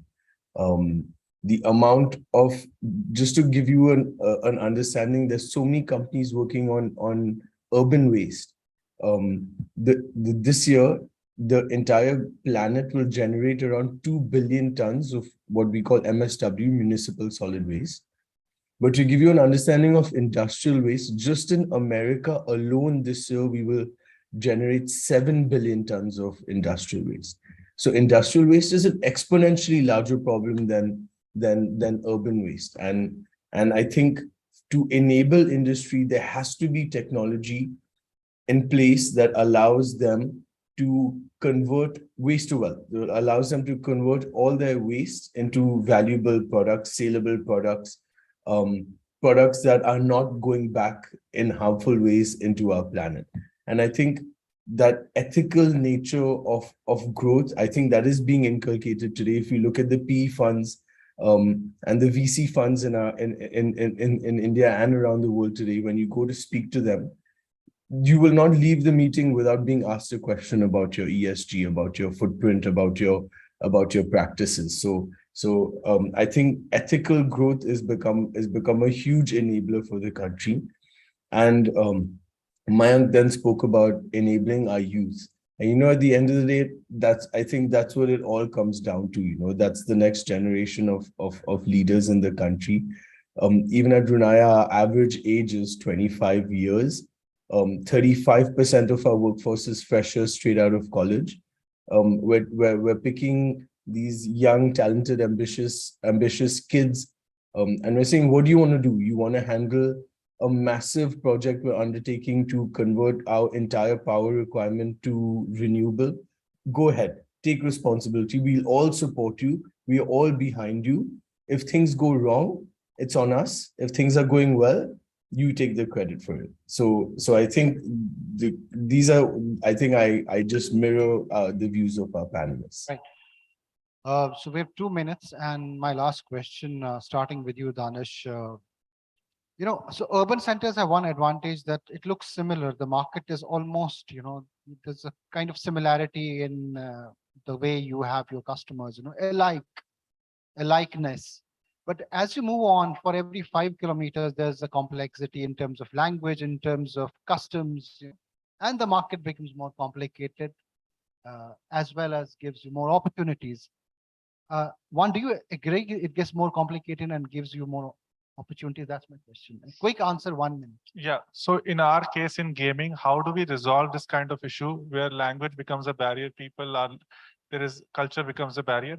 You just use icons and try to show them what they do have to do on mobile. We give them hints through icons. We don't use text at all. So it's called no text based or no language based game. This is one thing which works very well, whether it's in India, localizing from tier 1 to tier 5, or whether even globally, if you want to do at scale without taking language into consideration at all. Thank you. Gautam, how do you see this complexity? So I think this is what I said in the previous one, that was having local centers with the local experts, having their languages, and of course making sure that to enable the physical touch, but also making sure that the tech is so robust to understand different forms of language, different variations of language. So yeah. Mind, does this diversity create more opportunities or more complexities? See, if there's no complexity, there's no opportunity. So they has to be interconnected. They has to be linked. So the more complex situations there will be, the more opportunities one can actually knock on the doors. And technology is such a thing that has always been considered as till 2016, before the geo era, to be very precise, that it used to be with a limited area, but now with better coverage and with better connectivity and better access, I guess most of the people now are willing to actually adapt and improve themselves by basically trying out and looking up to new perspective.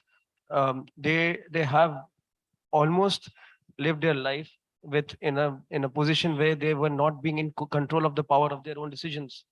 But now through the technology, they can have at least their own opinion and their own decision making power.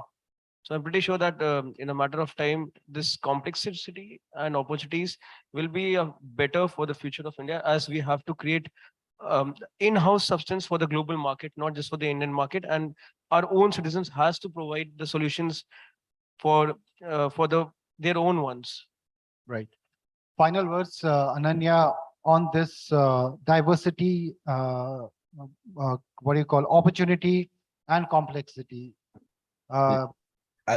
Sure. I mean, we live in the country that has amongst the most diversity on the planet. We can meet two people from India. We don't speak the same language, but Ruhail, I only see opportunity.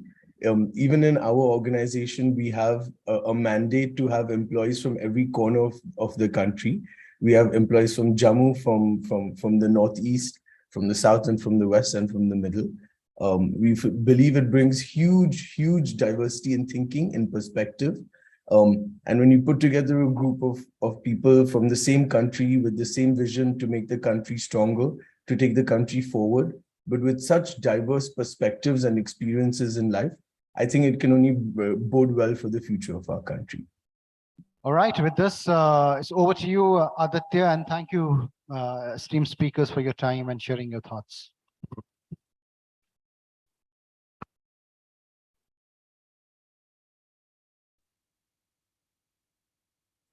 Hello. Thank you. Picture, please.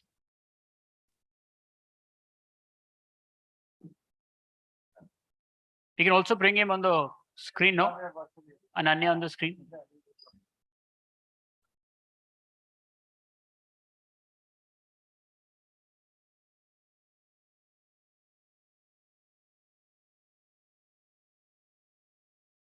Okay. Thank you. Thank you so much. Thank you, Ananya. Thank you. Thank you. It was a pleasure. Thank you. Okay, with that, it's time to move towards our last panel discussion for today on India across the globe. What's next? A step forward, democratizing across the boundaries, but taking Indian products and services beyond national boundaries, of course, now an upward trend.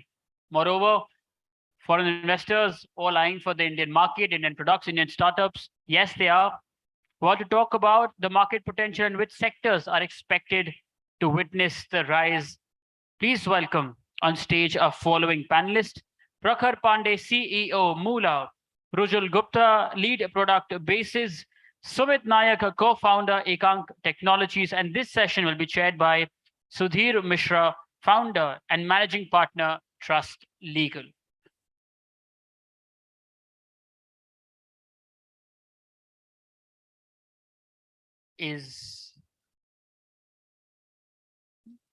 Yeah, please. Also Sudhir, sir. Hi, please. आज उल्टा हो रहा है आज हमारे session chairs are missing. Usually it's the other way around.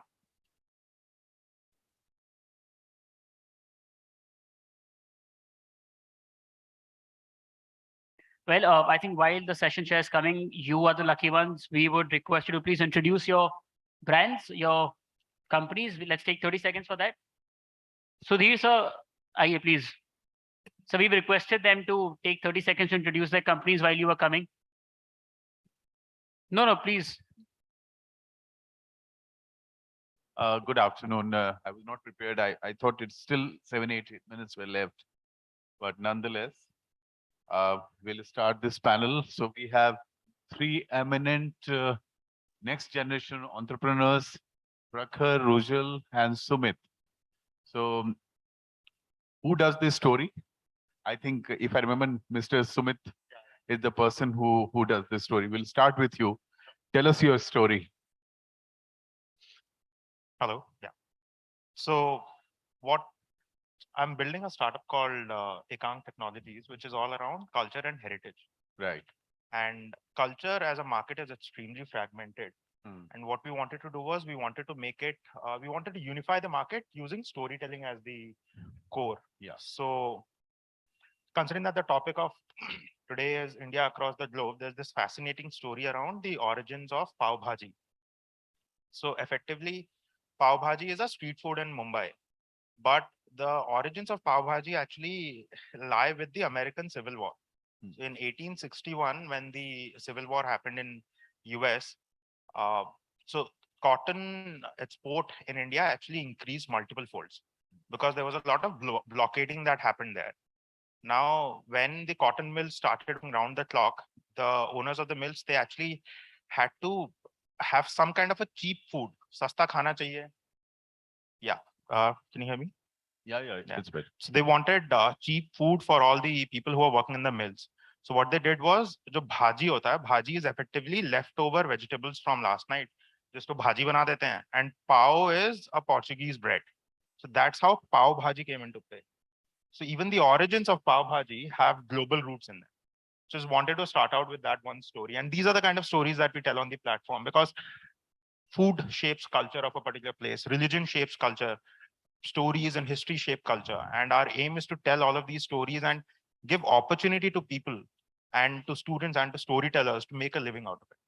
But so there are two things. There are already few larger players in this area. Your story, I think, is a very important platform, which is already 5 years ahead than you. So we'll come back to initial introduction is very good. Rujal, if I have pronounced the name correctly. So how did you decide to do your own thing, and what was it the journey like coming back from abroad, studying there, and how will you distinguish in this crowded market? What is the thinking on that line? Sure, and it's great to be here. Hi, everyone. So yeah, like you mentioned, I studied at UCLA and was in the US for about 5 years, and then decided to move back because I had a problem in mind specifically related to increasing financial education and awareness among women in India and in other emerging markets as well that I wanted to experiment more about. And so currently we're building Basis. So I'm the head of product and the team at Basis is building a global VC-backed fintech startup where we're essentially curating financial services across education, credit, loans, and insurance as well that are curated for the needs and the hopes of women. Today, we see a huge gap in the market for services that are very generic. Women are more looked at marketing as a marketing problem versus products that can be actually curated for them. And so we're looking at the deeper needs of what women want today, right from trust and awareness, and then building for that. So currently the market here is very, very nascent when we're looking at this specific problem. But we are seeing startups coming up that are, as this problem is gaining awareness, we're seeing startups that are coming up and across other emerging markets as well. So we have startups that are solving a very similar problem in Singapore, in the UK, because this problem is very global. And I think it's women have just started working. And so it's a very nascent problem that we're trying to solve. Wow.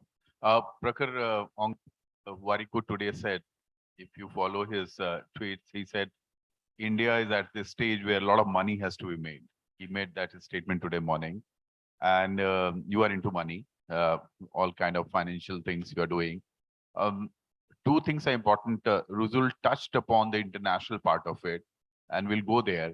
But what is your product and how you are going to differentiate it in this crowded money market? First of all, thank you and good evening to everyone. Probably I'll start off how this piece came in, and it revolves around how disruption is also taking place. Most of us, like Rujul, either have the dream of going abroad, studying abroad, living abroad, and then thinking as if that's the life. But eventually, when we turn out as loners in that field, we understand that maybe we need to come back. Funny story, there was an India-Singapore summit. I was working in Singapore. Modi had come in. Mr. Modi, he was doing a volunteer event for us, and he was meeting all volunteers. And he came to me amongst possibly 200 volunteers. I was the only Indian, and he said only one thing for 5 seconds. He said, "Tum ho hamara brain drain." And he walked off. "Tum ho hamara brain drain," and he walked off. That stayed with me for like 30 days. In 45 days, I was back to India. There was this idea came in there where I saw the markets there are so developed, and they are the ones who are targeting our markets eventually. And our disruption, which is happening, we are eventually catering to an audience where the unit economics don't make sense because the transactional volumes are so low. The transactional volumes, if you go abroad with our product, they say we don't want to look at it because we deal in possibly 7 digits, 8 digits. We have possibly 5 digits, 6 digits in terms of our transactions. So the concept came in where I saw that there needs to be an aggregator platform in the finance industry as well.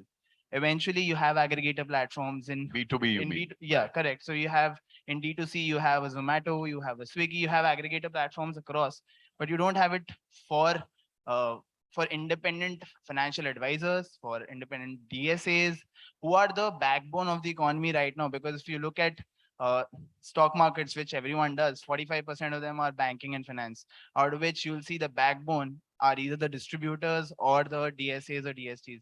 So eventually I thought that's where it takes us to. It started out from there, being an aggregator platform, then went at that how we can keep it asset light. We made sure that each and every I'll say advisor or slash loan aggregator, he feels as if he's independent in nature, because India is called a mixed economy, a private and public. But frankly speaking, we are right now a gig economy. Everyone is doing a side hustle. Everyone is also doing their own job, and everyone wants to become an entrepreneur also. So moonlighting, mix of it, gig economy, moonlighting, you're doing many kind of stuff together. So we'll open up now. Sumit, the story is a very captivating thing. All the digital platforms, they're basically story platforms. And for me personally, I do a lot of LinkedIn and I have 90,000 people who follow me. As a lawyer, it was very important for me because we had no place to go and tell our stories. So now we are telling our stories. this is a very crowded medium in my understanding. I don't know the name of Shraddha's Sharma, maybe who does your story. Is still they, when you see the new thing come up, Ranveer Elabadia has a platform. There are many who are coming and they all are just telling a story and they all are good stories. Do you think that in a crowded market like this, you will have your own niche and then you will eventually take it abroad? So what is your mantra for that? So when you talk about your story or Ranveer Alabadia and a couple of other people, they're not platforms. They're publishing, so they have a team of people who are telling those stories. So what we are doing is we're building a platform for everybody to tell a story. Correct. So, and we are only culture and heritage oriented.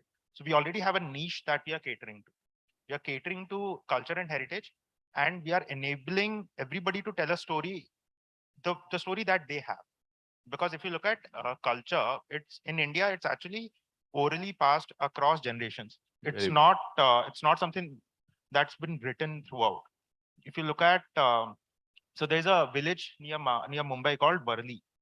There's Varli art form, which is extremely famous. Ab wahan pe, there's a very old lady who used to live there. That lady had the entire knowledge of the art form kaise karna. Now, people from different NIF colleges and different colleges, they used to go there to learn that particular art form as an activity, as a graduation project, could be something else. But then, how do you tell that story? If we were to become a media house or let's say a publishing platform, then it would become very difficult for us to carve a niche out of it. So how do they write then? We give the opportunity to everybody to write. So whatever way they want to write.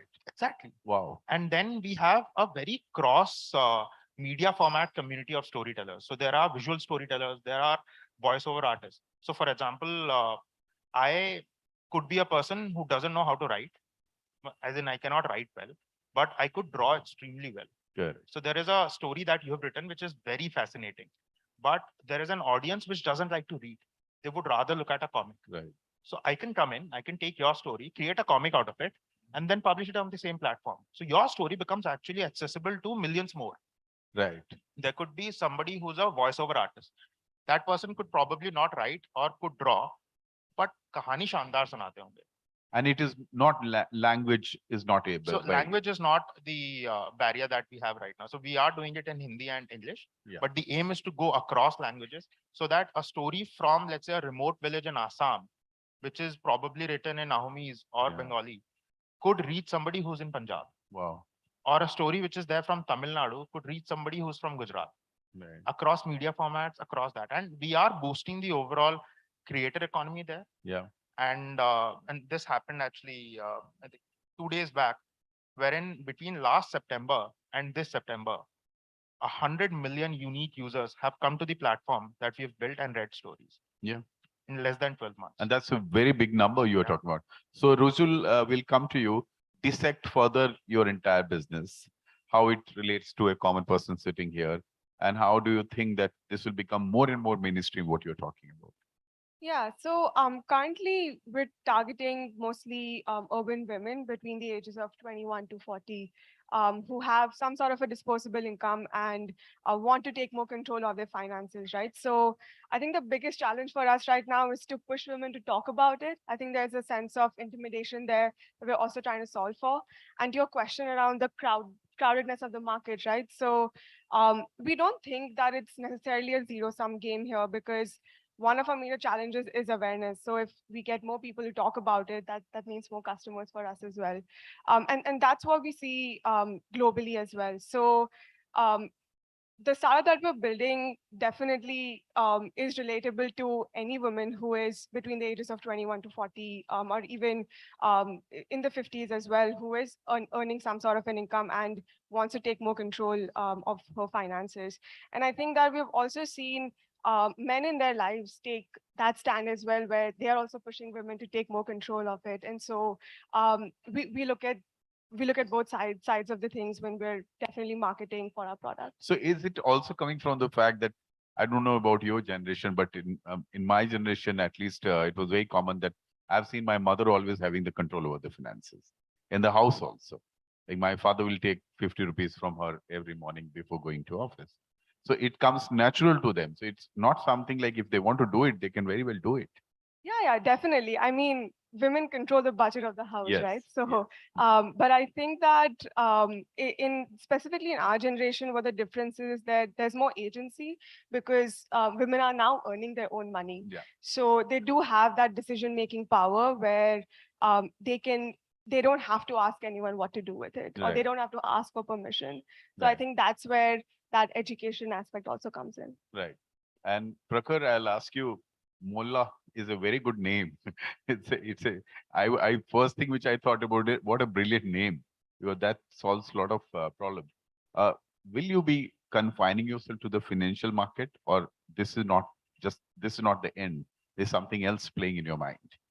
Yeah, so It came to me. That's why I'm yeah. yeah, you like you rightly said, Mula means money. So eventually, everything revolves around money for most of us. But it comes from the fact that there is enough information awareness, like Rujul mentioned. Yeah. There's enough information awareness right now in the consumer's mind, but information awareness doesn't mean you have knowledge. Yeah. So the knowledge that someone procures, you can't ever discount that, and that's what we want to make sure that is present over here. It starts with probably wealth, moves on to probably loan syndication also, then moves on to other asset classes. We are on the verge of incubating metaverse within this platform itself, so that if you're actually speaking about a phygital dialogue between a consumer and an advisor that eventually needs to foray into a format where there is genuine awareness with a physical interaction too, but you can't have physical interaction. Someone who's sitting in Sikkim can't be advised by someone who's sitting right now in Delhi. So eventually, how do you make that into play? But of course, like everyone, you can't just force your pieces inside the puzzle. Definitely, we will continue to be in the same space of money, because I think amongst the 107 unicorns, we had 22 of them in fintech. Like we're talking about global disruption, around 62% of them are have already ventured abroad. Right. Though despite our country regarding disruption has always been related towards enterprise SaaS. So someone like a Zoho or a Freshworks or a ChargeBee is someone which is known outside. And we followed a similar philosophy like Israel, where they have something in enterprise SaaS and cybersecurity in terms of what global disruption they are doing. But eventually, it's the same piece here that we need to move forward where the majority of our pieces are underlying. So Absolutely. we are going to continue in the same space as of now for the next 2 to 3 years. But moving on, we are focusing towards asset management also. Yeah.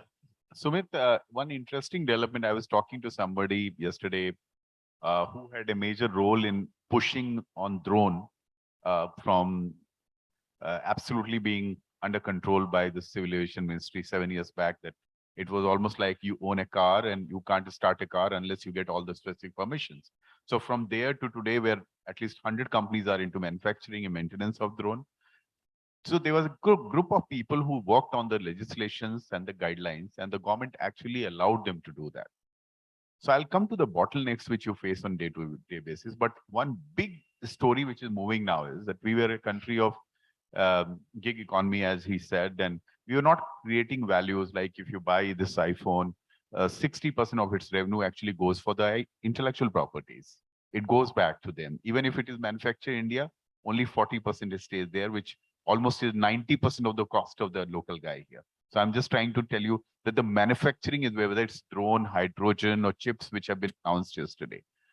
I am more interested about those startups and entrepreneurs who are actually moving towards the IP regime. And that is where the real mullah would be actually tomorrow. So what are your thoughts about it? So IP is something that even we are very gung-ho about, from the perspective that we are working in a domain which is content rich and content heavy. So the content IP that we are producing and the storytellers that are producing that IP, that's something that we are very proud of. For example, so we have a storyteller duo from Nagpur. It's called the Orange Odyssey. So what they do is they do a lot of heritage walks across Nagpur, and they talk about the different places and different cultural aspects of Nagpur. Now they've created that amazing, let's say, content IP. And what we are enabling them is to kind of monetize on that content IP that they have done. If there's somebody who's sitting, let's say in US, who's from Nagpur, that person would love to consume content. So I'll hold your thought here. I'll tell you because I'm giving a advice to you as a lawyer now. So what happened that we work with a lot of music companies, uh, and I'm not taking the names, but till 1960s and 70s when movies were made, they were sold in a combined form. The movie बेच दी हमने. Now the situation is the Lyricist Association charges its own money. The people who compose the music, they charge their own intellectual property rights on the copyrights. And now it is all very dissected that the music rights will be sold to X, this will be sold to Y. It's like the BCCI, the digital rights are sold to this guy. So this is moving already. There is a settled domain now. That's why I'm asking, because you have such a countrywide readership now, and you're talking about millions of people using your data. Your robustness of your IP regime will also come how much IP registrations you're going to do. Completely understood. And that's why every storyteller that we onboard, we're very clear as to what kind of rights we have versus what kind of rights they have versus how those rights can be used, let's say 10 years later. Because the stories that we tell, they are not ephemeral in nature.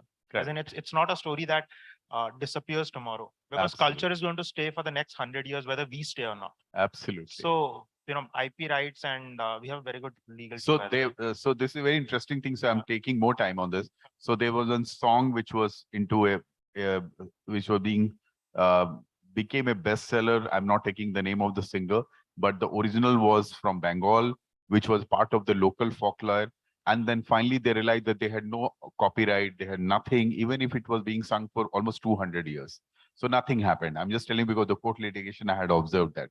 So it all depends not only prior use, also that you register it.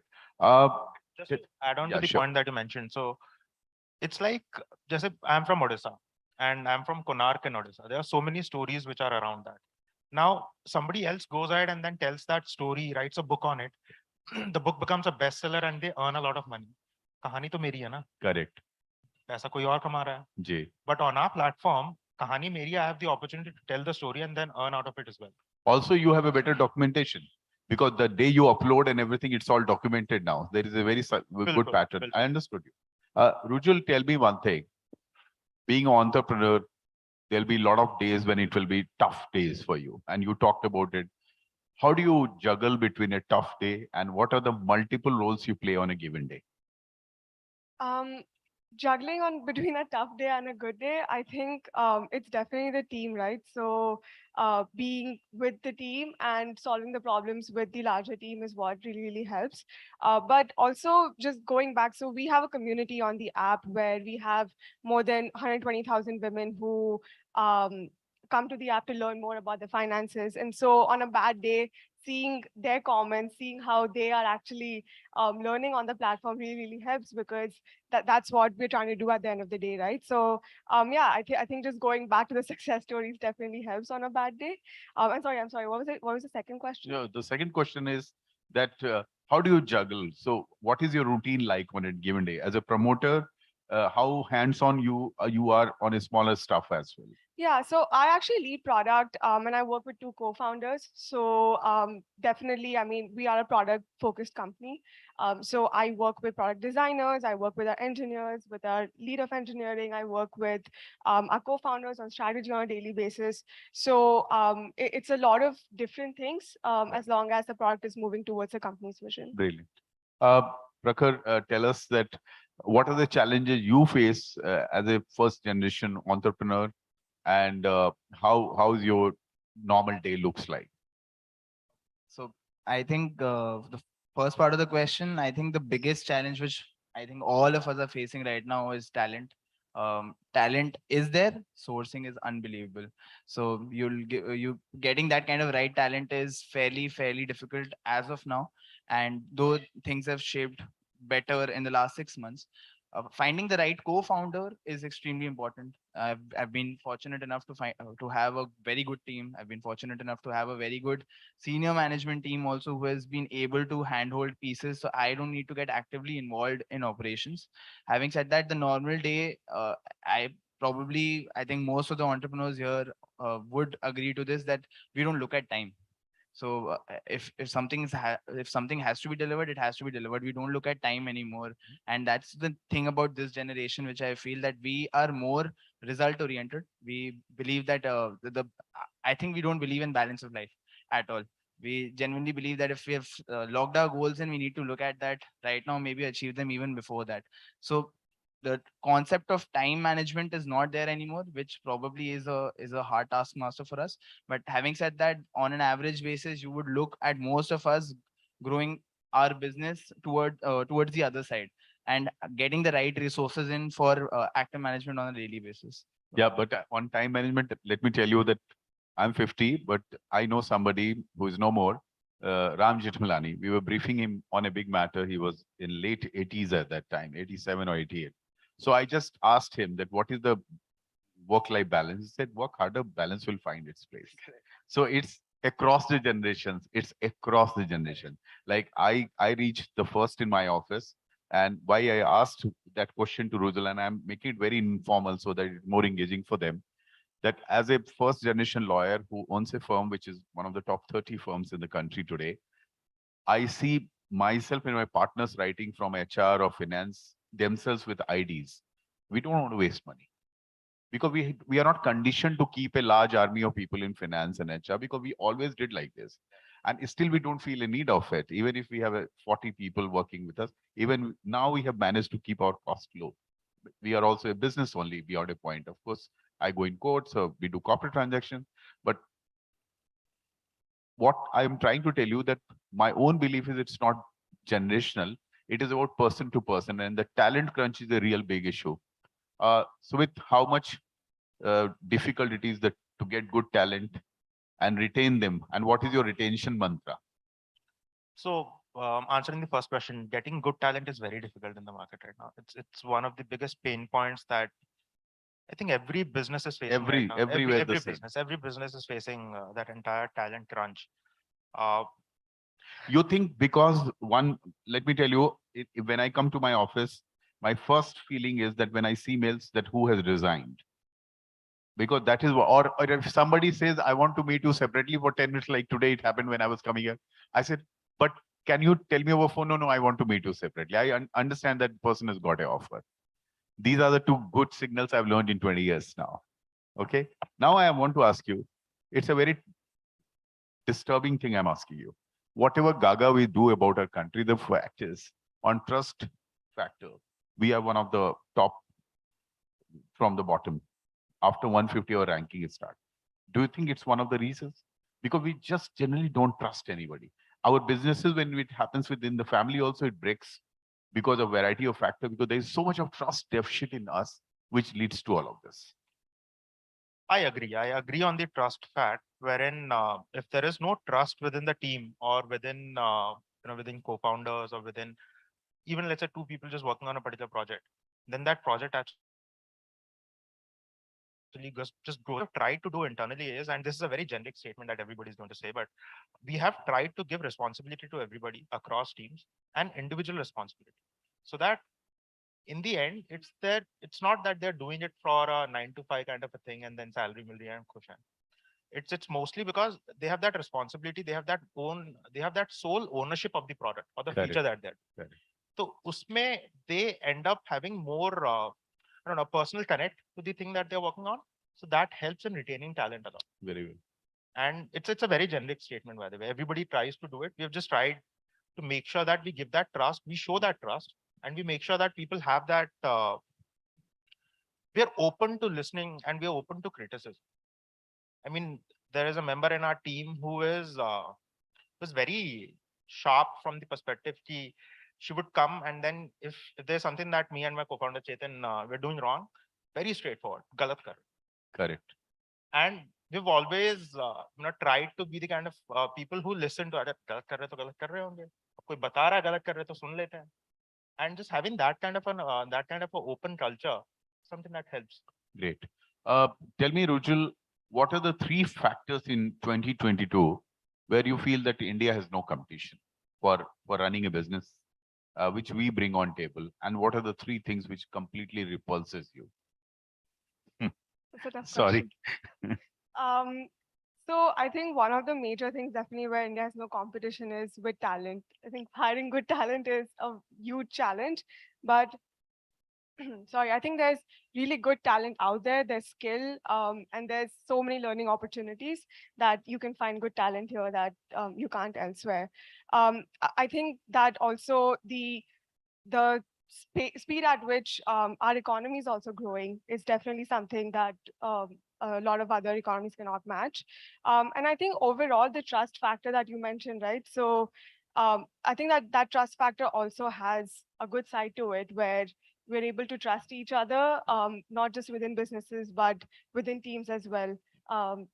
India sort of works on relationships. So that's something that I'd say. Okay, Prakhar, in my own team, I have partners who are with me for more than a decade, and they're much younger to me, but I don't know what is the binding factor. Maybe what you said very well, Sumit, that they come and say whatever they want to say on my face, and I normally listen. Both of them are women, and they are very differently. I have a feeling, and I'm asking a very uh, difficult question to you. In my own understanding, I feel women look for options lesser than men in today's India. If they find a good place, they invariably stay, and they are happy to be mentored, or they are happy to contribute. On the contrary, men are more fragile there, and they keep on looking for options. The day they join, it happens. What is your experience? So rightly so, I believe I completely agree to what you're saying. And there's a very big reason, and it depends on the kind of organization that there is as well. Yeah. So you generally see a pattern that women folks would like flexibility a bit more, and men would like a higher compensation any day. Now, compensation is something which possibly you'll go to another firm in 6 months, you'll get another offer. They'll keep on shuffling. So you'll see profiles where every 2 3 years someone's changing jobs. But eventually, if you look at uh, women folk, they'll possibly stick around more Correct. because you would have given them that flexibility Right. of possibly you can do work from home 3 days a week. Right. You can probably tell them that it's completely fine if you're not coming today to office. You Right. can work from somewhere else. You have one meeting, don't come over here. So that flexibility comes to women folk. And that has helped them in developing a trust. So, Right. like I think in the previous panel, someone had mentioned loyalty, and that loyalty factor comes in very, very strongly within the employees because you will never be able to hold them with ESOPs because Right. eventually it's paper money to them, which will be flushed down the toilet. The second piece is, of course, you can't hold them with compensation also. So either, and you also know that everyone's You focusing. think after today's report on one particular educational company, they will really care about ESOPs? I'm 100% sure they won't. But eventually, then the thought process then comes in is that what will actually hold them when you know that the economy is also Yes. going towards gig economy and everyone wants to become an entrepreneur. Then eventually, it's all about how much that person trusts in you and your vision. If your vision is spot on and he wants to help you reach there, and he is embedded towards what you want, that's when that will work genuinely, and that's what we've seen in our team. I think we are blessed, and I Very hope I good. continue to You're be very blessed. lucky. So with post-pandemic, these businesses we are talking about, post-pandemic, you think people's priority has really changed so far as life is concerned, and work is just a part of life. Yeah. So pandemic was different for different people. There was a certain element to it that all of us resonated with, but there was a lot of realization that happened. We started our business in the midst of, so we started Ekank in the midst of pandemic. And it was a realization that Chetan and I had that we want to do something new. We want to do something around culture. So the priorities have changed. People want to live their lives more, which is fair, which is completely fair. Because we don't know next pandemic कब आएगा, बचेंगे या नहीं बचेंगे ये भी नहीं पता. So it's so yesterday there was somebody in my gym who was just randomly चिल्ला रहा था कि जिंदगी एक है जी लेते हैं, पता नहीं दोबारा होगा या नहीं होगा, अगले का पता नहीं, पिछले का पता नहीं. So I think that is something that is very true. Pandemic has made people realize that, and it's completely fair. For us, we give that complete freedom to everybody who's part of the team. Yeah. If they want to take some time off, go roam around, that's perfectly fine. Yes. क्योंकि काम तो कर ही रहे हैं ना. I agree with you because for me personally, when the pandemic came, we are also in a kind of business where the courts are closed, then we earn no money. We have to go to courts to earn money. So everything was shut for almost 4 5 months. And if I I'm just trying to give you this confidence from my age perspective that if in 2020 in September somebody would have told me that we'll survive and thrive, I would not have believed it. Knowing that this pandemic is for real, it will go on for it is the longest uh, standing pandemic in the history of human history. Now they are saying. I work for a lot of hospitals. In the first wave, second wave, we created an oxygen bench, and the kind of stories which has happened, even doctors were not getting beds. That was the situation because you can't remove people from the operation theaters. You can't remove them from ICU till they either saved or they die. So it has changed the entire perspective. But if you ask from business perspective, of course, we are in much better position. Most of the companies, most of the people will say that we have learned so much. And actually, financially, it has not been that big a disaster for most of them, except for few industries. Uh, I will ask you, Rujal, that, and we are Just left to, with, just to add to the point, yeah. I think pandemic taught us to persevere. That is what Huh. it took you to. Yeah. It also made you more accountable to yourself, Yeah. which was not the case earlier. I'll just tell you one interesting data. Uh, I was searching for few cars for those people who have worked with me for 1.5, 2 years. New cars are not coming because the chips are not available. So if and I'm not taking anything away from Tata or Mahindra, but even their cars are now under waiting for more than 1 year. 5 years back, अगर आप किसी को बोलते कि टाटा महिंद्रा की गाड़ी 1 साल बाद मिलेगी, तो कोई believe नहीं करता. So situation has completely changed. You try and go and find out a second-hand car, you won't find it.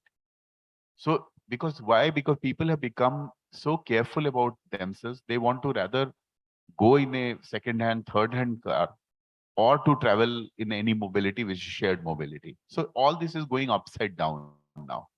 Uh, Rujul, what are your these in last 2 years, how you have been tested, and why did you decided to come back here and taste water in India?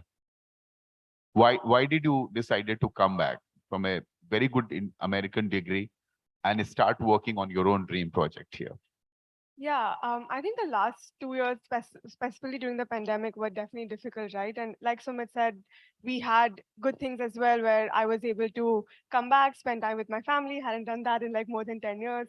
I think that was really good, but we also saw a lot of demise and sadness around grief. But I think for the team specifically, it definitely taught us that we can work remotely, that people can work as productively as possible. In within their homes as well, and get that balance somehow where they're able to spend more time with their families as well.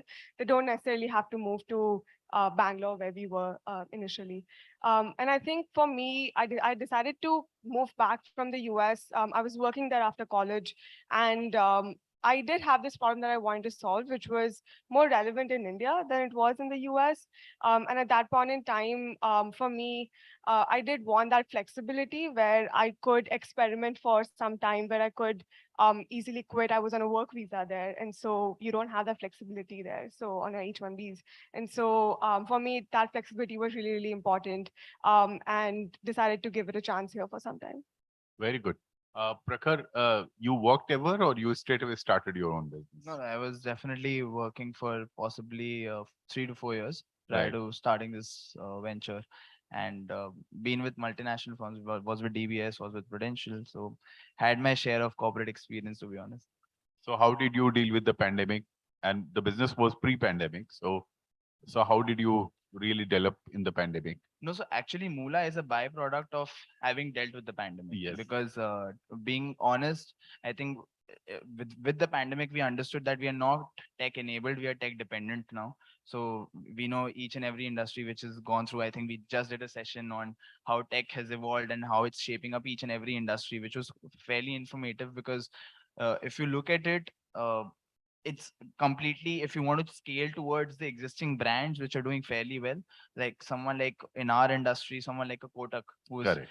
in the last 20 years grown up the ladder. If you want to beat them, you can't expect that you can hire talent and do things about Right. it. You eventually have to scale your business via technology, and Right. that's a bare minimum now. So eventually that realization comes in only when you're pushed to a corner. Right. And we were pushed to a corner, and just like you, we've also thrived on that aspect, and Yeah. that's given us some tremendous learnings that we have not now shifted just from not only being a fintech venture to a fintech powerhouse where we now have 3 to 4 ventures across. Wow. So that's helped us quite a bit.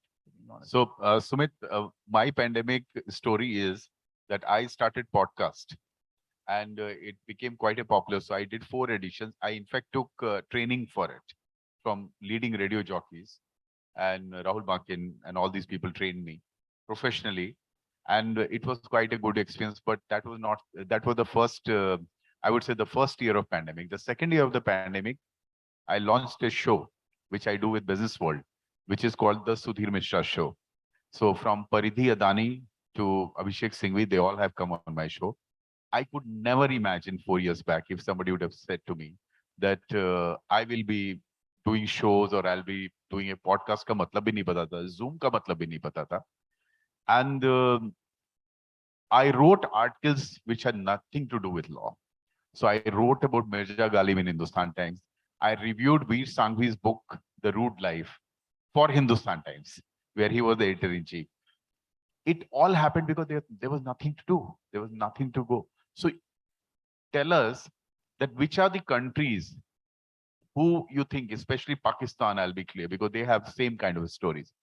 How much of your platform is now international? How much is of within the country? So a majority of the entire platform is India oriented because India from a culture stands so big, so diverse that trying to capture India as a whole market would take us years. But we have a lot of readers from US. So we see around 200 to 250,000 monthly active users from US, uh, which is a small fraction of the overall number that we see. But yes, those users are loyal. They love coming onto the platform, reading stories about culture which they belong to or culture that just something new, because there's a lot of nostalgia once you go outside, right? Once you go outside, once you're not in India anymore, I think culture की value तब पता चलती है. India में तो So you would be getting very amazing data also now. Who is reading? so we don't capture a lot of user information, but what we understand is patterns, user patterns. Right. What kind of users are coming onto the platform. Are there people who want to travel? So they would love to know more about the stories of a particular place before they want to travel. Correct. There could be people trying to make a decision कि किस type का carpet चाहिए.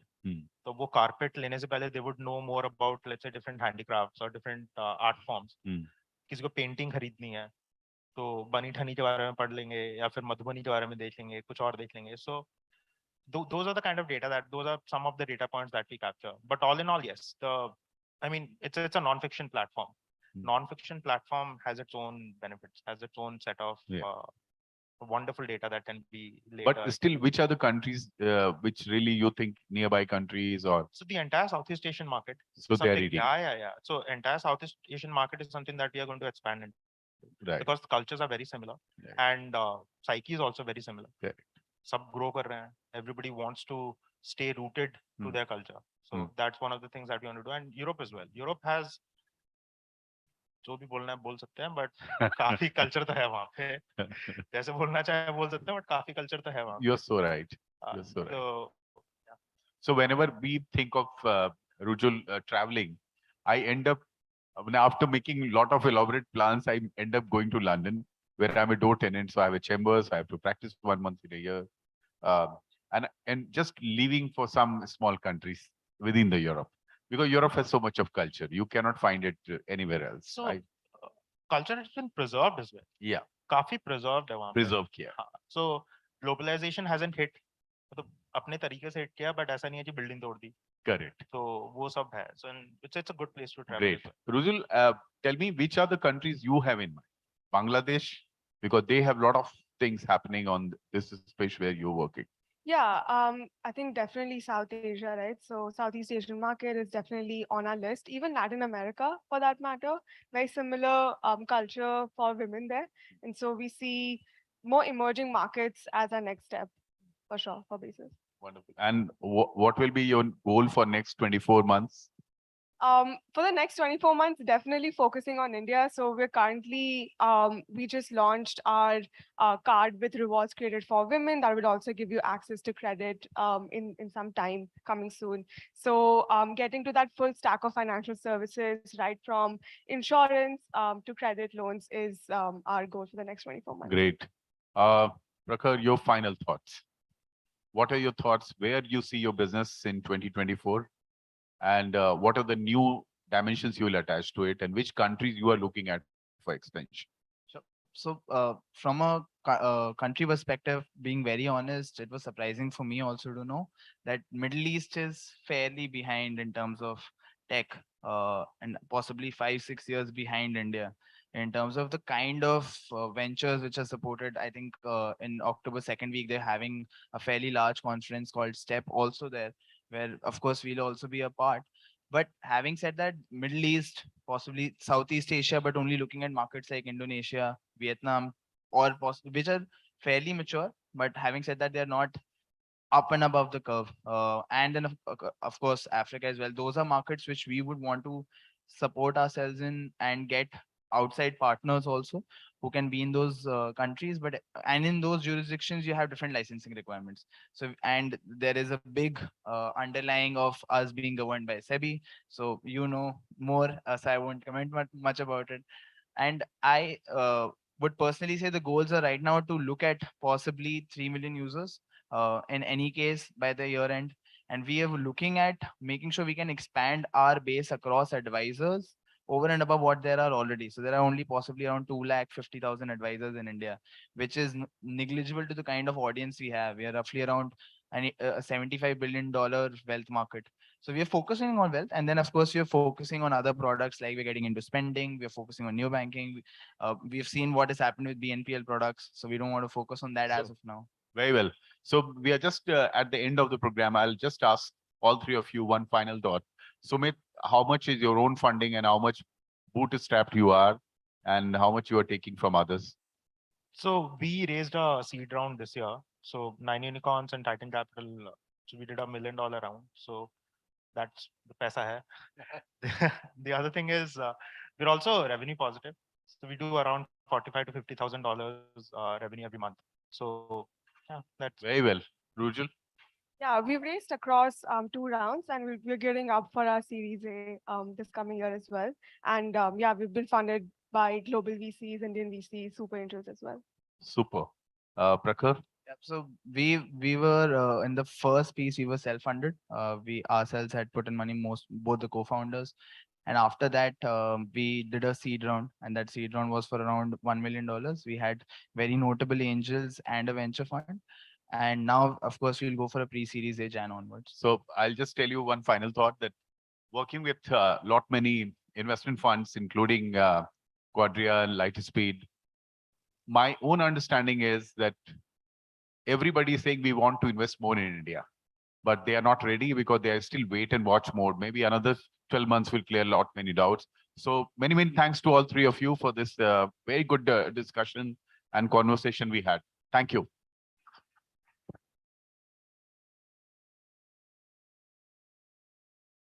Thank you. Picture, please. Mandatory.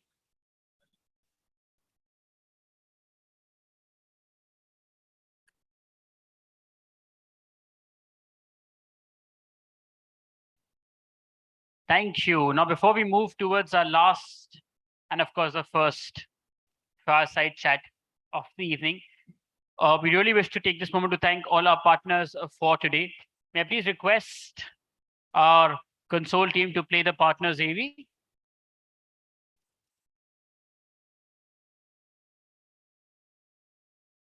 The future of commerce is changing.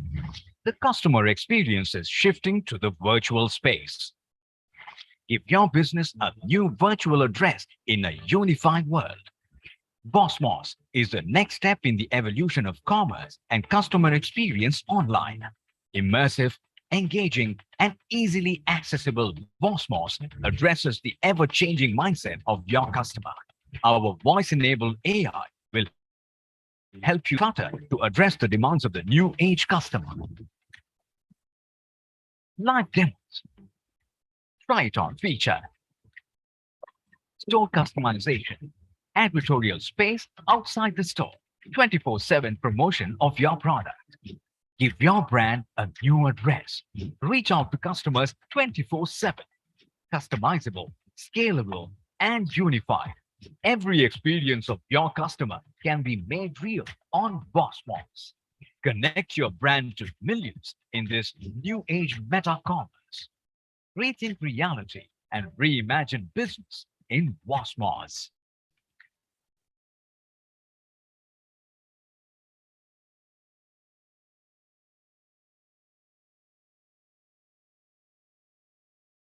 Thank you. And now it's time to move towards our fireside chat. We've discussed success in the morning, the road to success, entrepreneurs, how you've been working hard, managing trends, keeping up with them, foreign investors walking in the country, and of course, all of you also moving out. This one is a little on the macro level. The next fireside chat is on change makers in India, the macro lens perspective. Please join me in welcoming on stage Ajit Mohan, Managing Director and Vice President, India Meta, in conversation with Dr. Anurag Batra, Chairman and Editor-in-Chief, PW Business World and founder, Exchange for Media Group.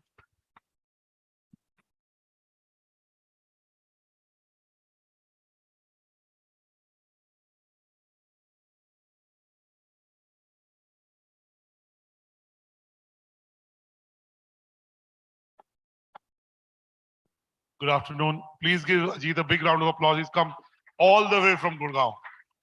It takes 1 hour, 15 minutes. So that's 2.5 hour investment. And we were trying to do it in a Gurgaon hotel. But I think we couldn't get one. And then that's why we were checking with you. Is Lalit okay? Is Lalit okay? So first of all, it's my honor and privilege to do this conversation with Ajit. I happened to meet him when he was at, but didn't interact much with him. When he was at Hotstar, and in the last 2.5 years. 4 years now. No, 4 years feels like 2.5. Yeah, Ajit will pretend like the pandemic didn't happen. Yes. So Ajit has built the Meta business to another level in India. Of course, also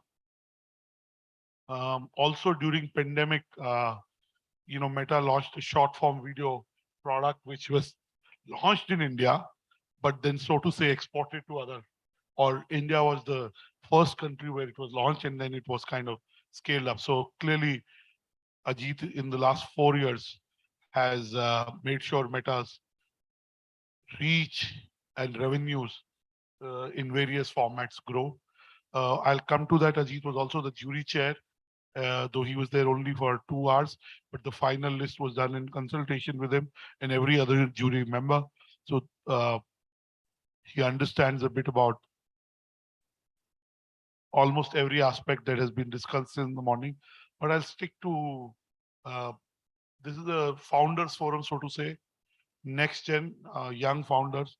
So let me start by asking Ajit, what has changed in the last 27 months that the founders should take notice of? What are you seeing?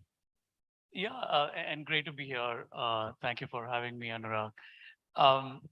I think if you look at the last couple of years, and I imagine when you say 24 months from the beginning of the pandemic to where we are, I would call out three things. One, at least for those founders operating in the technology field, but even for those who are building non-tech businesses or where tech is not at the core at the moment, I think it'll have an impact for those companies and founders and executives as well, is the scale of the India internet. I think with more than 800 million people online, we have reached a stage where it's very hard not to think through the impact of a very large portion of the country being online on your business. And this is something that I keep saying that so much of the changes happened in a very short period of time, and especially over the last 3 years or so, that I think companies haven't really caught up with the idea of exploiting or leveraging the opportunity of such a large number of people being online. A lot of business models are still being built for the top 50 or top 100 million people in the country.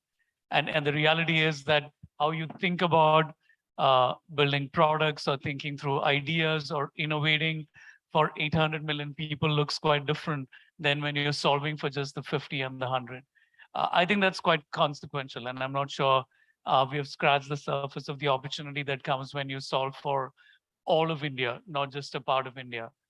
Um, I think Anurag, the second big one is um, the dramatic shift in behavior from offline to online that has impacted every sector.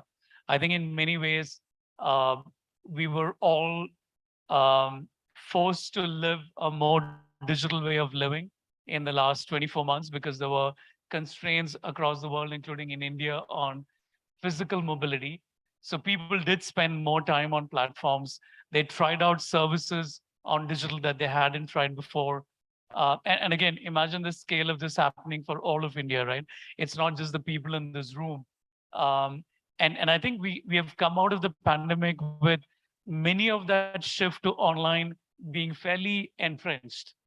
I think that's a big important thing to think about, that there has been a fundamental shift in behavior, and that impacts everything in terms of how you are thinking about your ideas and ventures for the next 5 and 10 and 15 years. And the last one, Anurag, is I think the really exciting rise of the entrepreneurial class in India. I think we have seen that for a while now, but I do think the last 3 years really accelerated the emergence of startups in all kinds of industries, spurring innovation across all kinds of models.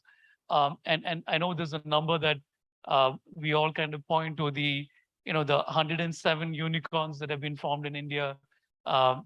In just the recent past. Of course, it's a big thing that these are companies that are valued $1 billion, and it happens very quickly. But I think what it points to is the idea of the emergence of a confident breed of entrepreneurial class who are willing to take big bets, who are willing to walk out of a college or a graduate degree and move straight into starting their own ventures. The appetite for risk. And I think that's going to be good for India for a very long period of time. And of course, it's been aided by the massive flow in capital, both domestic and foreign. So I think those are the three that I would point to, Anurag, as all very positive, all fairly fundamental changes, and all I think will influence how the economy looks for a while.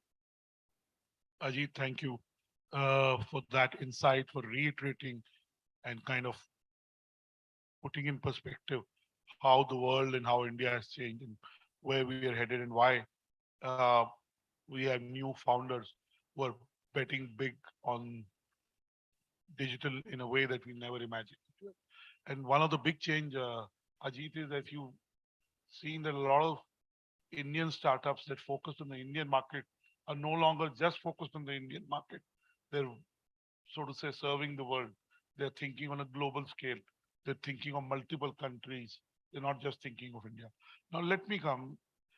During your leadership at Meta in India, you also did a JV with Geo and Reliance, and to be able to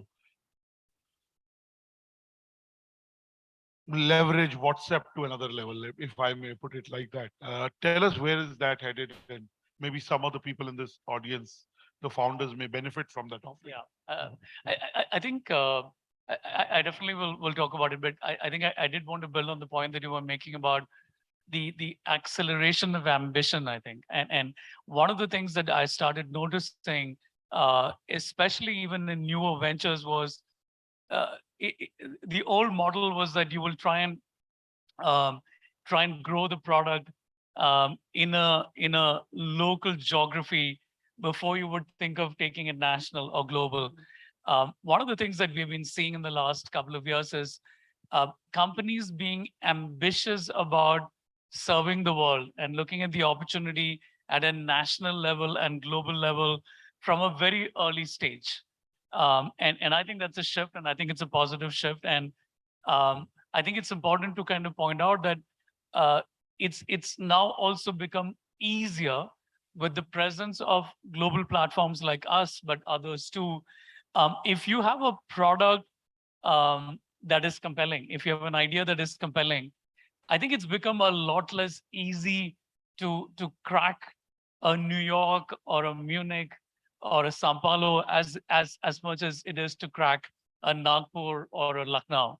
And I think entrepreneurs are figuring out the power of that, right? That you're not constrained by geography. You can ride many of the pathways that have already been created by global platforms to see if there's a fit for the product that you have built with consumers around the world. Of course, you know, it's not always a linear path, but when the idea is compelling and when the product is compelling, I think the path to sort of global success becomes a lot easier. I think to the question that you asked, Anurag, we made it's not a joint venture. We made an investment in Geo Platforms Yes, in it's an April investment. 2022, and one of the there were two sort of big ideas behind that investment and the partnership. One was that we genuinely believed that there was alignment in the orientation of the two companies to really looking at the internet as a power for creating opportunities for everyone.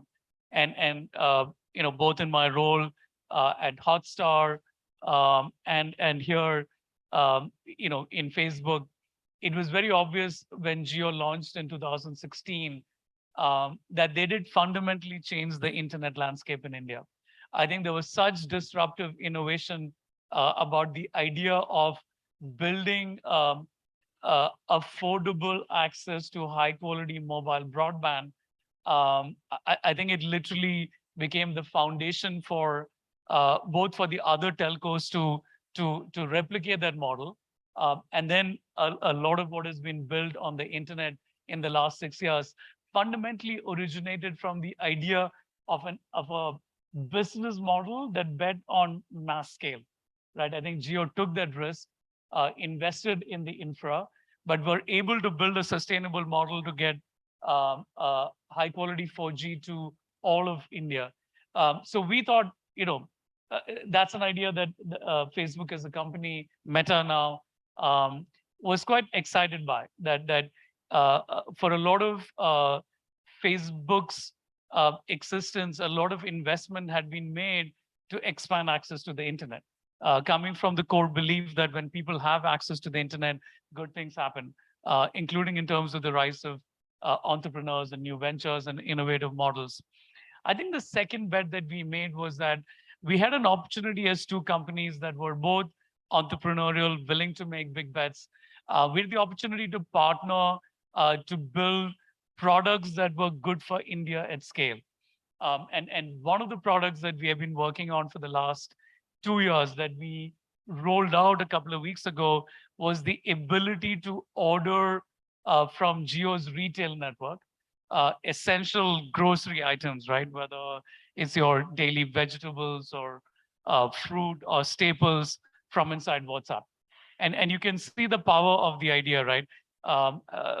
Most people in India, a lot of their lives are spent on WhatsApp, right? It's usually the first thing that you check when you wake up in the morning. It invariably is the last thing you check before you fall asleep. So we thought, you know, there was an opportunity to leverage an app that was deeply immersed in the fabric of Indians' lives every day and connect the dots with not just making it easier for consumers. I think convenience was a position that it, you know, when you're using that app, it becomes easy to order because you're familiar with the app. You're familiar with the idea of using a messaging thread. But the big idea that we are working towards is the idea of bringing the 60 million small businesses in India online. I think if you look at a lot of the exciting stuff that's happened in commerce over the last few years, and with a lot of innovation, not everyone has benefited, including the small business, including the small trader. And we thought this was an opportunity to activate all of those small businesses whose livelihoods have depended on, you know, the local kirana store, the local retail, the deep trusted relationships that they've had with customers that they know, that they intimately know. How do we make sure that they benefit from the digitization that's been unleashed in the country? And we think there's a big idea here by connecting WhatsApp to the Kirana stores using Jio's retail network, you're bringing the power of all of the people who are online and bringing demand to the Kirana store. So it's good for consumers because it's an entirely new way of um, commerce in a format that's very familiar to them. But even better, I think there's a huge opportunity here to transform the lives of the Kirana store owner and people who have not really benefited from um, the big changes that have happened on digital in the last few years, and we really think it can be game changing for both constituencies. Ajit, you've done very well for yourself in your past roles and where you are. I would want to give 27 of the 30 winners are in the room. And they're all successful. They're all built something. I heard some of them in the morning, very wise for their age. We must check their age certificates, Chetan. They seem to be much wiser than some of us there. What is your advice to them as you already talked about the scale, you talked about the ambition, you talked about how the e-commerce buying behavior has permeated all age groups, how it has become important for some categories that it didn't exist. But what's your advice in terms of entrepreneurship, especially funding, valuations, chasing a unicorn status? Some of the startups I met in the morning are bootstrapped and they're profitable. But sometimes I think some of them may feel left out because they're not in the headlines. One of the founders, she said, when I talk to media companies, they're more interested in talking to startups that have raised money rather than talking to startups that are profitable and are growing. So what is your advice to them?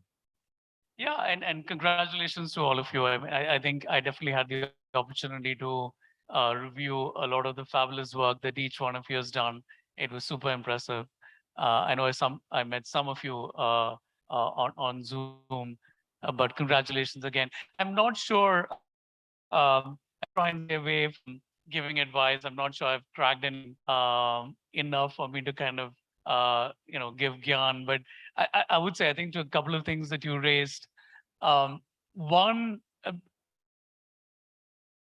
on whether the media is interested in you. I know I'm sitting next to a media baron. I say the Um, same exactly. yeah. Do your job, we'll find you. Build your Um, companies. I do think, and I know it can be tough. I know it's very tempting when there's so much media attention on startups. I'm sure your mother will love you more if you're on the front pages of the Economic Times. And of course, it's important, and there'll be a moment when that happens. But I do think it's such a fabulous time and place to be at the moment in India. And for all the reasons I mentioned, we're in the middle of a massive economic and social transformation that is driven by technology. We have seen big change. We have seen the rise of really ambition and entrepreneurship. And all of it means that there's a big opportunity for you. And I would put all of the energy in terms of really thinking through what is the impact that you can have through your work, through your product, through the innovation that you are aiming to go for. I would be, singularly focused on what is the impact that you can create at and everything else will follow. I think the adulation, the recognition, the valuation, all of that will follow if you stay true to what are you really in this for, and can you make sure that you really focus all of your energy on creating impact around the idea that you have. Thank you. My last question. We have 8 minutes today. We broadly kept to the time.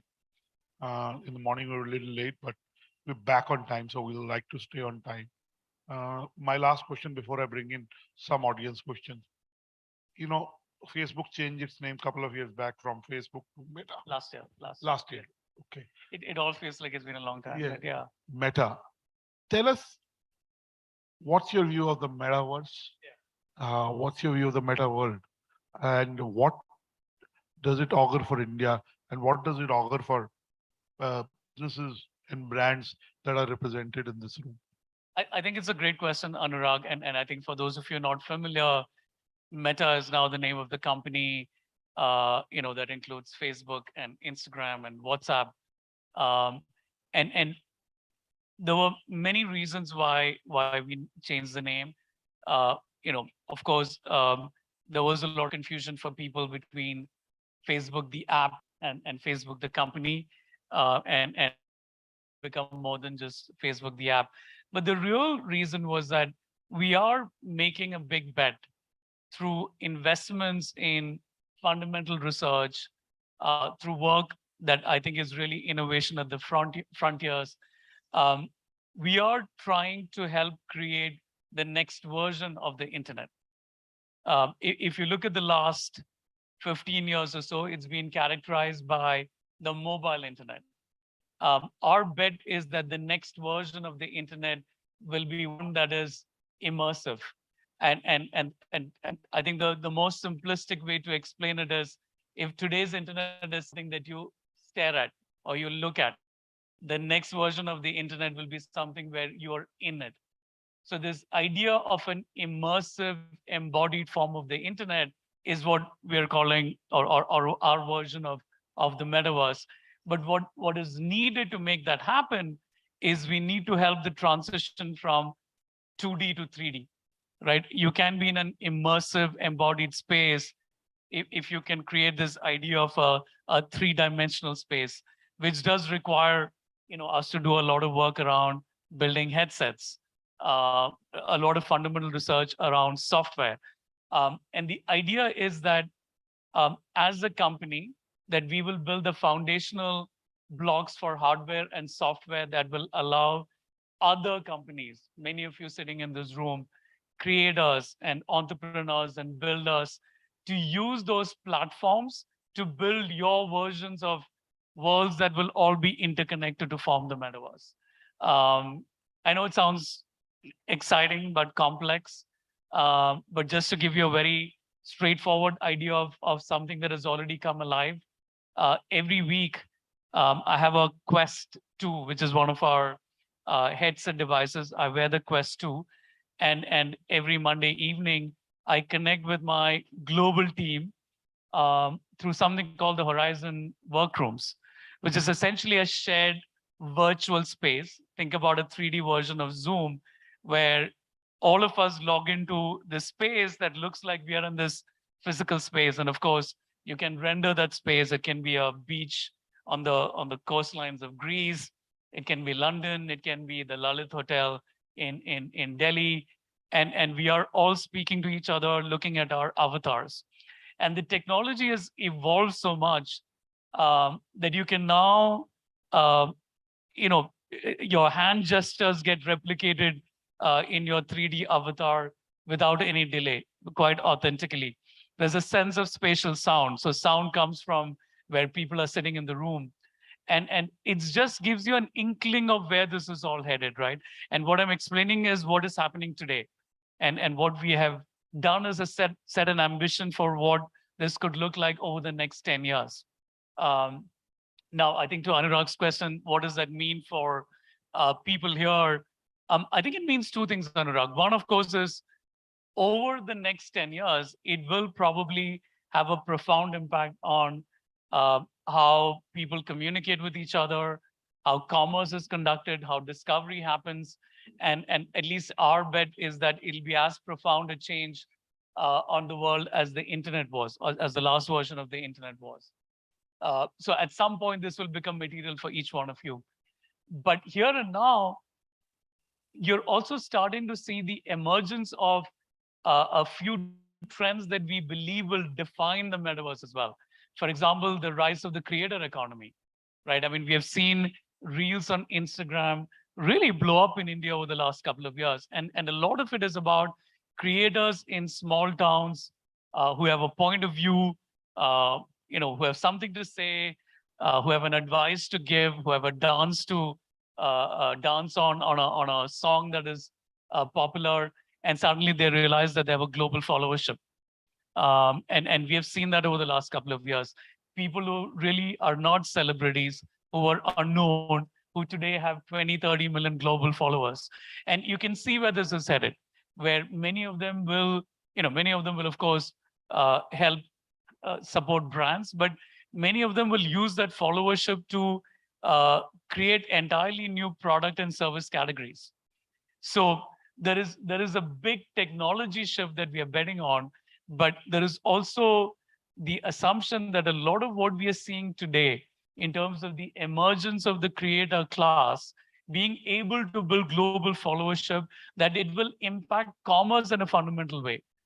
Starting with the 2D surfaces of Facebook and Instagram and WhatsApp, but that you can see how that rise of the creator economy, you can in many ways draw a line between what we are seeing happen today to what the full rendition of that in a more immersive world looks like.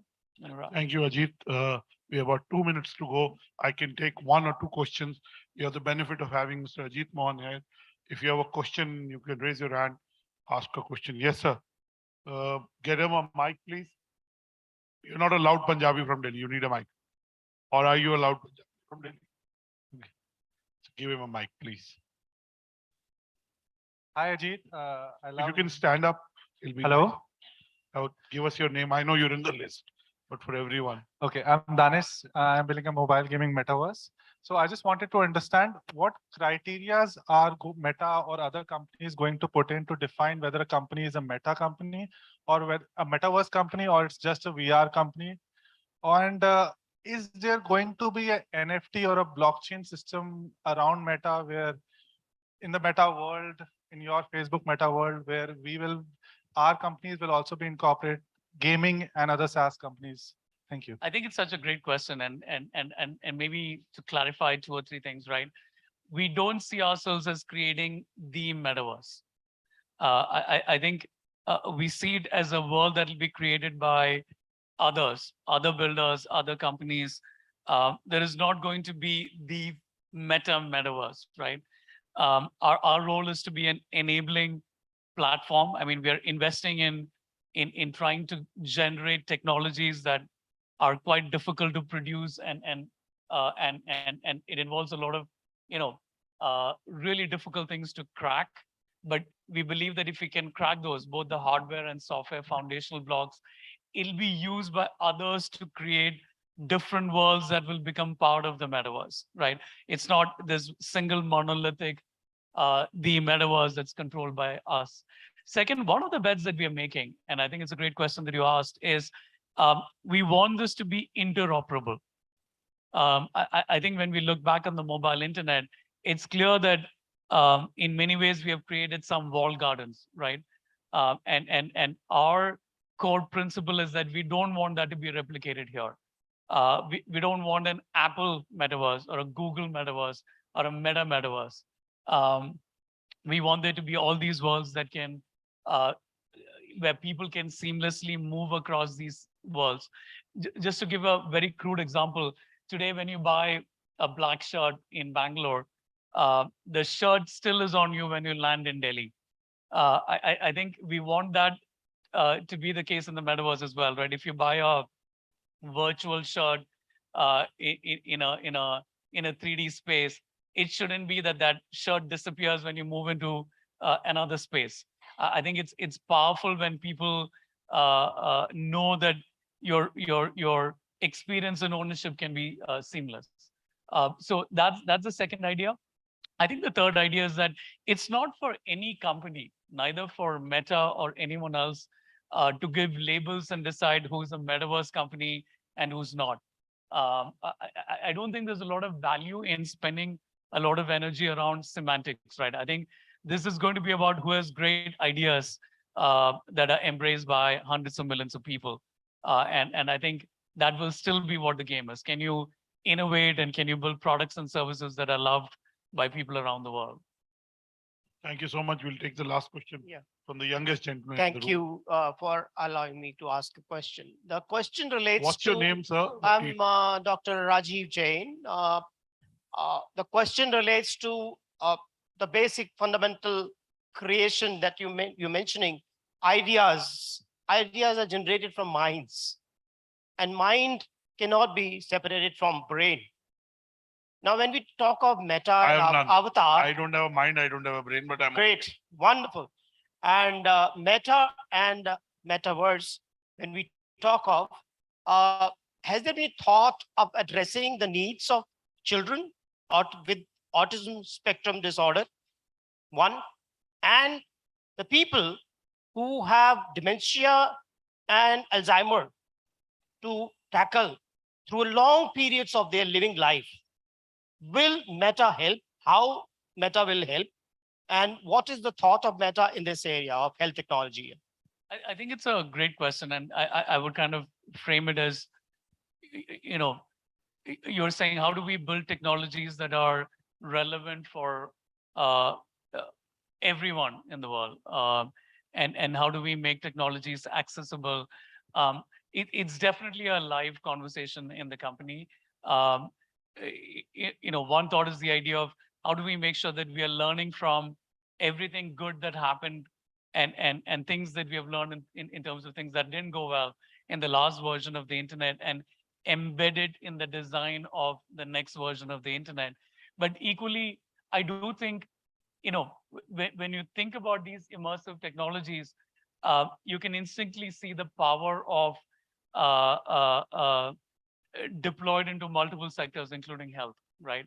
I think education is the other obvious one. I mean, for all of us here, and maybe there are people young enough where they may not have learned about the solar system by looking at images on a textbook, but some of us did. Maybe you saw it as a video, but imagine the power of it when, you know, you wear a headset or you wear a glasses, and it feels like you're in the middle of the solar system. You know that the pace of learning is going to accelerate. So I do think we have barely scratched the surface of the possibility of what an immersive internet can do for people and constituencies. And I think we're at the beginning of it. But I think you are highlighting important issues about equity and access with we're trying to think through as well. Thank you so much. We would like to keep to time and start with the awards. So please give Mr. Ajit Mohan a big round of applause. Thank you so much for that applause. Thank you, Ajit, for making time and making those comments. We wish you luck and we look forward to more conversations. Thank you. Thank you. Thank you so much, gentlemen. A picture, please.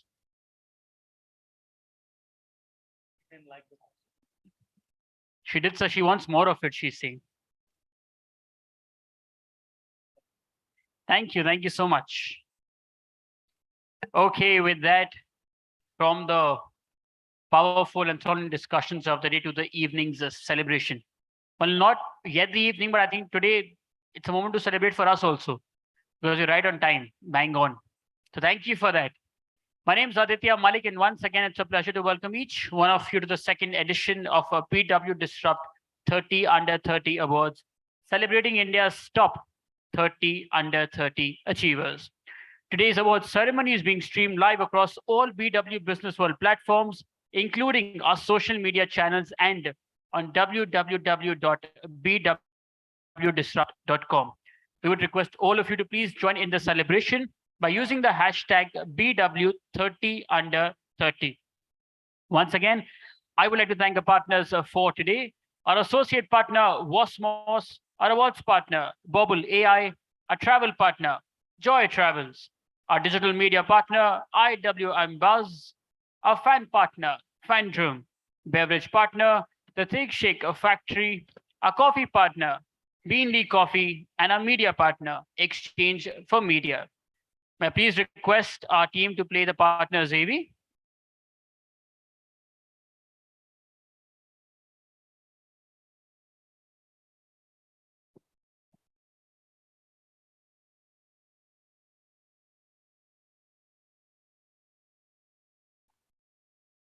Did something. We can continue. We'll come back to this. Prashant. We'll come back. Yeah, we'll come back. Don't worry. No problem. I'll give you 5 seconds. I just saw something. You ready? Okay, I'll do it again. Can you please have the partners AV?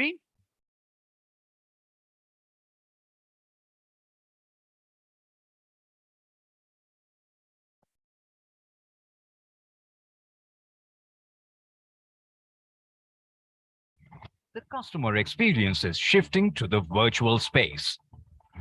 Give your business a new virtual address in a unified world. Bosmos is the next step in the evolution of commerce and customer experience online. Immersive, engaging, and easily accessible Bosmos addresses the ever-changing mindset of your customer. Our voice-enabled AI will help you break through the clutter to address the demands of the new age customer. Live demos. Try it on feature. Store customization. Advertorial space outside the store. 24/7 promotion of your product. Give your brand a new address. Reach out to customers 24/7. Customizable, scalable, and unified. Every experience of your customer can be made real on Bosmos. Connect your brand to millions in this new age meta commerce. Rethink reality and reimagine business in Bosmos.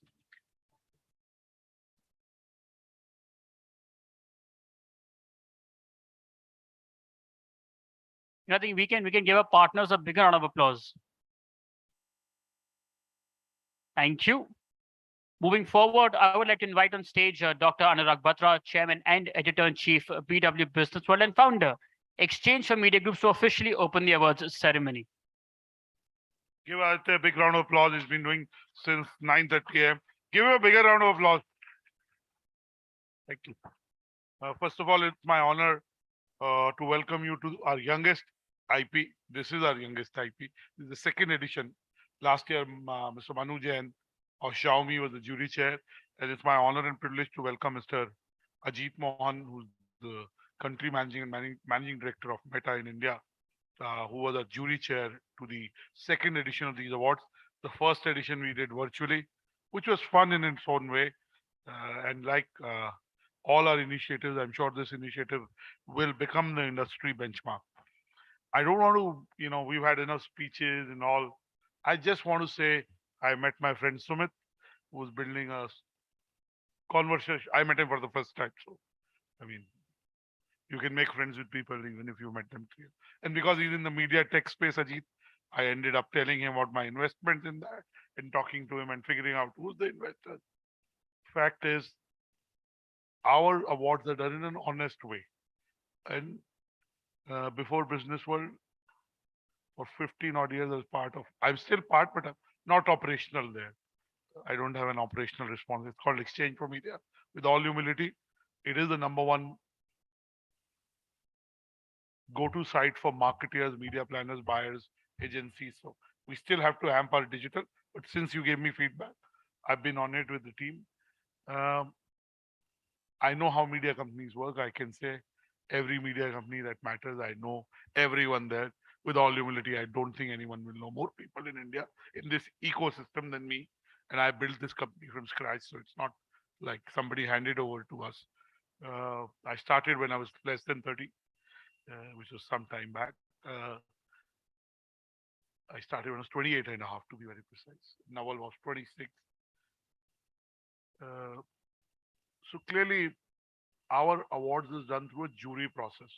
Some of the jury members you'll hear on the jury AV, but Mr. Mohan is there. And I want to tell you that I have people who I know really well. Their sons, daughters applied. They haven't made it.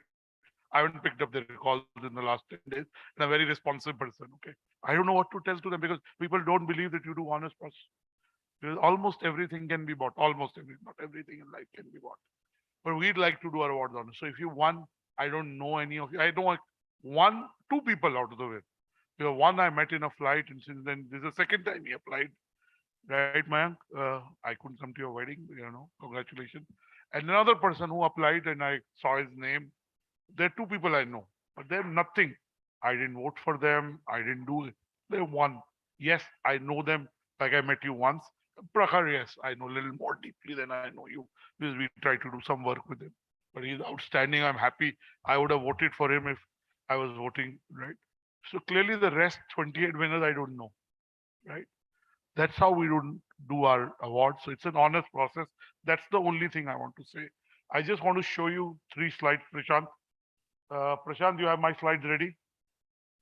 So not too much. I think when I was looking at the list, I was very happy with the fact that there were enough women. I must tell you, on Monday, at the Exchange for Media 30 under 30, marketing, that's a narrow marketing number. 30 under, it's not an entrepreneurship. 30 under 30. Out of the 30 winners, 18 winners were women. 12 were, male. I wish it was the case here. I think we have more men in this list, but there are still enough women. We would like more women, ideally equal. It's representative of what's happening in the world. I think when I see all of you, you all have executed what you're talking.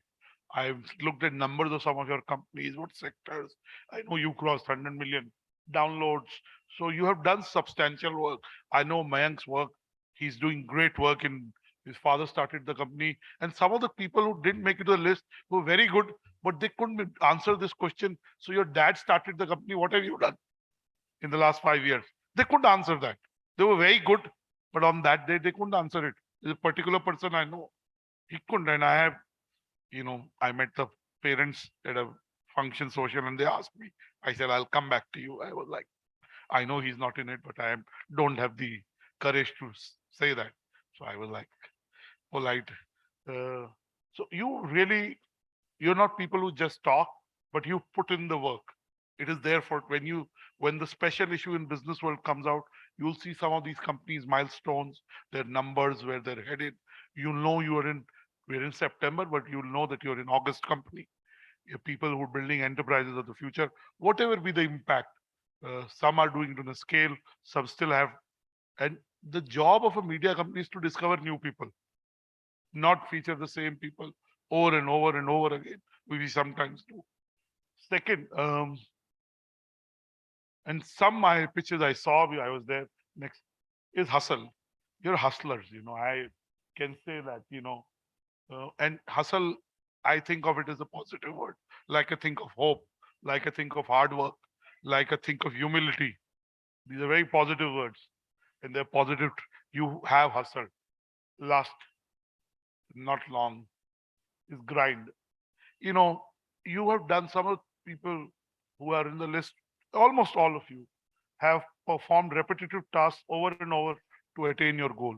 You're building, you have to do same things, and Confucius said, you make your hobby your profession, you don't have to work. So some of you are blessed. You're doing, I mean, I've not met her, but I saw her and I asked her a question. The curly girls, you know, her name is from A, with everyone was a name or A. You pointed out Royal, except yours. Now she's following her passion. So really, you're doing what you love. You're loving what you do, and that's creating businesses. I can say for the last 21 years, I've been part of 2 media companies. I don't think of it as work. I think of it as play. I mean, yes, there are administrative parts, they're raising capital, there is sales target, all that is there. But that's part of the game. I mean, I get to meet people like Ajit, people like you who are building companies. And my colleagues are very accomplished. It is customary to thank them at the end. Chetan, most of you have interacted with Chetan or interacted with other colleagues, Resham, and there is the audience team, Ashish, Biren, Abhishek. They've really put in the hard work to be able to do. They work with me and I every day get up with 5, 6 new ideas and I start emailing everyone. So really, I think these 3 traits are traits I see in you. I don't want to stand between you and the awards. I wish you luck. I hope you will go on to build companies that even after 20 years will continue to reinvent and have impact. You just started, as Ajit rightly said, media companies will discover you. Engage with them. But don't spend all your time engaging with media companies. Spend time building your business. We'll find you. Right? That's our job. And I said that privately to people, to my portfolio of companies, saying focus on building the company. Rest everything will happen. I just want to end by saying you're young. Some of you may be married, some of you may be unmarried, some of you may be having children, some of you may not be having children. I don't know. We don't ask for that information. Okay. That's not that relevant to deciding. And some may be thinking it is possible to have children without marriage, but that's a joke. I asked that in interview, are you married? No, I'm unmarried. So I ask them, how many children do you have? Why, sir, I just told you I'm not married. Then I tell them it is possible to have children without marriage. But on a serious note, I think I want to say that in the morning, 2, 3 of you touched upon the fact that media companies don't cover the companies that are profitable, that are bootstrapped. We are more interested in headlines. There's 2 million, 5 million, 10 million, 80 million, whatever. I think because some of it comes to us as push, some entrepreneurs spend disproportionate time engaging with me and my team, and we lap it up, right? But I promise you, as a media company, in exchange for media and business world in BW Disrupt, we have discovered, Srini's first media interview 22 years back was in exchange for media. His first column that he wrote was, look at where is Srini. I mean, he was doing well even then, right? He has the best job apart from you in this business, right? Srini is the country manager of WPP, right? So we will talk to us, come and tell us about. It may not result in an immediate article tomorrow, next week, the next issue. And we're not just print, we are digital and we are growing. So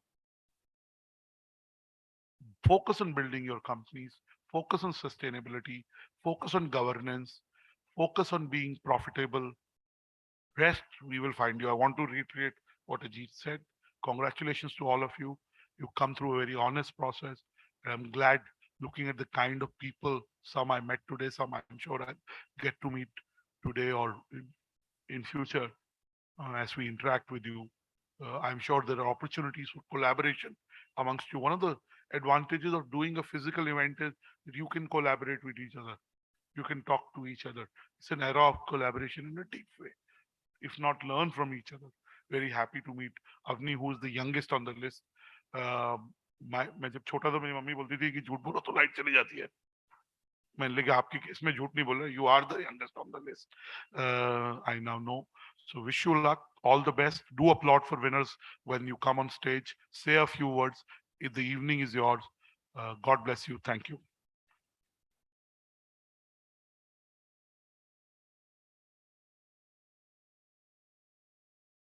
Thank you. Thank you so much, Dr. Batra. Also about the female that Dr. Batra mentioned the name with E. She was Anshita Mehrotra, the founder and CEO of Curls and More. So I believe we'll see her in a while, I believe so. Okay, thank you so much. Oh, there she is. Okay, also, because of such hard work that all of you do, it's very hard for our jury members to arrive at that list of these powerful winners, of the disruptors, of the achievers. And also because, as Dr. Batra always lays emphasis on कि बहुत ही honest or tedious process होता है. So it's really difficult to check all the factors and then arrive at this list. So before we move forward with the award ceremony, I would request my team to please show our audience members the jury AV ताकि आप लोग जान पाए कि क्या कुछ हुआ है इस पूरे process में. So can you please have the jury AV?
Congratulations to the winners of the 2022 Business World 30 Under 30. It was an absolute privilege to be on the jury panel. The evaluation comprised both financial and non-financial parameters. Parameters like revenue, growth, profitability, amount of capital raised, as well as non-financial parameters like innovation and ability to create societal impact. The jury members had to form an independent view on every candidate, which was followed by a group Q&A with every candidate, thereby removing any individual biases of any jury member. Overall, the process was very well structured and rigorous. I once again congratulate all the winners for winning this accolade. All the best. It is indeed an amazing experience to witness the best talent from the country, be it entrepreneurs or intrapreneurs, participating for this coveted award. Being an insider, I can assure you that the process could not have been more fair, where a diverse set of jury members independently voted against each other, later consolidated for the final list.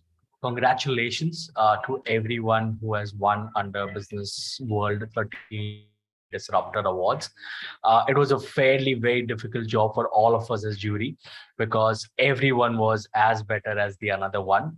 We have taken the choice was very difficult. So congratulations to the winners, and for people who could not make it, guys, you are already winners from all of us. I was very fortunate to be part of the jury for the Business World Disruptor 30 this year. The quality of the influence both entrepreneurs and the entrepreneurs in the list were way too good. Everyone was coming up with a different brilliant idea, and we can totally relate how it was doing at such a fast pace. They were coming up with disruptive ideas, disruptive strategies to make the initial. So congratulations to everyone to the winners who got the awards this particular year. And thanks a lot to Business World team. It is a very smooth jury process. Thank you.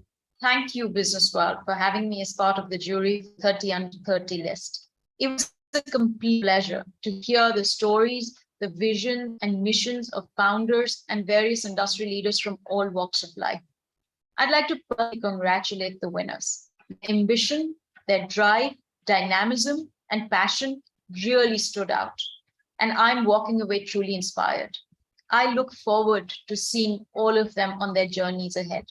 So here's wishing all of you a huge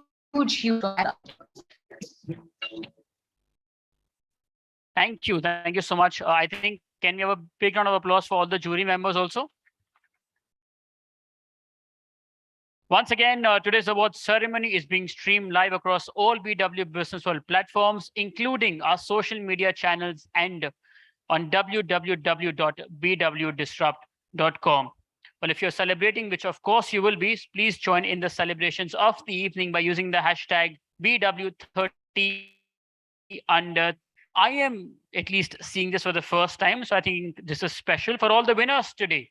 BW and Bobble AI would like to further your celebration by honoring you with the personalized NFT of your award. This way, you can also celebrate this day, not just in the physical, but also in the metaverse. The most ownership of this NFT will Platinum Bobble Marketer and entitle you for a lifetime 25% off all marketing campaigns that you do on Bobble platform in the future. Thodi si muskurahat I can see here and there. Good, good. And also, Team BW will reach out to all the winners post the event on the next steps on how you can avail this.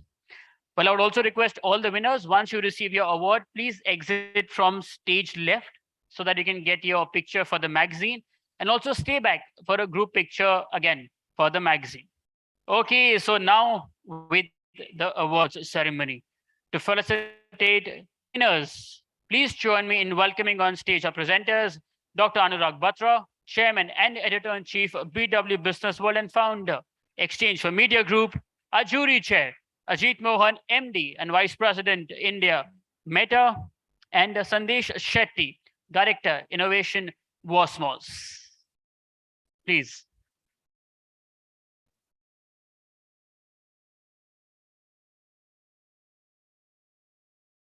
Also, Ashish Singla, managing partner, N+1 Capital. There he is.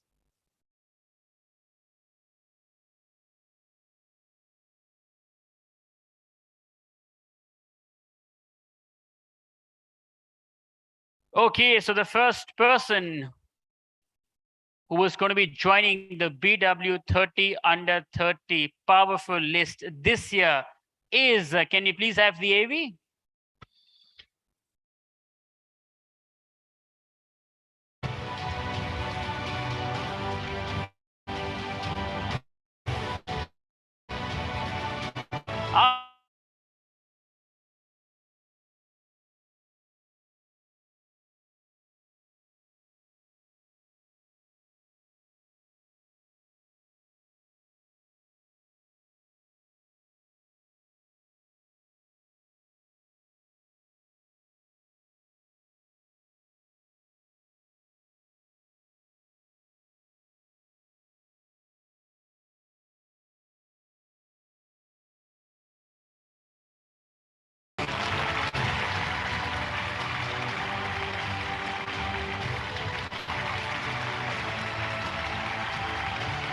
You also asked me, we'll get the mic to you.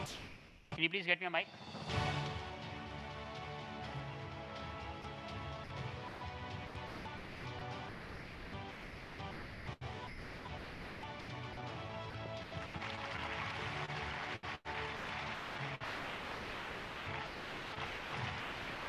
Thank you so much. I'm feeling very, I don't know how to express this, but this really motivates us to, keep, because entrepreneurship is not easy. It's a lot of hassle.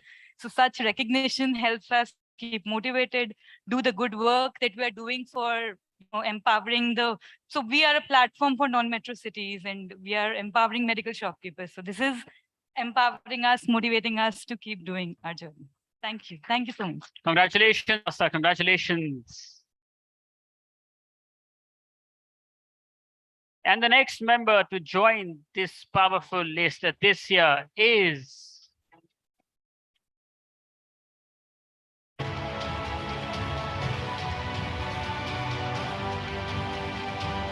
Abik Kapoor, AVP Business Products, Bobble AI.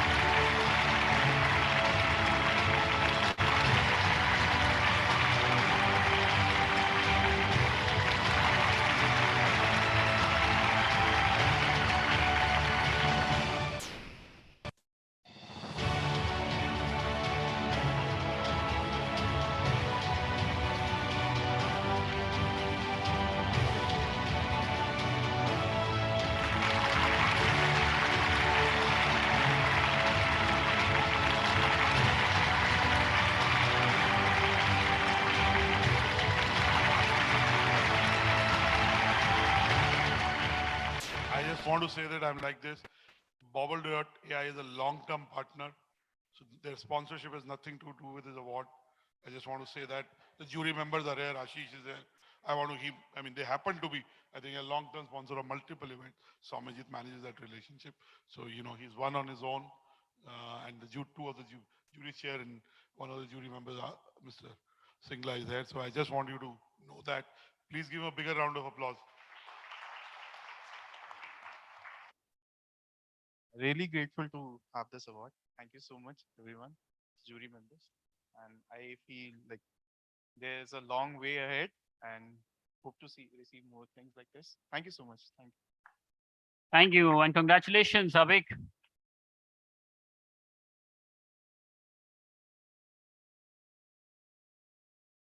Okay, the next member to join this powerful list this year is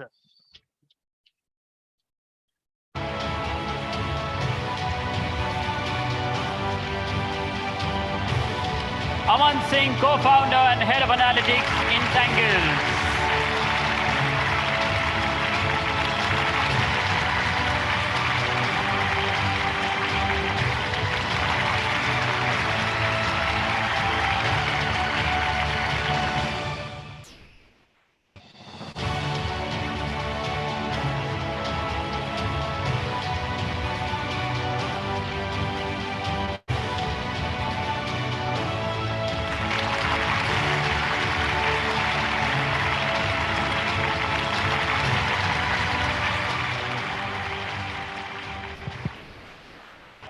6 years ago, I found myself in the company of some outstanding individuals who've pretty much redefined my career trajectory.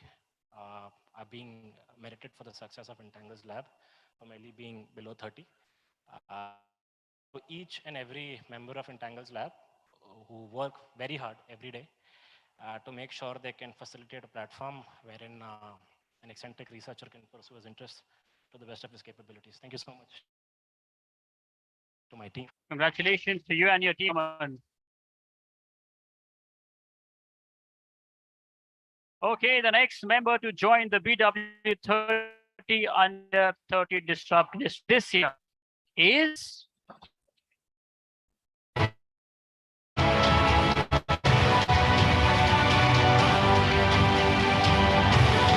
Amrita Mehta, Director, Little Italy Group.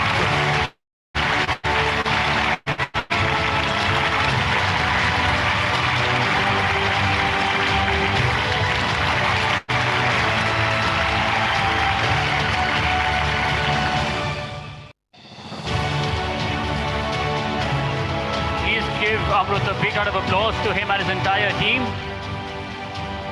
What happened, everybody? Where did we go? Thank you. Yes, good evening, everyone. It's an honor to be here. I'd like to thank BW Business World for giving us this opportunity. I'd like to congratulate my peers for their outstanding achievements and maybe pave the way for the next generation. And we look forward to the future of India. Thank you. Congratulations, congratulations, Amrut. Okay, the next member to join the BW Disrupt 30 under 30 list for this year is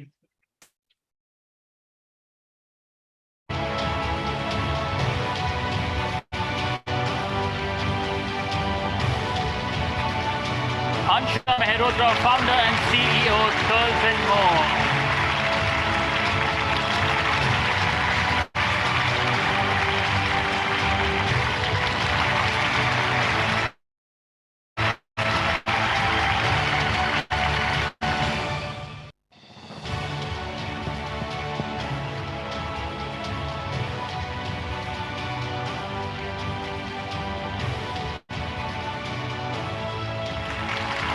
Dr. Batra, center, please.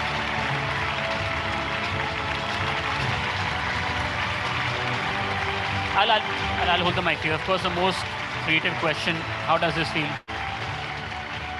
You don't want to say this, but we want you. Please, request. I guess thank you. I don't want to repeat too much. There isn't much to say, but yeah, thank you so much for the recognition. It really means a lot. Thank you and congratulations, Anshita. Congratulations.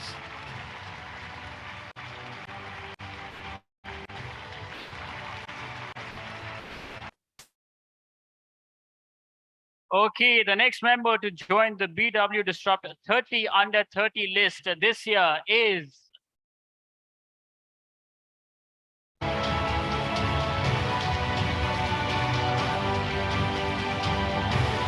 Anvi Loya, the founder of Ampana Life.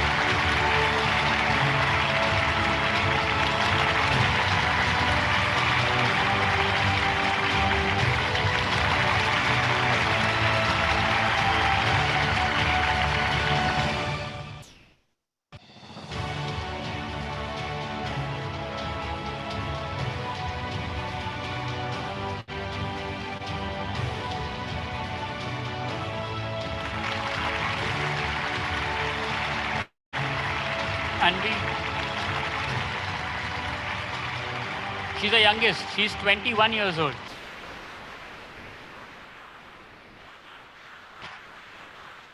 Wow. Of course, the most, how old are you? I shouldn't be asking that, but he mentioned 21. She's just 20 years old, everybody. I wonder when she's as young as Dr. Batra, what wonders will she do? But please, what do you want to say? Thank you for your kind words. I'm really grateful. And I've been so inspired all day looking at the incredible things you've all achieved, onwards and upwards to all of us. Congratulations. Congratulations. Okay, and the next member to join this powerful list is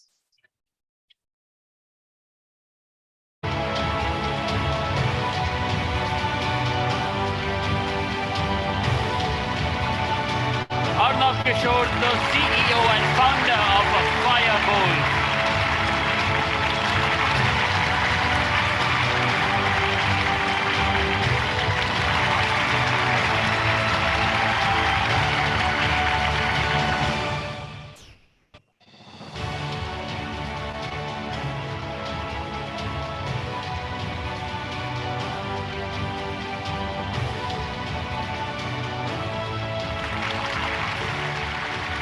Arnav? I think this means a lot, and I would like to thank Business World and all the jury members for honoring me with this award. This is going to be cherished for the rest of my life, and a lot of motivation has kicked in already. So thanks a lot. Congratulations. All the winners, stage left, please, after you've collected your award. Okay, the next member to join the BW Disrupt 30 under 30 list this year is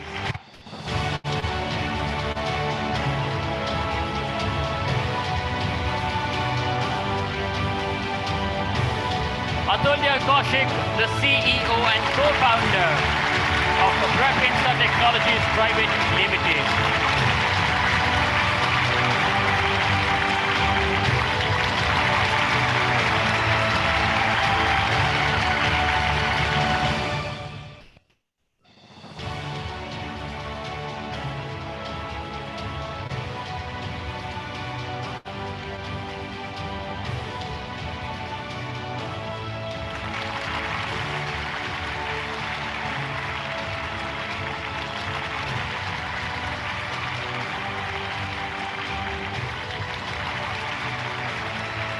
Atulya, how is this going to add to the journey that's waiting for you and your team?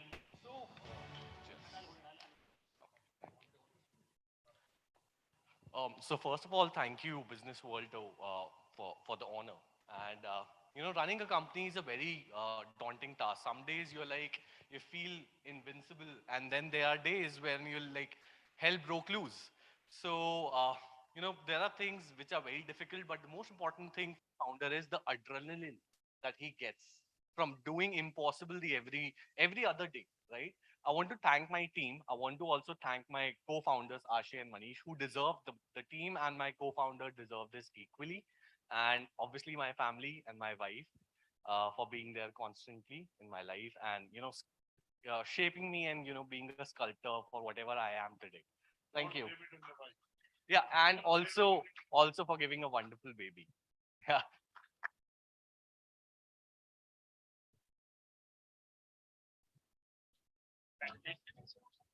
We give us a small motivational talk session here. Atulya, thank you for that. Okay, the next member to join the BW Disrupt 30 under 30 list this year is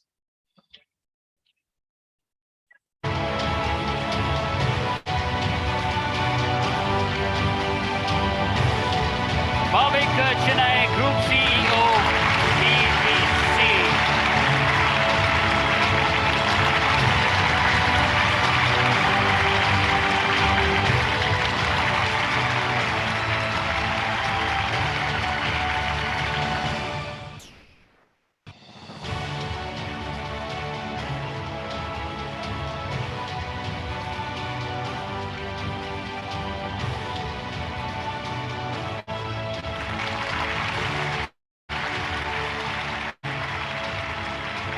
Bhavik, this is also left, part of the process. How does this feel? Very good. Thank you so much to the organizer, the jury. This is great. Feels great. And I'm almost 30, so right in time. Thanks so much.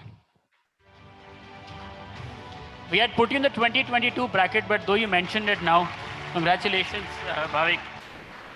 Okay, moving on. The next member to join the BW Disrupt 30 under 30 list this year is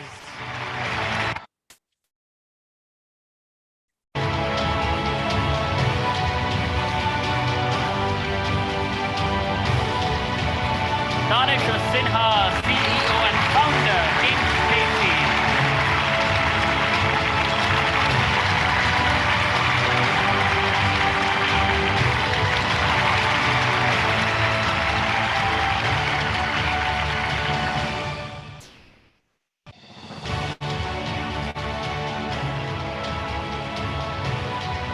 I think Danish as leaders, one very important factor is patience.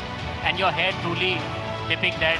How does this one feel? It feels great. Thank you so much, BW. I always love BW sessions, gaming sessions, and this has been a wonderful session again. So last but not the least, I would definitely like to thank my team. 3 years, every day, working from the same place, day and night, even playing games together, and my family for sure. And last thing, video games खेलने से आप 30 under 30 बन सकते हैं पूरे दिन. आपको अपनी मम्मी से मिलना चाहिए for sure, Danish. But congratulations to you and your entire team. Congratulations. The next member to join the BW Disrupt 30 under 30 list this year is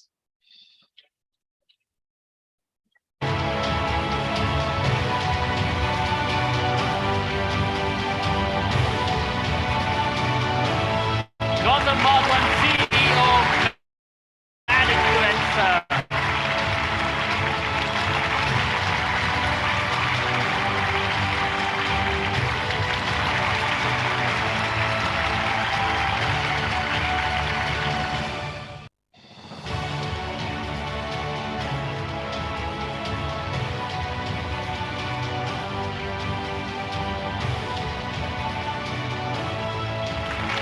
Gautam, I shall help you with that. I'll hold it for you.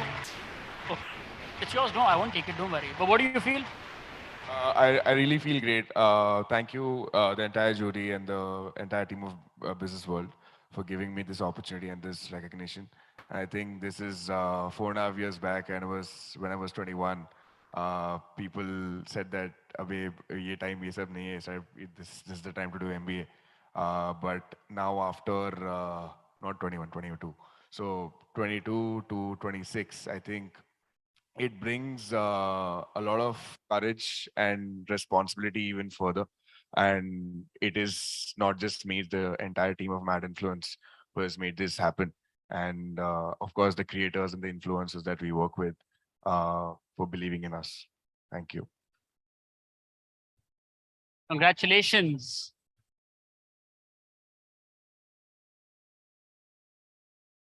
Okay, and the next member who's made it to the BW Disrupt 30 under 30 list this year is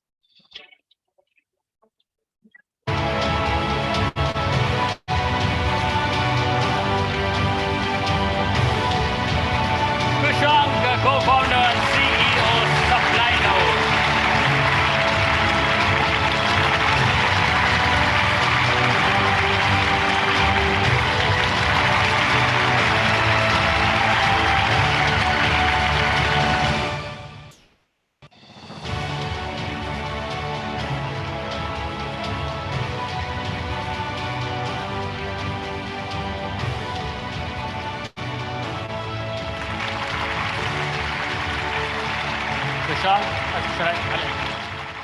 Hard work paying off.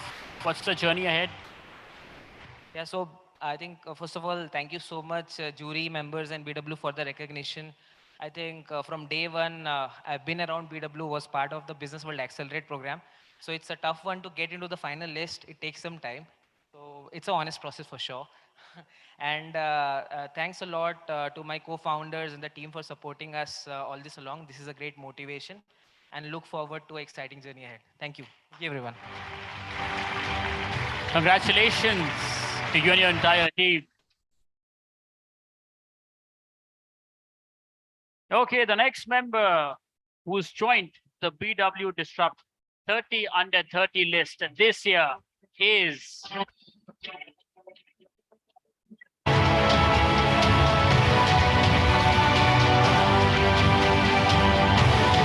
Mayank Kapoor, Managing Director, Krishna Home.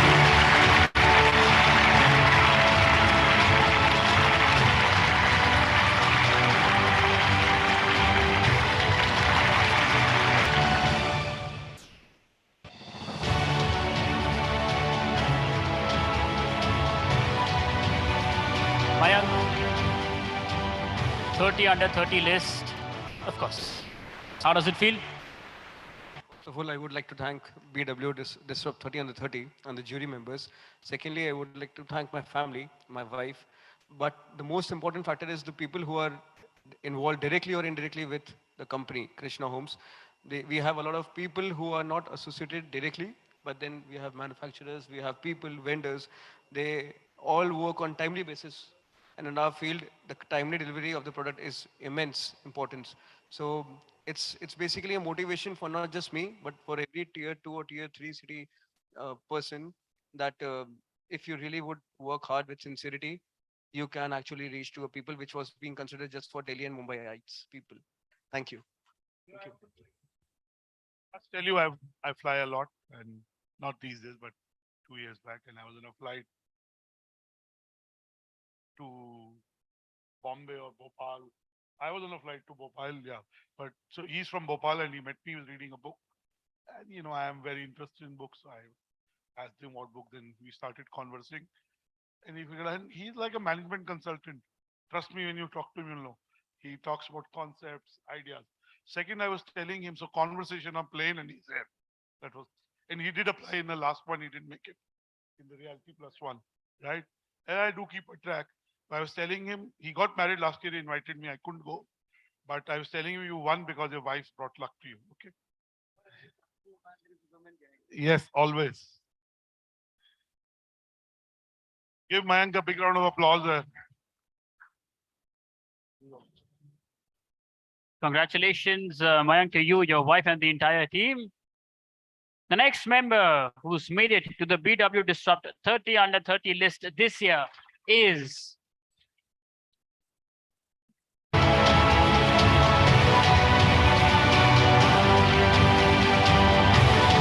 Parag Kaushik, co-founder and director of Karma Ayurveda.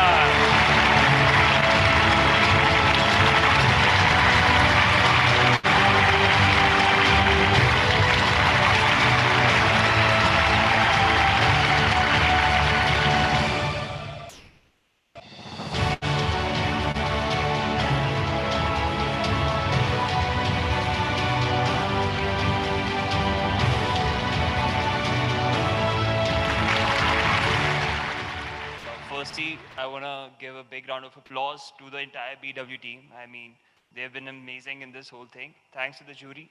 Thank you guys for recognition. And this one's for the entire Upkarma team. So cheers and congratulations to all the other winners. Thank you. Thank you and congratulations. I believe Parag's team is here. I heard Woohoo and everything. Kaun tha wo? You can be loud, I'm just saying that. The team, nothing else. Yeah, you can once again give it up. They've all worked extremely hard for all the winners. Yeah. Applauses are never enough. Okay, the next member who's made it to the BW Disrupt 30 under 30 list this year is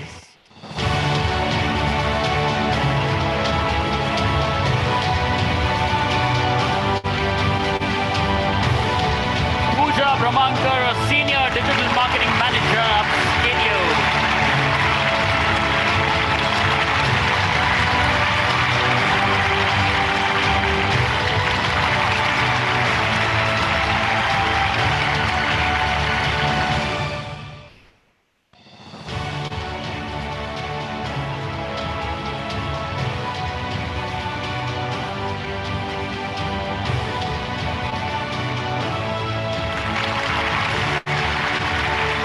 Pooja, we also heard you in the session today. But what does this mean for your entire team? So thank you so much, BW, for giving me this award. It really feels great to be a part of this 30 under 30 club. Also, I'm one of the few who's an entrepreneur and not an entrepreneur. So it's great to be on the list. And I would love to thank the founders of Upscalio, Nitin, Sam, and Gautam, who've always trusted me with solving some of the most challenging problems. Thanks to my family, without whom I wouldn't ever be here, and also to my lovely husband, who's my cheerleader and my mentor. Thank you. Congratulations to you and the entire team. Moving on, the next member who's made it to the BW Disrupt 30 under 30 list this year is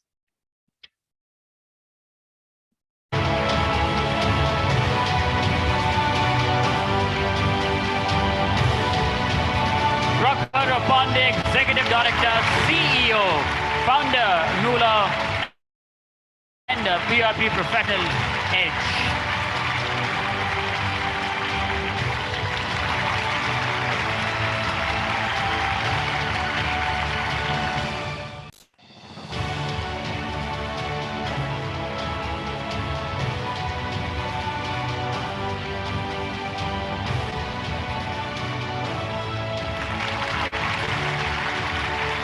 Prakhar, what does this mean for you and your entire team? First of all, thank you to the entire team at BW. I think you guys are doing some tremendous work. And congratulations on this brilliant IP.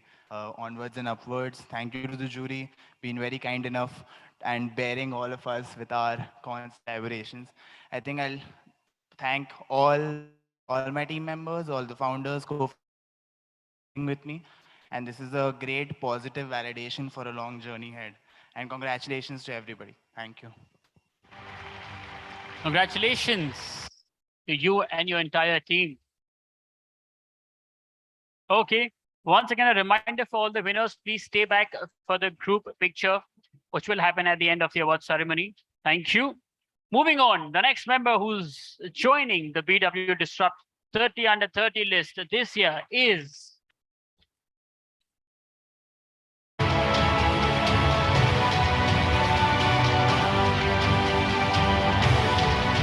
Rujul Gupta, Product Lead, Get Bases.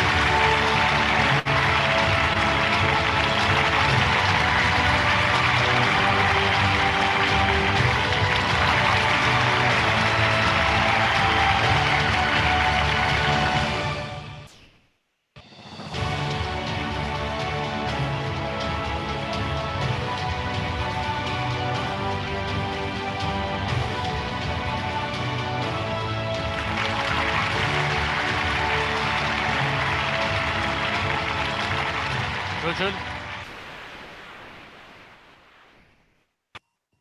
No, thank you so much.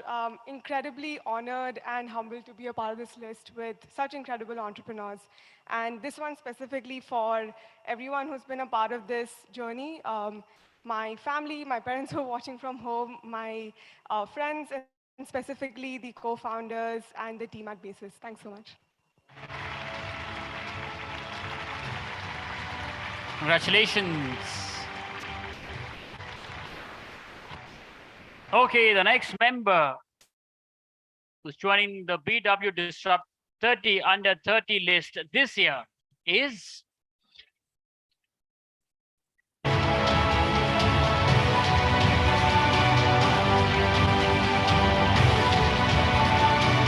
Sachit Wadhwa, co-founder and COO, Book My Charters.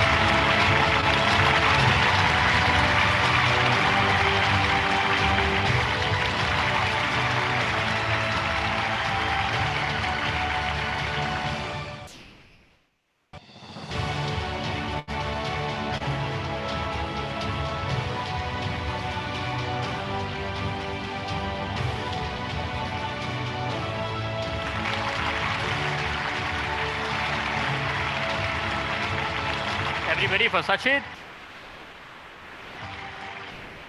Yeah, he's promised all the winners a flight, a charter to wherever.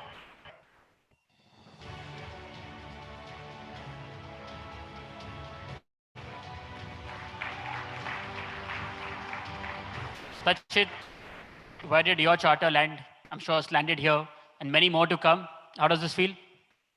Well, firstly, thank you to Business World, and this is a great recognition and encouragement. I would actually like to dedicate this to my team for all their relentless hard work and helping me build on my vision. So thank you so much. Congratulations to you and your entire team, Sachit. Okay, the next member to join the BW Disrupt 30 under 30 list this year is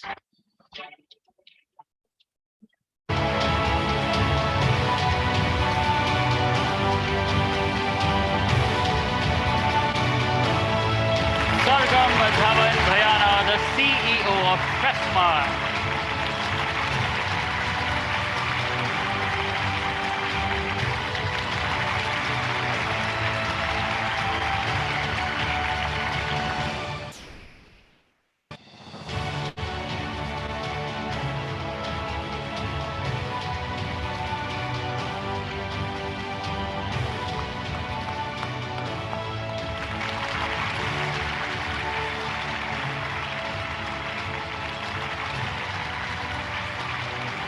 Everybody for Sorghum and the entire team.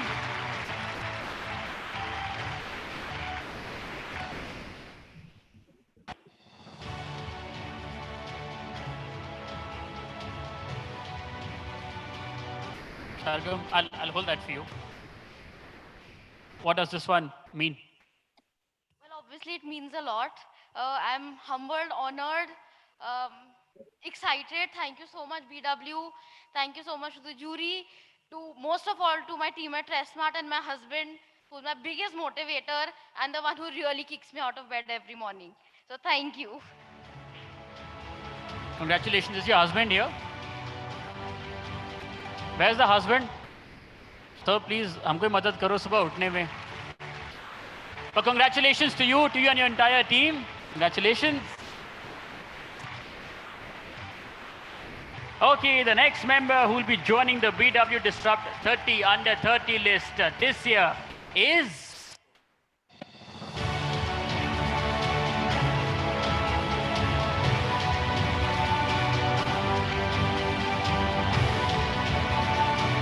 Shiv Parekh, the founder of Pivot.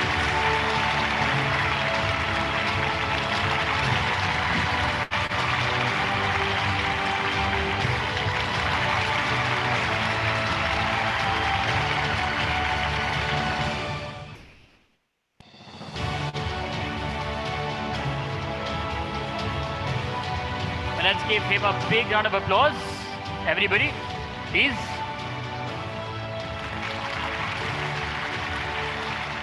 Shiv. Thank you. Thanks a lot for the recognition. I think it's been a very inspiring day listening to everyone. And I think exciting times for everyone ahead. Thank you. Congratulations. You know, Dr. Batra always keeps saying this, और सुबह भी कहा था कि ताली बजाना आपके दिल के लिए अच्छा होता है. So whenever you got a chance for yourself, for all the winners who come. Okay, the next member who's joining the BW Disrupt 30 under 30 list this year is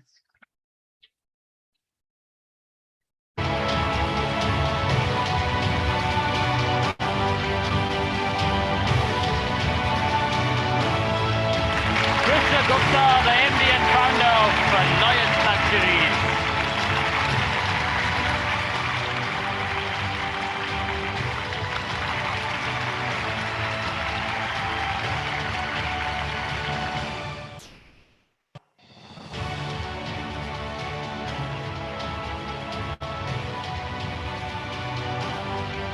Krishna, what does this feel? It's a great feeling and very exciting, and it's a great boost from a motivation point of view to keep carrying on and keep pushing forward. Thank you so much. Thank you. Congratulations. Congratulations.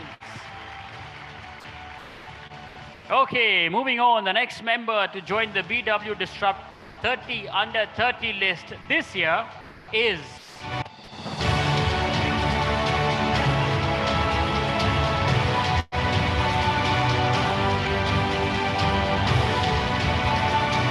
Siddhartha Thakkar, co-founder of Elevate Building Solutions.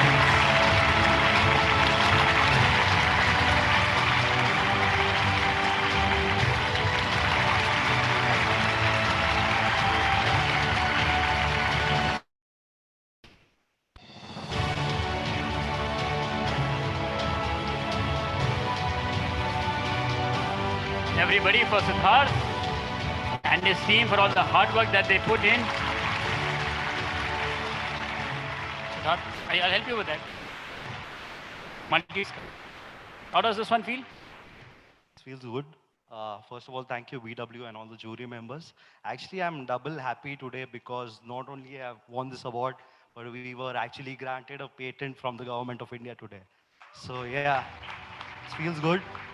And this wouldn't have been possible without my partner, Smita Tiwari, my team, and my family.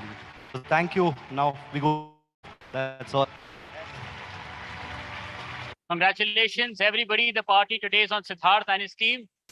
Join us at 8 p.m. and wherever he'll tell us. Congratulations, Siddharth. Congratulations.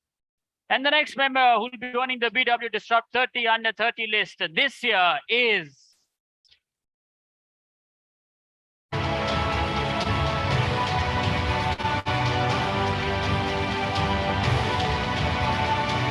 Sumit Nayak, co-founder, Ecom Technologies Private Limited.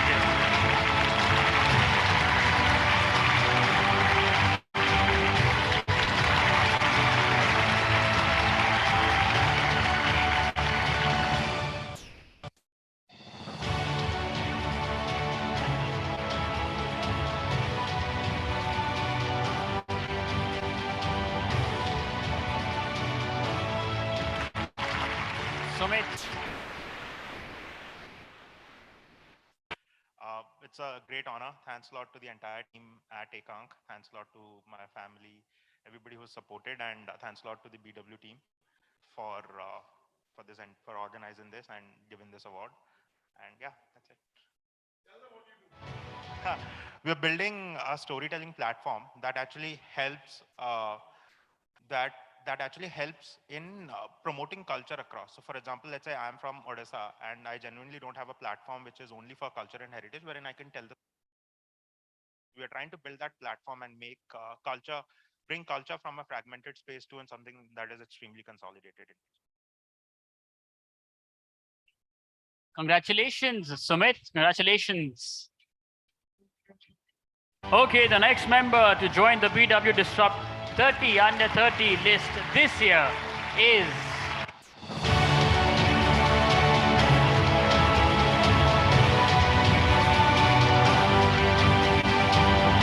Tejas Athor, co-founder and COO Movo Venue Media Private Limited.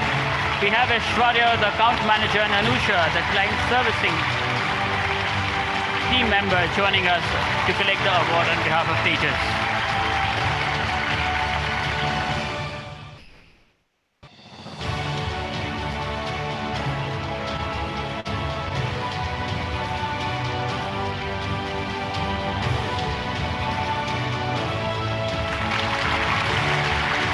You wish to say something on behalf of Tejas and the team? We are really glad to accept this award on behalf of Tejas. He couldn't make it today, but I'm sure he'll be really glad and obliged to take it. Thank you so much. Congratulations, congratulations. Okay. The next member joining the BW Disrupt 30 under 30 list this year is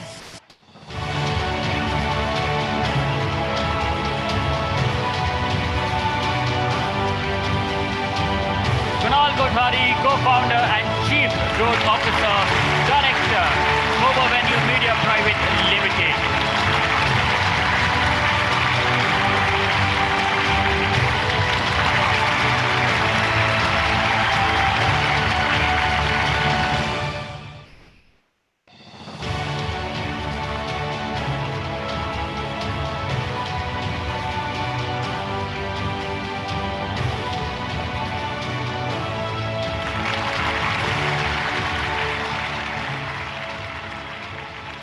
Should I help you?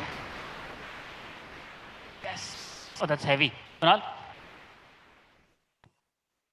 Hello, everyone. First, I would like to thank BW for recognizing us, for recognizing me and my journey. And I would also like to thank the jury and people who are part of my journey or who were part of my journey and people who are still part of my journey. I would like to thank them for pushing me every day. And we at Mob Avenue are building an ad tech platform who are solving advertising problems digitally. Thank you.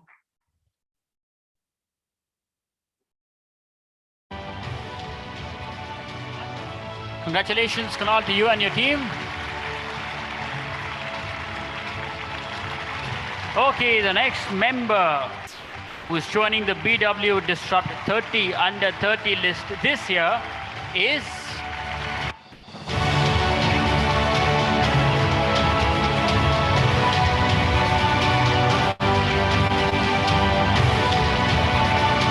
Akash Zaveri, co-founder, Satya Nutraceuticals Private Limited. Akash.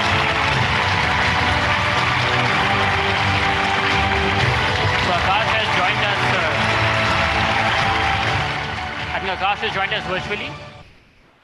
He's not? No? Congratulations to him. Never mind. He couldn't be here. He was supposed to join us virtually, but no problem. The next member who is going to be joining the BW Disrupt 30 under 30 list this year is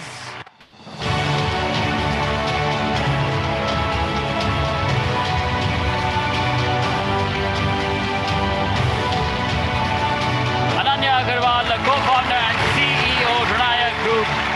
We have Navya, the consultant from Ananya's team, joining us. A picture for her, please.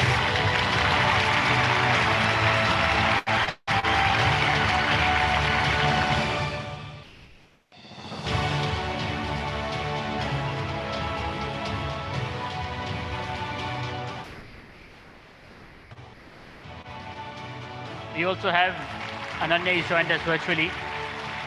We'll come to you, Ananya, just a second. Yes, some space for him. Ananya, how does this feel? This is a super proud moment for our entire team. I really want to congratulate the Business World team for pulling off such a beautiful event today. Super inspiring to listen to the panel conversations. Congratulations also to all the winners this year. And thank you to the jury for recognizing our efforts at Brunaya. I hope that the people in this room today can soon shape the future of India. And lastly, I'd like to encourage everyone to make more sustainable decisions, both in your daily life and through your companies. Thanks a lot. Congratulations, Ananya, Navya, and the entire team. Congratulations. Okay, the next member who's joining the BW Disrupt 30 under 30 list this year is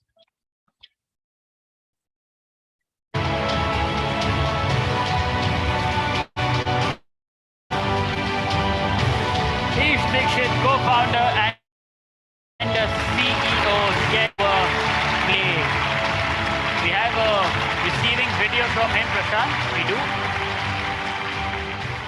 So he's not here, but we have a video from him that he sent us.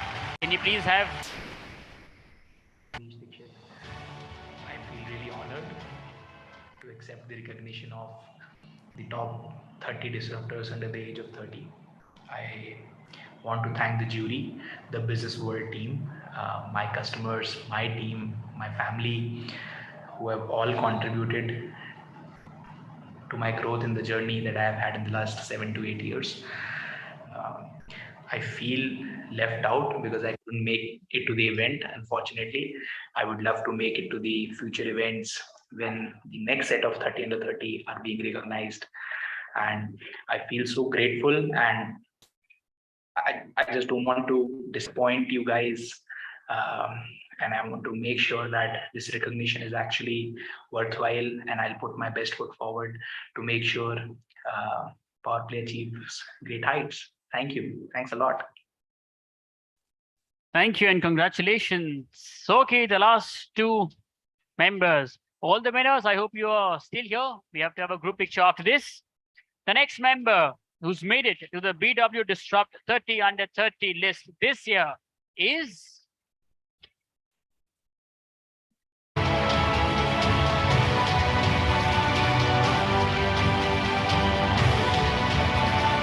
Raj Das, global co-founder and CEO, Herex India. We have Raghav Bali and Nitishri Kunchal coming to receive the award on behalf of Raj. Raj is also there with us virtually.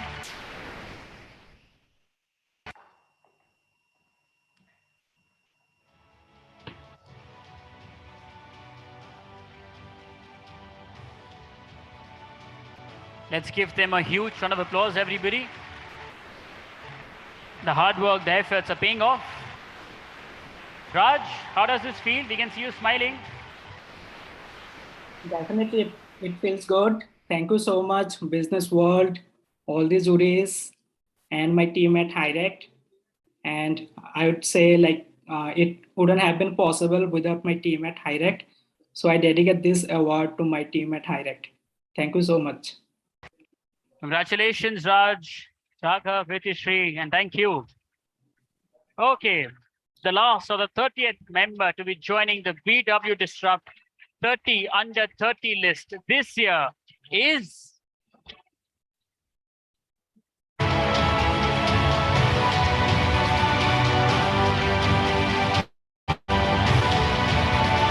Rona Kapidasaria, Head of Revenue and Operations, Yulu.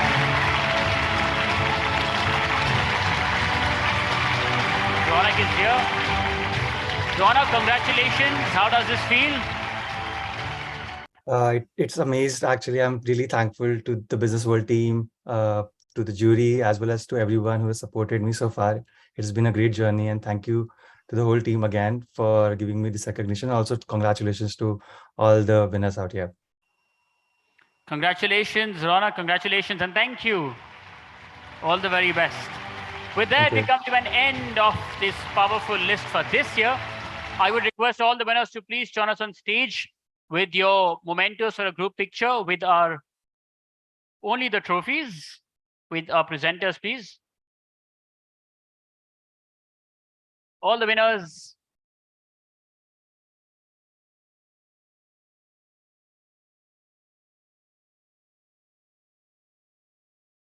Also, we are being joined by Ankit Prasad, the founder and CEO of Bobble AI. Ankit, you're requested to please join us on the picture. And they all love the NFTs, wait, of course. You can also sit on the stairs if you wish. I mean, you can also sit there. You can also sit.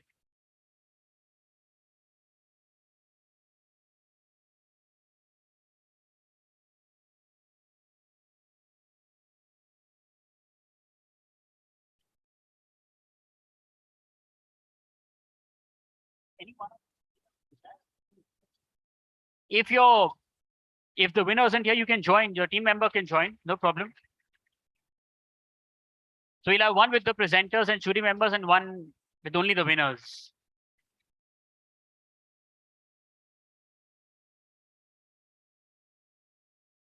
Oh, the winners are also there virtually. Wow.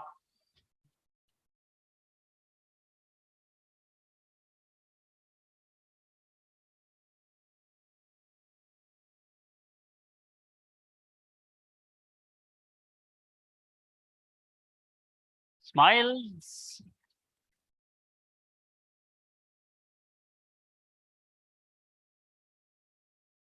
Yes, we can now give them a collective round of applause.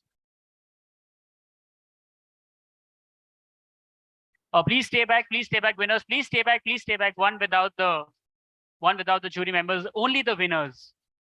Only the winners. Winners, please. There's still one to go.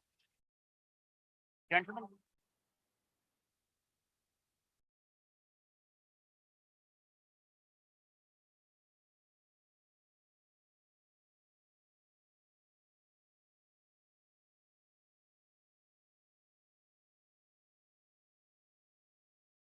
All the cameras done. Please let us know when you are.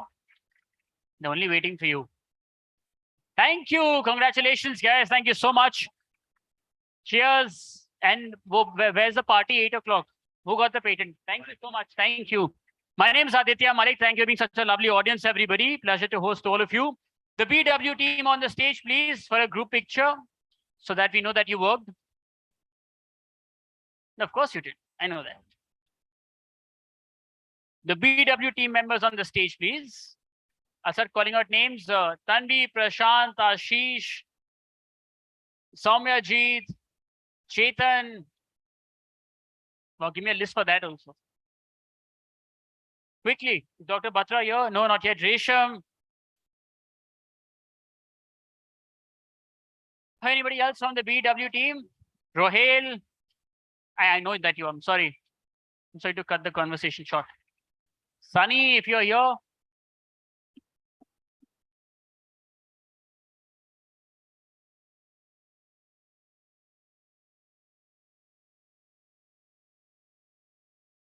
Once again, congratulations to all the winners. We shall see you probably in the 40 under 40 list. BW team members on the stage, please. Quickly, quickly, quickly. And then we'll let you go after that, please. The entire editorial team as well. Sunny, give me names. Ashish is here. Ashish, sit now. Ratnesh, Soumyajit, Talis is also here. Jaldi, jaldi. Dr. Rishi, please come. Aye. I'm so used to and doing the opening. Okay, last call. BW team members, last call. You're here. If you're not, Dr. Batra, he's outside. Come, Rohit sir. Aman, Viren, Abhishek. Wow. Okay, all the ones who are here, smile.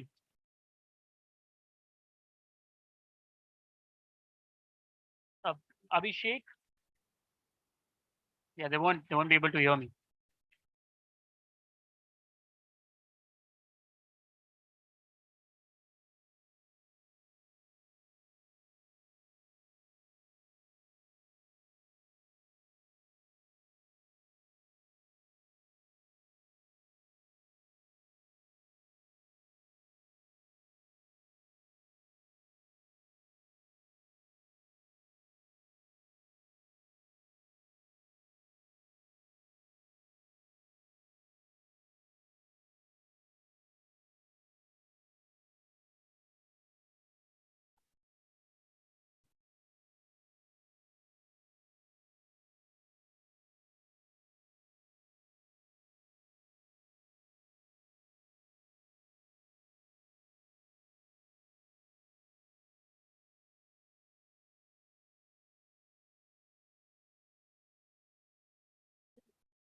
Congratulations to the entire team.